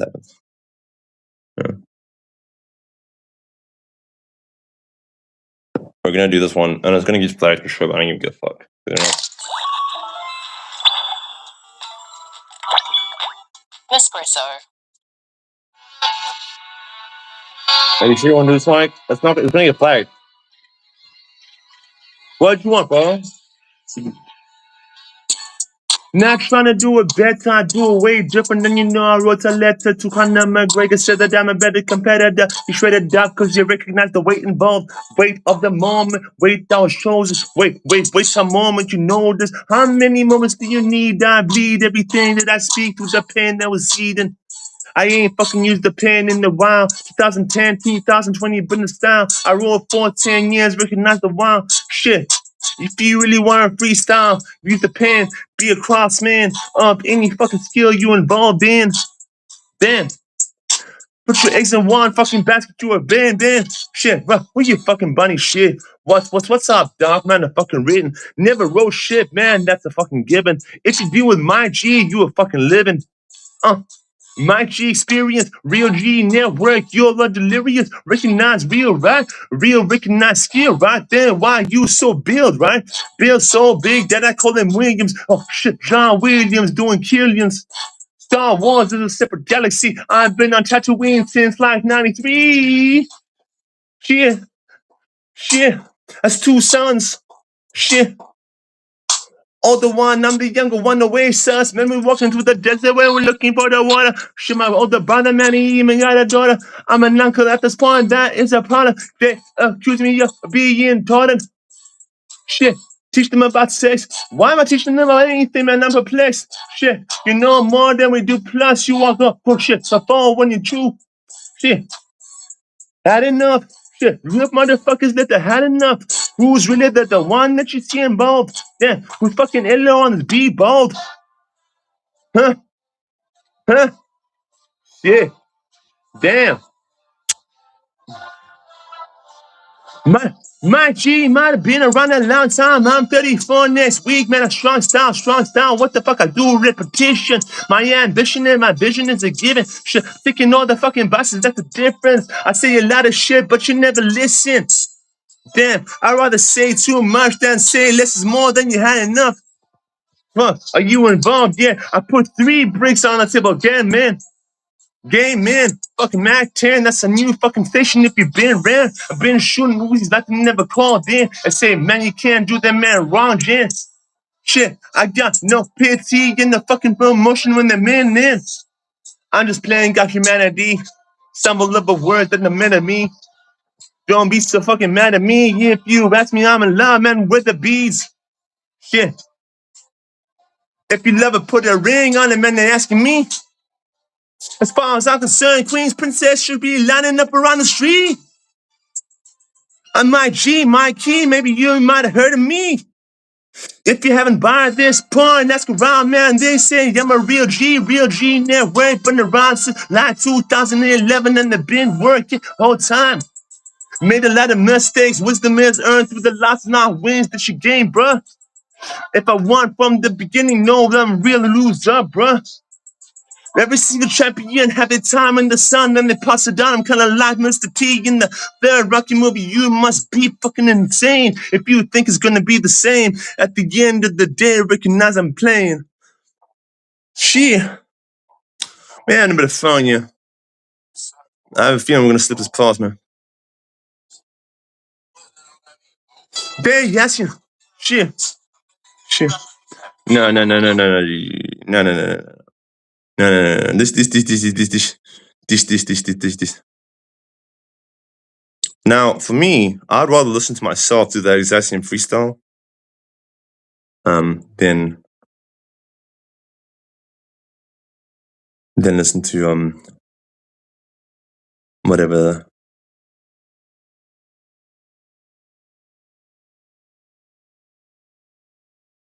Now let's just do the shit, the same fucking flow, the same flow the brother does.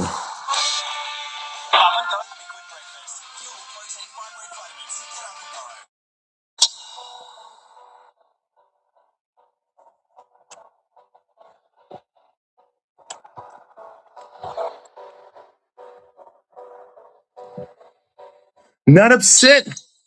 50K against my name, and that's a bet. Recognize and never gave me the respect, but they still took the money that I bled. I made a lot of millionaires except myself. Gotta love the blood and it's cold. They will never get me from my soul. Got that shit in states that never close. Can't go 50-50 with no bro. Every month, I'm supposed to buy everybody what the fuck wants. Shit. You out of touch. 50-50 means there's something to go hogs on.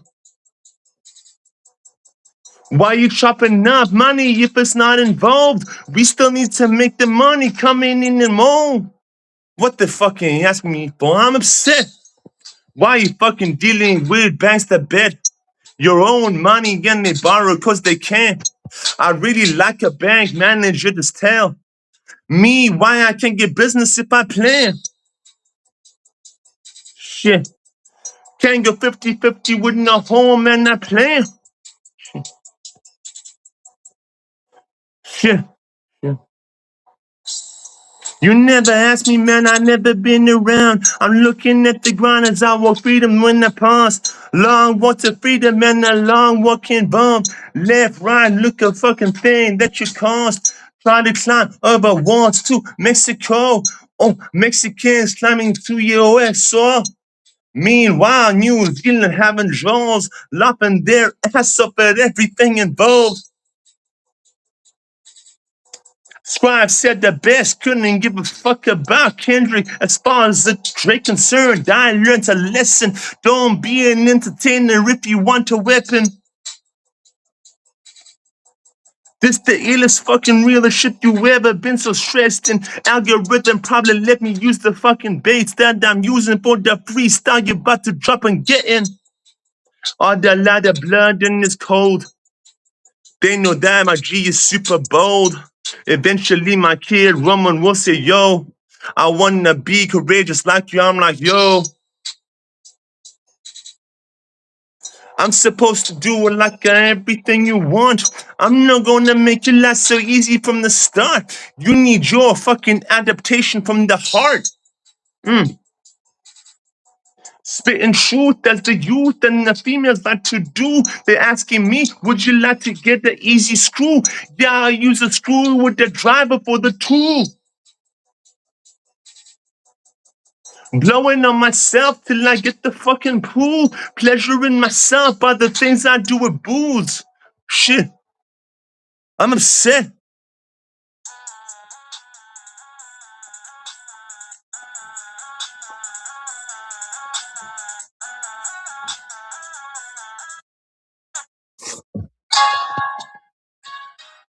Shit. Nice thing. I want to ask if merchants use beats on this fucking retailer. Fuck. Everybody like me.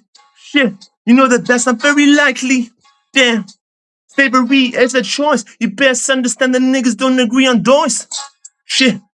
Can you say N-word if you want? Cause you don't really need to ask me, you ask brothers. Shit, in my hood, it's really not a problem for my G to say the N-word in certain categories and the context. For me, nigga means self fucking non-test. Fellow sufferer as an N-A-G-G if you cuz.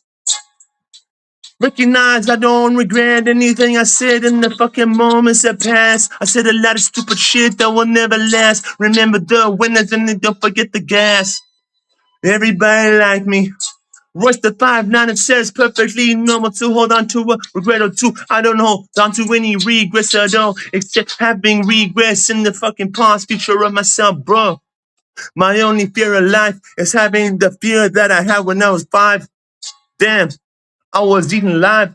I was eaten live by Satan's own worshippers, demons coming at me from all sides. You gotta curse. But I was cooking pies for the heavenly gods. Recognized when they send me down the man, they ask, what is your sole fucking purpose on this earth? It's to elevate others. That's the best supporting character. Woo. And everybody like me. Shit, that is super likely. My G, open doors, man, that's likely. My keys moving real weight if you might be. Last fucking resource that I'm gonna use and then let me get away with it. 2 is move 10 fucking keys in 2 days. Easy ass shipment. That's 2 fucking million 24 if we meant to. Fuck. Would you really blame me? I would fucking take my part and be like, baby, fuck, that's a quarter that I'm in for myself. That's 500K easy that I will pelt into a crypto account, cut it up, cut it, cut it, cut it like a melt. Damn. Shit, and spend the nights. Understand it's likely that I use device. My fucking brain's so advanced. If you take a chance, go against me, best you know you finish lost, bus. Shit. And I'm a nice guy. You asking me why it's not a sprint, it's a marathon, cuz. Plus, the whole time I've been running around the circuit for myself. The best recognized when I finish the race a lot. I'm gonna finish first, second, third, every other place involved. I get the gold, silver, bronze. Shit. Silver might as well be platinum, cause I started the fucking race that I would won. Shit.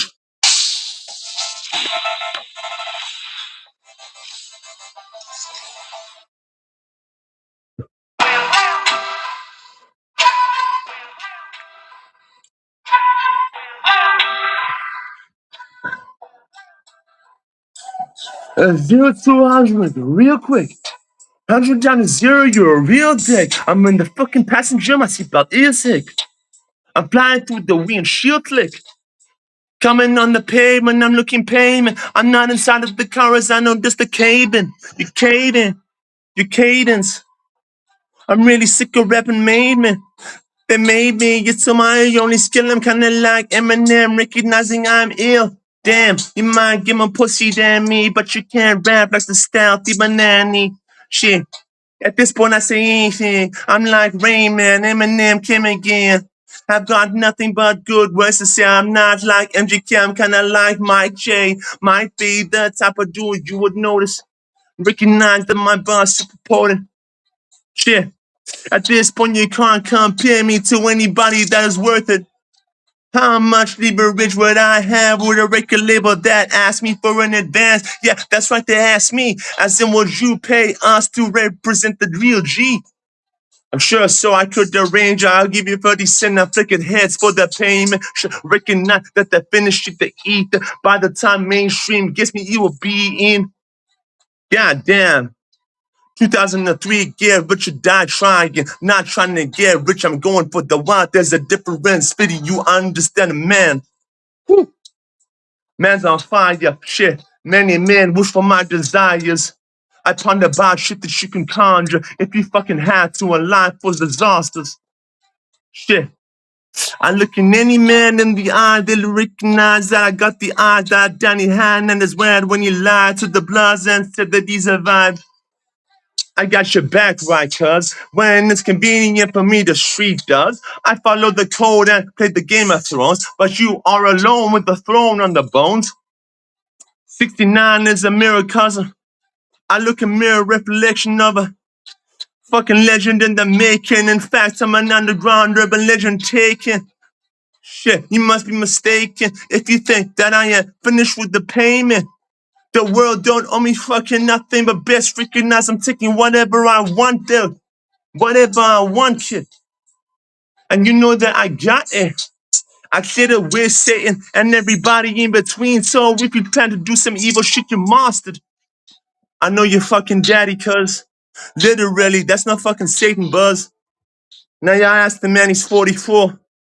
I hit him with the 4-4 in the draw when he keeps the shit in store.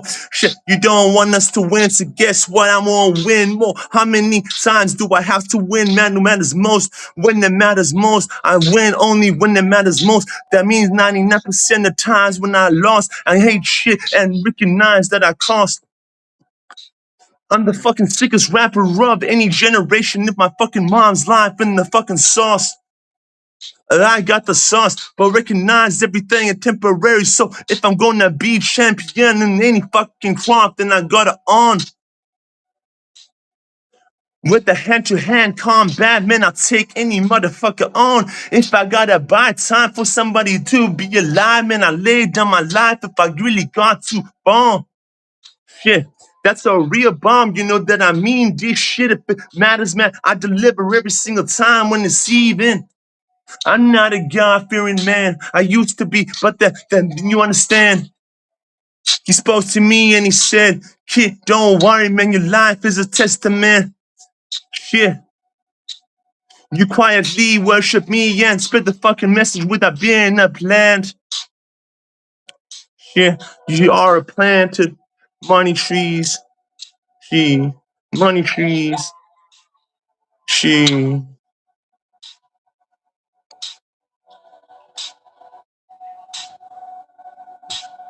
She.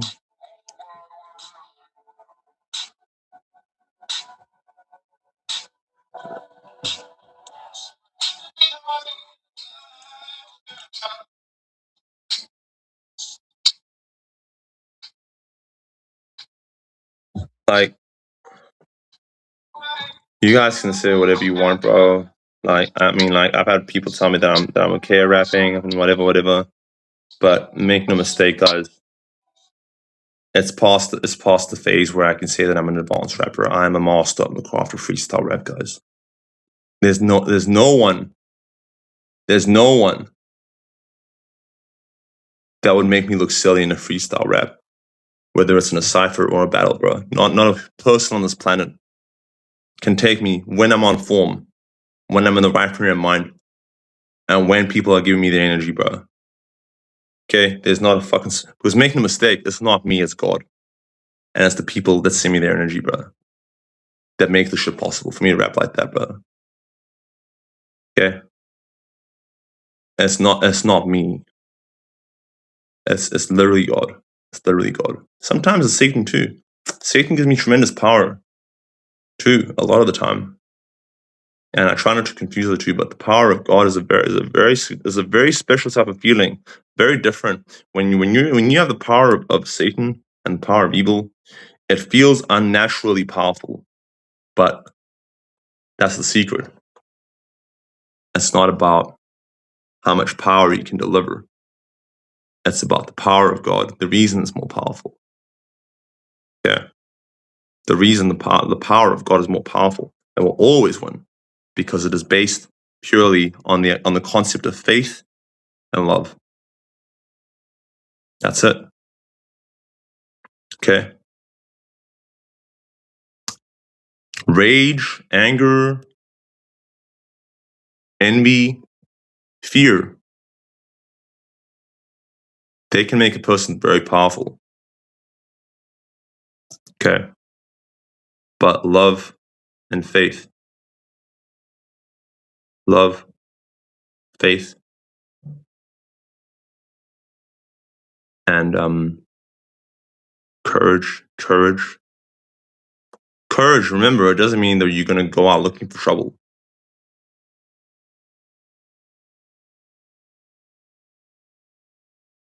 Okay. But you guys can. This video is a testament. This video is a testament of the power of my voice, right? There's no way that the algorithms are going to ignore this. Okay, I'm 100% certain that this gets chopped up. It's going to create some really solid stuff that will get noticed, right? I know it. And if it doesn't get noticed, it's fine. It's there. It's there. Eventually, when something does get noticed, the stuff is still going to be there. On my LinkedIn, on my YouTube, it's not going anywhere. Yeah. You guys want an encore?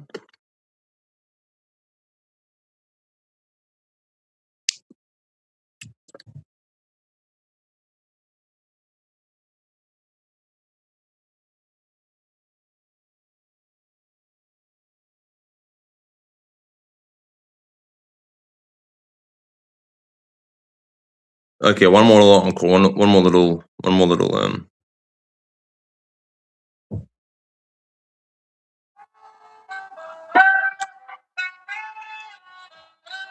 Encore. Nothing can stop me. We're all the way up. Yeah. So we're all the way up.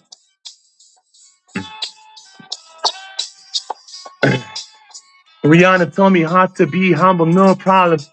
I'm a rude boy, man, you know I got to. I know at this point if I see big sis like Fergie or Britney Spears, I want them. Damn. You realize I was watching that shit when I was 5. My brother says you're getting fresh. Oops, baby, hit me one more time like why she dressed like the kids are pressed. I'm impressed by the fucking level of the voice you deliver, but I gotta guess. I'm feeling strange ways when Lil Bow Wow says bow wow wow wow yippee yo. Everybody knows what the word really moan. Oh shit, what is that moaning from the room? My brother watched a porn film and I know it's bone. Shit. You shouldn't be watching these kids, but you know you gotta learn somehow. Watch that shit, couldn't fucking figure out anything, but I know now. That's the fakest shit I have ever seen and I've been around. If you wanna get fucked real proper, man, I'll show you why. Show you how. I've been around. Oh shit, a pound cake is really tasty, but recognize that I burst your cherry. Fuck you like it was the first time. Wow, damn, that's a promise. I took a big game, and I say why? Cause I'm my G and I'm all the way up. I'm all the way up and I'm all the way down because I've been around. I am the proudest honor of my name is Gerasimov. Fuck, it's Alexander Big Shit's the Great. That's after Alexander the Great. Warrior of my time, and I take my time every time I am late. If I show up late, they say you're not on time. I say I'm here now. Let's make the shit rhyme. Everybody knows that I do show up late for my own show. Show up early for the school where I learn fucking 2. Add 2 plus 2 minus 1 equals 3. I'm like, right, true. Illest fucking opening to any bars that ain't do shit. Big shot, man's hot, super cool.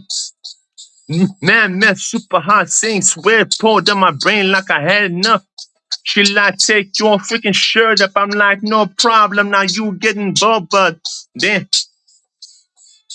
No fucking question. At this point, I reckon I'm sexier than any version before. And back when I was 15, I was weighing 84 kgs. A sportsman playing a game. You see, walking around from the A to B. Now I get dripping around because you recognize this nature's VIP.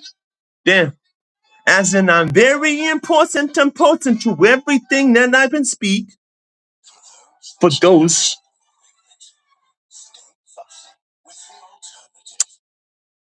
Now I'm gonna explain to you the very simple process of going from $0 to filthy rich.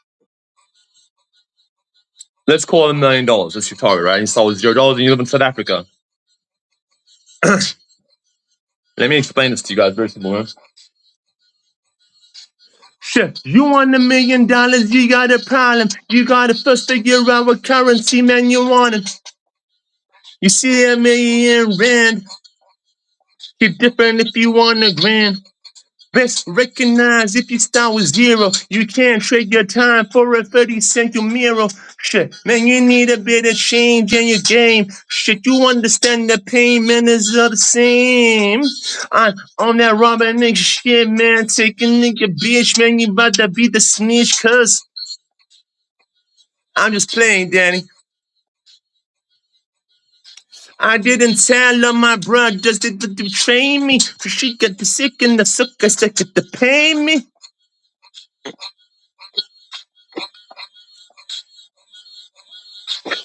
A wise man interviewer asked Jay-Z if they give you an option of you seeing yourself, see, as in you can see yourself in a meeting or be paid $10 million, you know, a given face, you're like laughing, you're like, what the fuck just happened?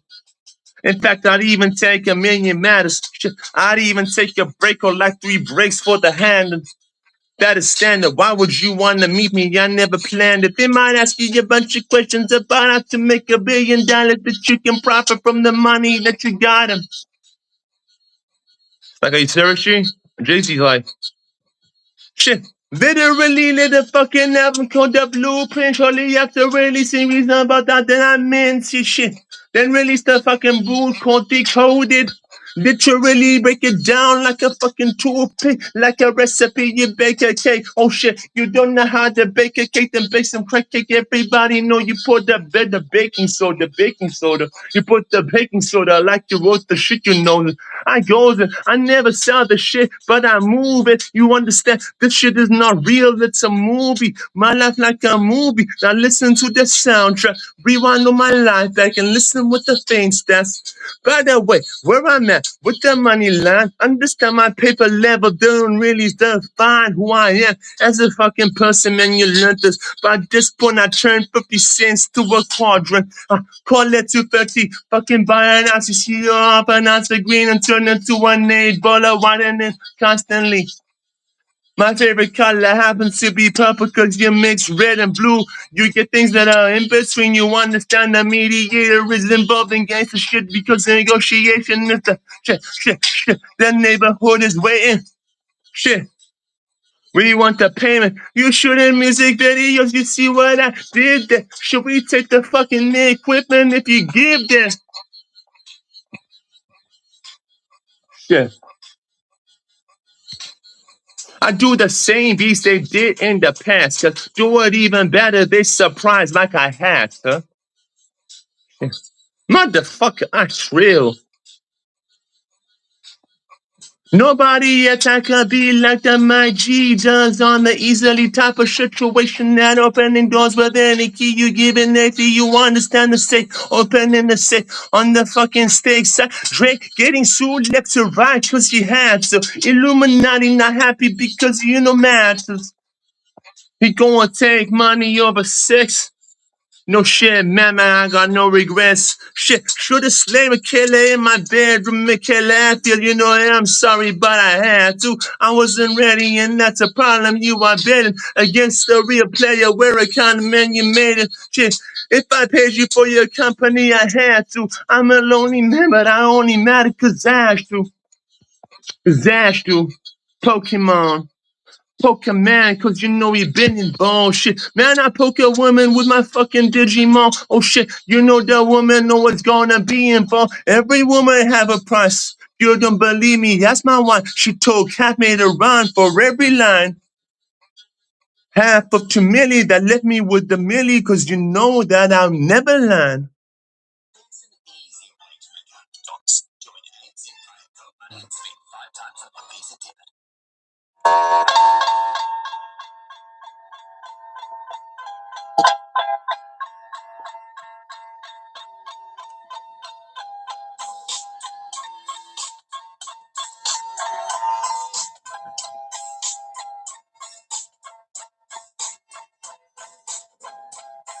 Ray still around, man. He made a $500,000 last time I checked. Has he made the big and dead, man? I got no idea.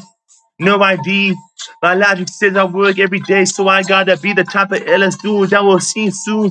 Shit, he's the illest fucking rhymer in June. Shit, he's like a motherfucking monsoon. Cyclone, see rage, recognize that I'm cool. Stand up for the weak, man. I am the weak myself. Every single week, man, I'm on a streak of wealth. Make a better coin, spend it with the brightest hand. Go outside because exercise the bands. I advanced every single chance that I can. I get advanced from the fucking labor and asked him, do I get a better deal? They say you get no leverage. I say you got the bills. Shit. You're gonna get the Williams, you best down the best bet that you never put on private jets that send on the tour if you got respect for yourself. Better milli if it is advances. There a chance that I get a little better. 10 million for an advance is a letter. They said nah, but we do half a milli, half a lemon. My dad said that's all you really need for brethren. Sell the property and you move it quick. My mother sold the property and she came in sick. Flew over the fucking Atlantic or whatever ocean in between the one that matters. Then How much water do you need to explode before you know that it's a standard to look outside, look up at the stars, be a fucking space jam? I am going far, man. I told you. Walking to the Grammys like I hold you. Shit, every fucking trophy that I won has already been won by the life that I've begun, and I lived in my mind, and I know that I passed every single test that I gave myself to ask myself, am I a better man than I was in the previous day? And I say yes. Shit. It's been 4 years since I failed that test. Last time that I wasn't better man was when I made 20 fucking grand in like 2 fucking hours. I'm like, wow, man, you can't understand the level of shit I could do with that. Like I'm Jerry Yang, praying to God, saying you got the vision for me as I'm winning every hand. Life starts you with a good hand. You got pocket aces, but there's still 5 cards. If you get all in by percentages, you lost. Fuck. You're drawing dead because river out, you are drawing lost. You're all in, Tom Dwan, man. There's no way you can win because you cost me $500,000. I'm not shit, not sound. I couldn't have heard my fucking silence. If it burns too much, man, I'm gonna stop it. But I kinda enjoy to learn of my losses. Damn, still haven't learned my lesson. I like to get the weapon that I take a loss. Heaven, shit. You can't hurt me in any way, physically, mentally, spiritually. I'm too fucking strong for you. Cause every time I get up, I can bleed every fucking thing I see. I wake up in the fucking room, in a coma with my legs chopped up because I got you. Take everything from me, you can take my money, history. Oh shit, pictures and everybody see, man. You best believe if I couldn't breathe, I will be in your dreams, seeing everything you see. Plus, I'll be alive, so you be alive. Wow, coming back for more, no fucking way. Plus, I got the whole fucking army that these niggas say they know me, they don't know you. Shit, so best get out of my fucking property before I will blow the you shit away. By the way,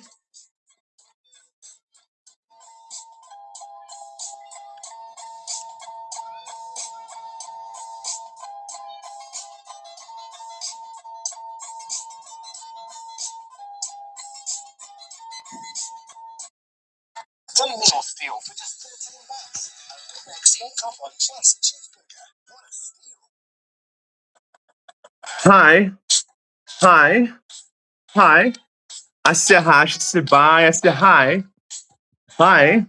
I said hi, she said bye, cause I'm bi with the lesbian. I said, hi, my name is Mike G. Mike G might have heard of me, seen me on the streets putting out posters of some random band that not fucking costing. Do you recognize the type of skill when you look into my eyes and you see the dude that flyer than the past and the present, the future? I do everything ahead of my time. I use you. Eventually, their lives sit down. You gotta be humble, pass the mic right down. If I don't feel right, pass the mic, but there's nobody inside my shop, but it is me tonight. Damn, I can't get enough of my voice. I made the choice to be like voice to find nine, man. I go strive for the best of all time, and I'm like, why? Cause I can, and I'm like super high fire. I am not a rapper, you know that I might have been the jewel behind everybody's flyer. Shout out melodons array, cause you buy the fucking ocean, drinking potion. My name is Real G Network. Notice, you on notice. I'm drinking potion. If I fuck it up, man, you know that it's on purpose. Shit. I've been in every single crop that you finished lost in, and I'm the worst of all time. Try to be the worst in any given moment, and I failed in that promotion. Damn. Shit. That's enough of that, bro. Okay, this is really the last one now. It's really the last one. This is the last one I'm going on. Shit. Mastermind. What? Shit. I swear to God. It's not me, it's God. Lord, give me the strength. God, let that shit breathe until you get that money. How much money is out there for you, Mike? All the money, all the time, and all the rhymes. Recognize it's a skill coming ill deep. Everybody looking at me like I'm ill beast. Everybody real see. Oh my God, if you seek, you should find G. Never really had to. Best believe everybody really had to. Speak my name like they really fucking plan to. They say you not the best, you had to be. Fucking tripping on some kind of bees that you never gain. People walking by my house, recognize something happening inside that is not the lights. Shit, damn. Rich nigga talking real shit, you had to. Big money shit, everybody know you plan to. How much money do you need? All of it, I had to. Shit, rich niggas talking rich shit. Recognize that I do that real shit. Fellow sufferer, that's why I end parts. They give me end parts in every neighbor bar.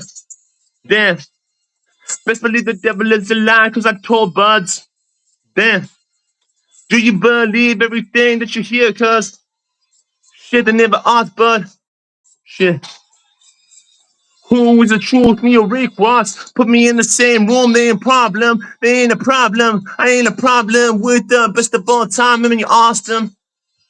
I'm telepathic, one world consciousness. I do it cause I managed shit.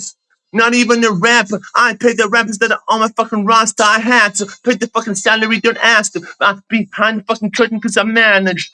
I'm the man and I understand this. Business is business, personal is personal. But you know that I battle. I battle anybody, look them in the eye, banner. Banished. You lost your fucking open privileges because you never fucking been ill as this shit is. Damn. You think I just so fast, man, is gonna finish last if you battle against me in any fucking village. You put me anywhere on God's green earth, I can quadruple my worth and fuck any bars out that I spare 10 cause I murk anybody in any situation that involving my nation. You best believe if you're coming for Altiora, I'm not saying it right because you know I'm noticed shit. What I'm trying to say, only hung is my fucking time. Everybody play. Aotearoa, New Zealand, if you're coming off, so you best recognize you got a problem. Cause I'm the general and general. Best believe soldiers, they are assembling. What? If New Zealand is the last country on earth against every fucking country else that involved, you got a real fucking problem. Yeah, we do the hawker and officer. We do everything that we got to fucking goodness back, we promise. Damn. Best release the last line of defense against anybody that is ignorant enough to think they can fuck with the country as bad as this. Goddamn shit. Pucky is standing around like, bro, are you serious? Best believe technology will solve this. We stand up as one nation, everybody into this. I'm the illest motherfucker that you know this, but you know that I promise there's a method to my madness. I'm not even crazy if you do it if I can. Shit. If you are a real man, you look at your queen and best recognize she's the first line of defense, but best believe they'll be done by that man. Shit, you know what I meant? Fuck doing what you can, cause you never planned to be this ill when the fuck it just happened. I am just rapping. Shit, best believe New Zealand is the real threat if you wanna bleed. If you see me walking down the street with a tongue and Molly and Pocky, yeah, we do what they seem. By the way, Chinese and Indians are looking like what's good, brother. You win a diss. South Africans, Russians of blood. Shit, you rushing to a fucking problem, what's up? Oh shit, if you got that passport, I'm getting mine soon and I'm citizen, permanent resident. Shit, pretty soon. I'm a Jewish citizen, South Africa is cool too. Shit, damn. 95 is a fucking problem if you've been alive at the time and oh shit behind enemy lines. Shit, by the way, you fucked Australia 438 back in 99. Shit. Miracles what happen if you've been around long enough. We don't really talk about it. If you've been there, you've seen it, then nobody can say shit. Bro, big man, big shit. If you never fucking know this, I'm the reason you're inspired today, man. You blow this, you blow this. Yeah. Inspiration, man. You know you fucking earned it. That was fucking ill, bro. I wanna run that shit back.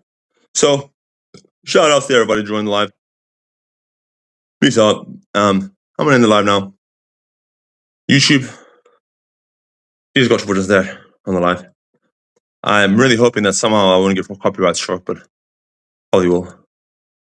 But you know, I saw myself as a past tense version of my present self the other day. He was a real good-looking man. But I remember when I was young, back in the 2000s,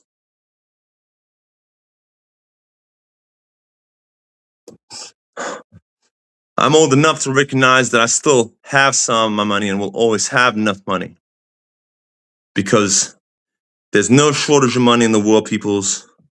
Only time, and the people that have the wisdom and the expertise to know how to utilize the time to get the best result for everybody involved. And best believe that I'm very, very wise at how I use my time. And most of my time is spent preparing for delivering lives like this one. I hope you guys enjoyed this. I hope you find some value out of this. If you haven't, then fuck you, bro. Then you must be some kind of genius. Because there's no way that you watched this whole fucking thing and didn't find some form of value out of it. If you did, tell me about it. I'd like to hear that shit. But besides that, I want to send a shout out to the following people, okay? Okay? That basically got me to where I am today, okay? Very important. Number one, my mother, Nina Brooks, Nina Mikhailovna Gerasimov Brooks. Okay? My brother, my older brother, Theodore Gerasimov, Lexington, Feeds. I want to send a shout out to my real father, my blood father. I say my real father, my blood father, okay? Alexander Yurievich Gerasimov, Alexander, Alex, Sasha, we called him. My late uncle, Alyosha. I want to send a shout out to all the brethren out there, Levitsky, all the brothers from the South African Soviet bloods that were out there in South Africa that taught me how to hustle. Okay, I want to send a big shout out to all my South African brothers and sisters out there. Candace Hillary Richards, still see you. Brian Taylor, Kyle Francis. And more importantly, to my adopted nation and my brothers and sisters, my whānau, my iwi, out here in New Zealand, okay? Massive shout outs to, because most of the people that I just mentioned are either past tense, of course, shout outs to Richard John Brooks, second. Passed away a couple of years away from cancer. Yeah. Richard always taught me famously, he said, Mike, whatever you do, don't get involved in business. Don't do it. Don't understand. Don't understand what it's like. Okay? It's not what it looks like. Go get a job. Work in that job. Get good at that job. Have a career. Find a beautiful wife. Have some kids. Divorce the wife. Have some more kids. Whatever. But for God's sake, just don't get involved in business. Because it's not the life you want. And your chances of succeeding, and even for any period of time, are so minuscule that you are better off just playing the lottery, really, and just having a normal job. I found out years later that he did the same thing to his daughters, who, ironically enough, themselves went on to be very, very successful in their own right. I know that Susan, his oldest daughter, lost that shit, owns an empire that's worth around $40 million. It's having a very hard time developing the properties and the challenges associated with that. But I know that Andrea has also done very well for herself. Lives in beautiful Queenstown. And Geraldine G, Mike G, Geraldine. I was thinking about naming my daughter Geraldine, but really, maybe if I have a second daughter, I might name her Geraldine. It's a beautiful name. But very, very successful, wise, and intelligent, beautiful person in her own right. Of course, Steve, who passed away. My father, Richard Brooks, was said that I reminded him very much of Steve.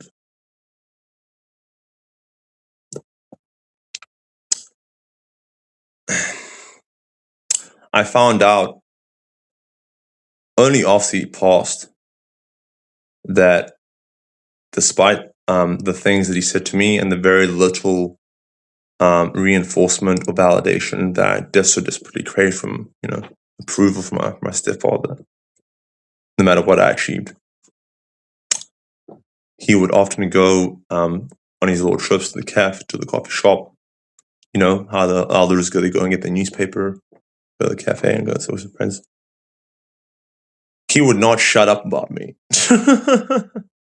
He would not shut up about me. He would often talk about how frustrated I'd be and how much potential I had and how much skill I had, how talented I was. But said that I probably wouldn't make it. But damn, I was very, very, very ambitious, and I was very, very determined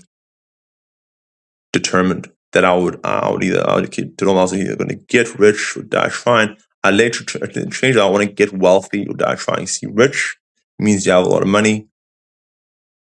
Wealthy means money isn't a thing that you need to worry about, or anybody for the foreseeable future in your bloodline needs to worry about, or anybody that fucks with you needs to worry about. It's when your name becomes so powerful that you could go broke 10 times over.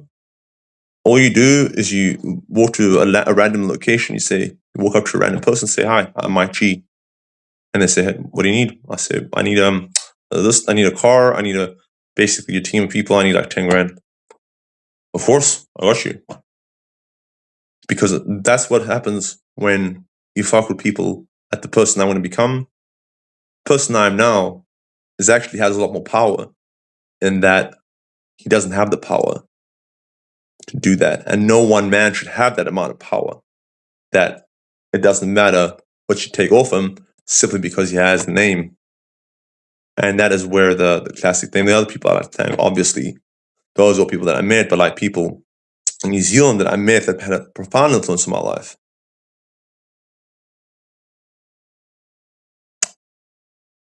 Mark Nicholson, Richard Cathro, Jack Cathro. I got a shout out Julia Risky. That performance that I just gave, I would not be possible if Julia Risky didn't tell me or teach me how to freestyle rap, give me the confidence to actually write my own bars.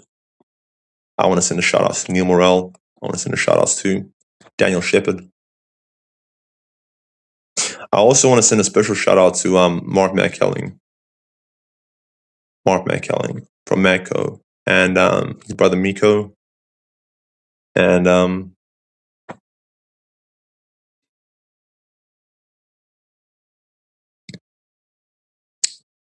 I want to say that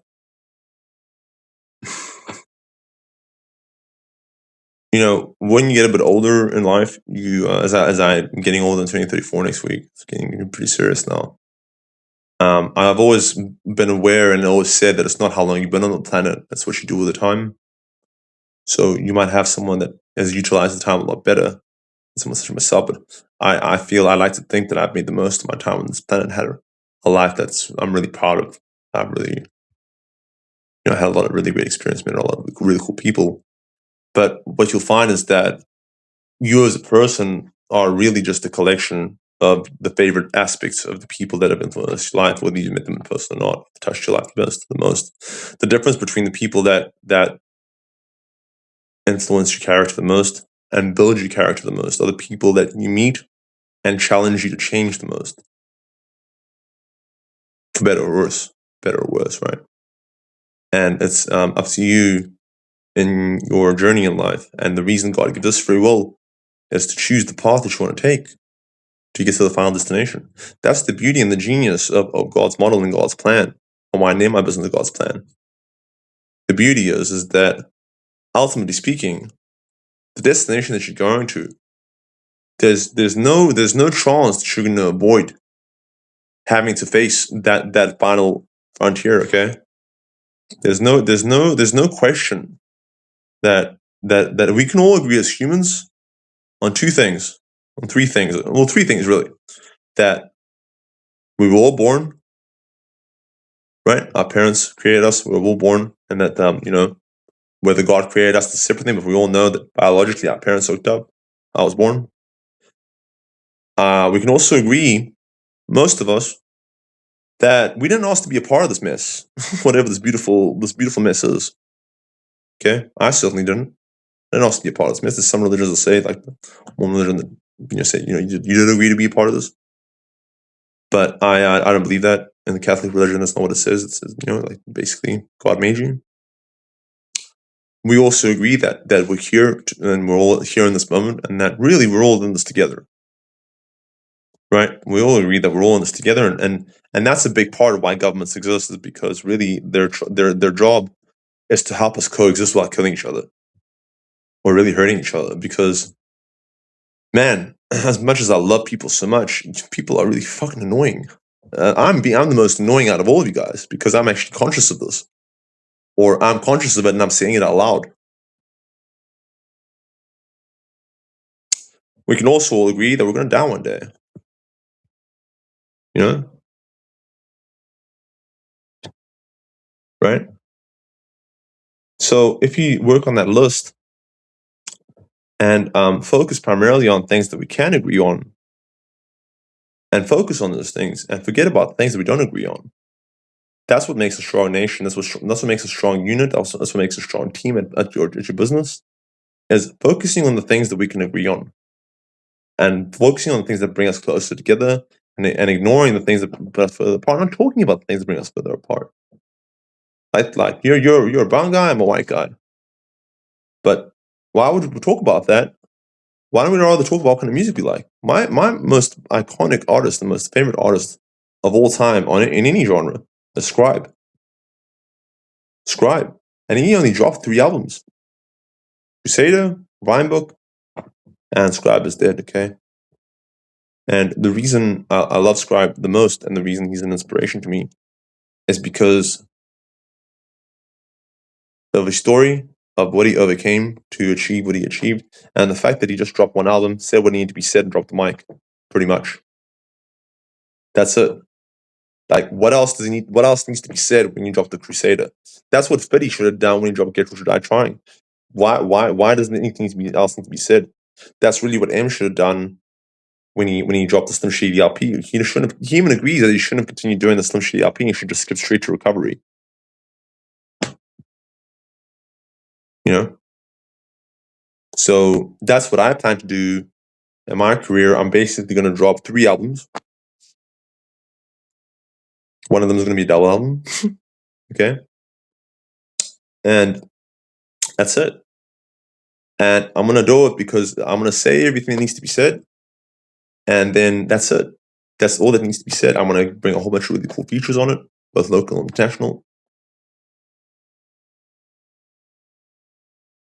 Because there's only so much that you really need to say as an artist before now you're just making records to make money.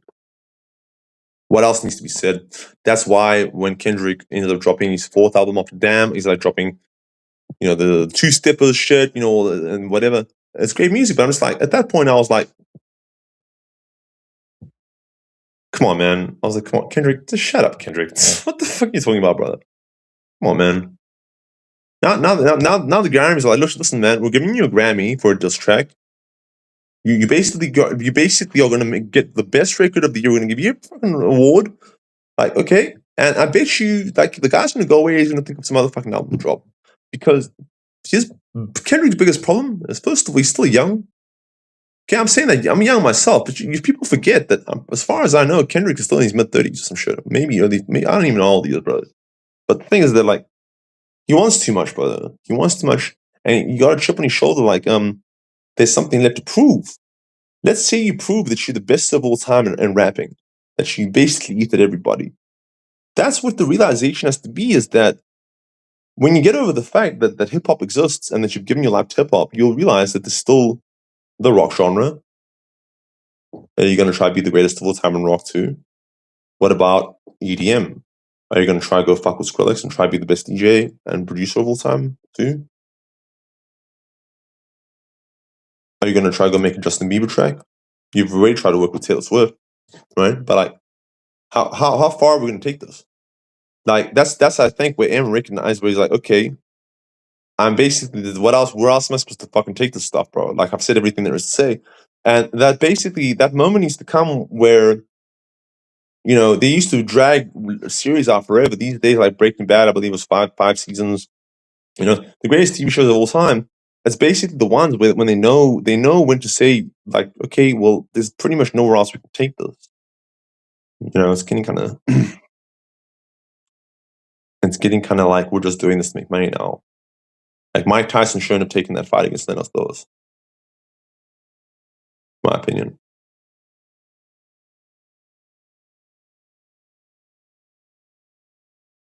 You were already champion, man. Like, what else? Would you? It's like when Rocky finished fucking demolishing Apollo and beating the shit out of him, right?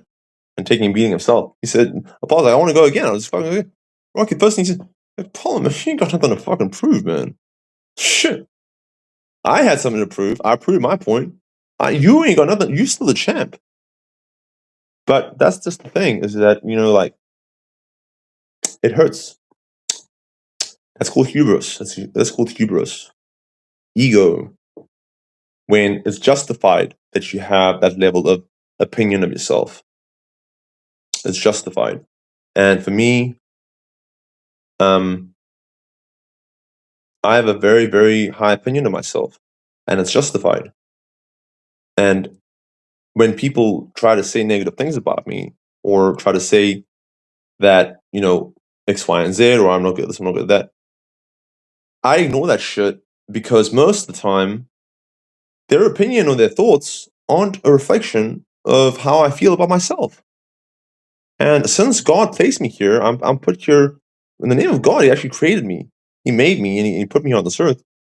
I was established by God himself. So for you to say that, like, I'm bad, like I'm not attractive in some way, or I'm bad in some way, or that I'm creating in God's image. So, and also, why would I listen to your opinion of who I am as a person if it does not reflect my opinion that I have of myself? For me, when I look at myself in the mirror. I'm like, oh my God, you're a fucking sexy person, bro. You're a beautiful, amazing person. I look at myself in the mirror, and I'm just like, bruh, imagine what you look like if you just cleaned up a little, put a shave with the fucking hair, start working, got some proper fucking clothes and stuff, got some jewelry and shit. I don't have to imagine, because that's what I used to look like. I was a very good looking man. I was a very good looking man. Okay. Very good looking kid, I should say. Okay. I'm a bit of a coming of age older man now. Okay. So it's very, very important that you know when to stop talking and when to listen.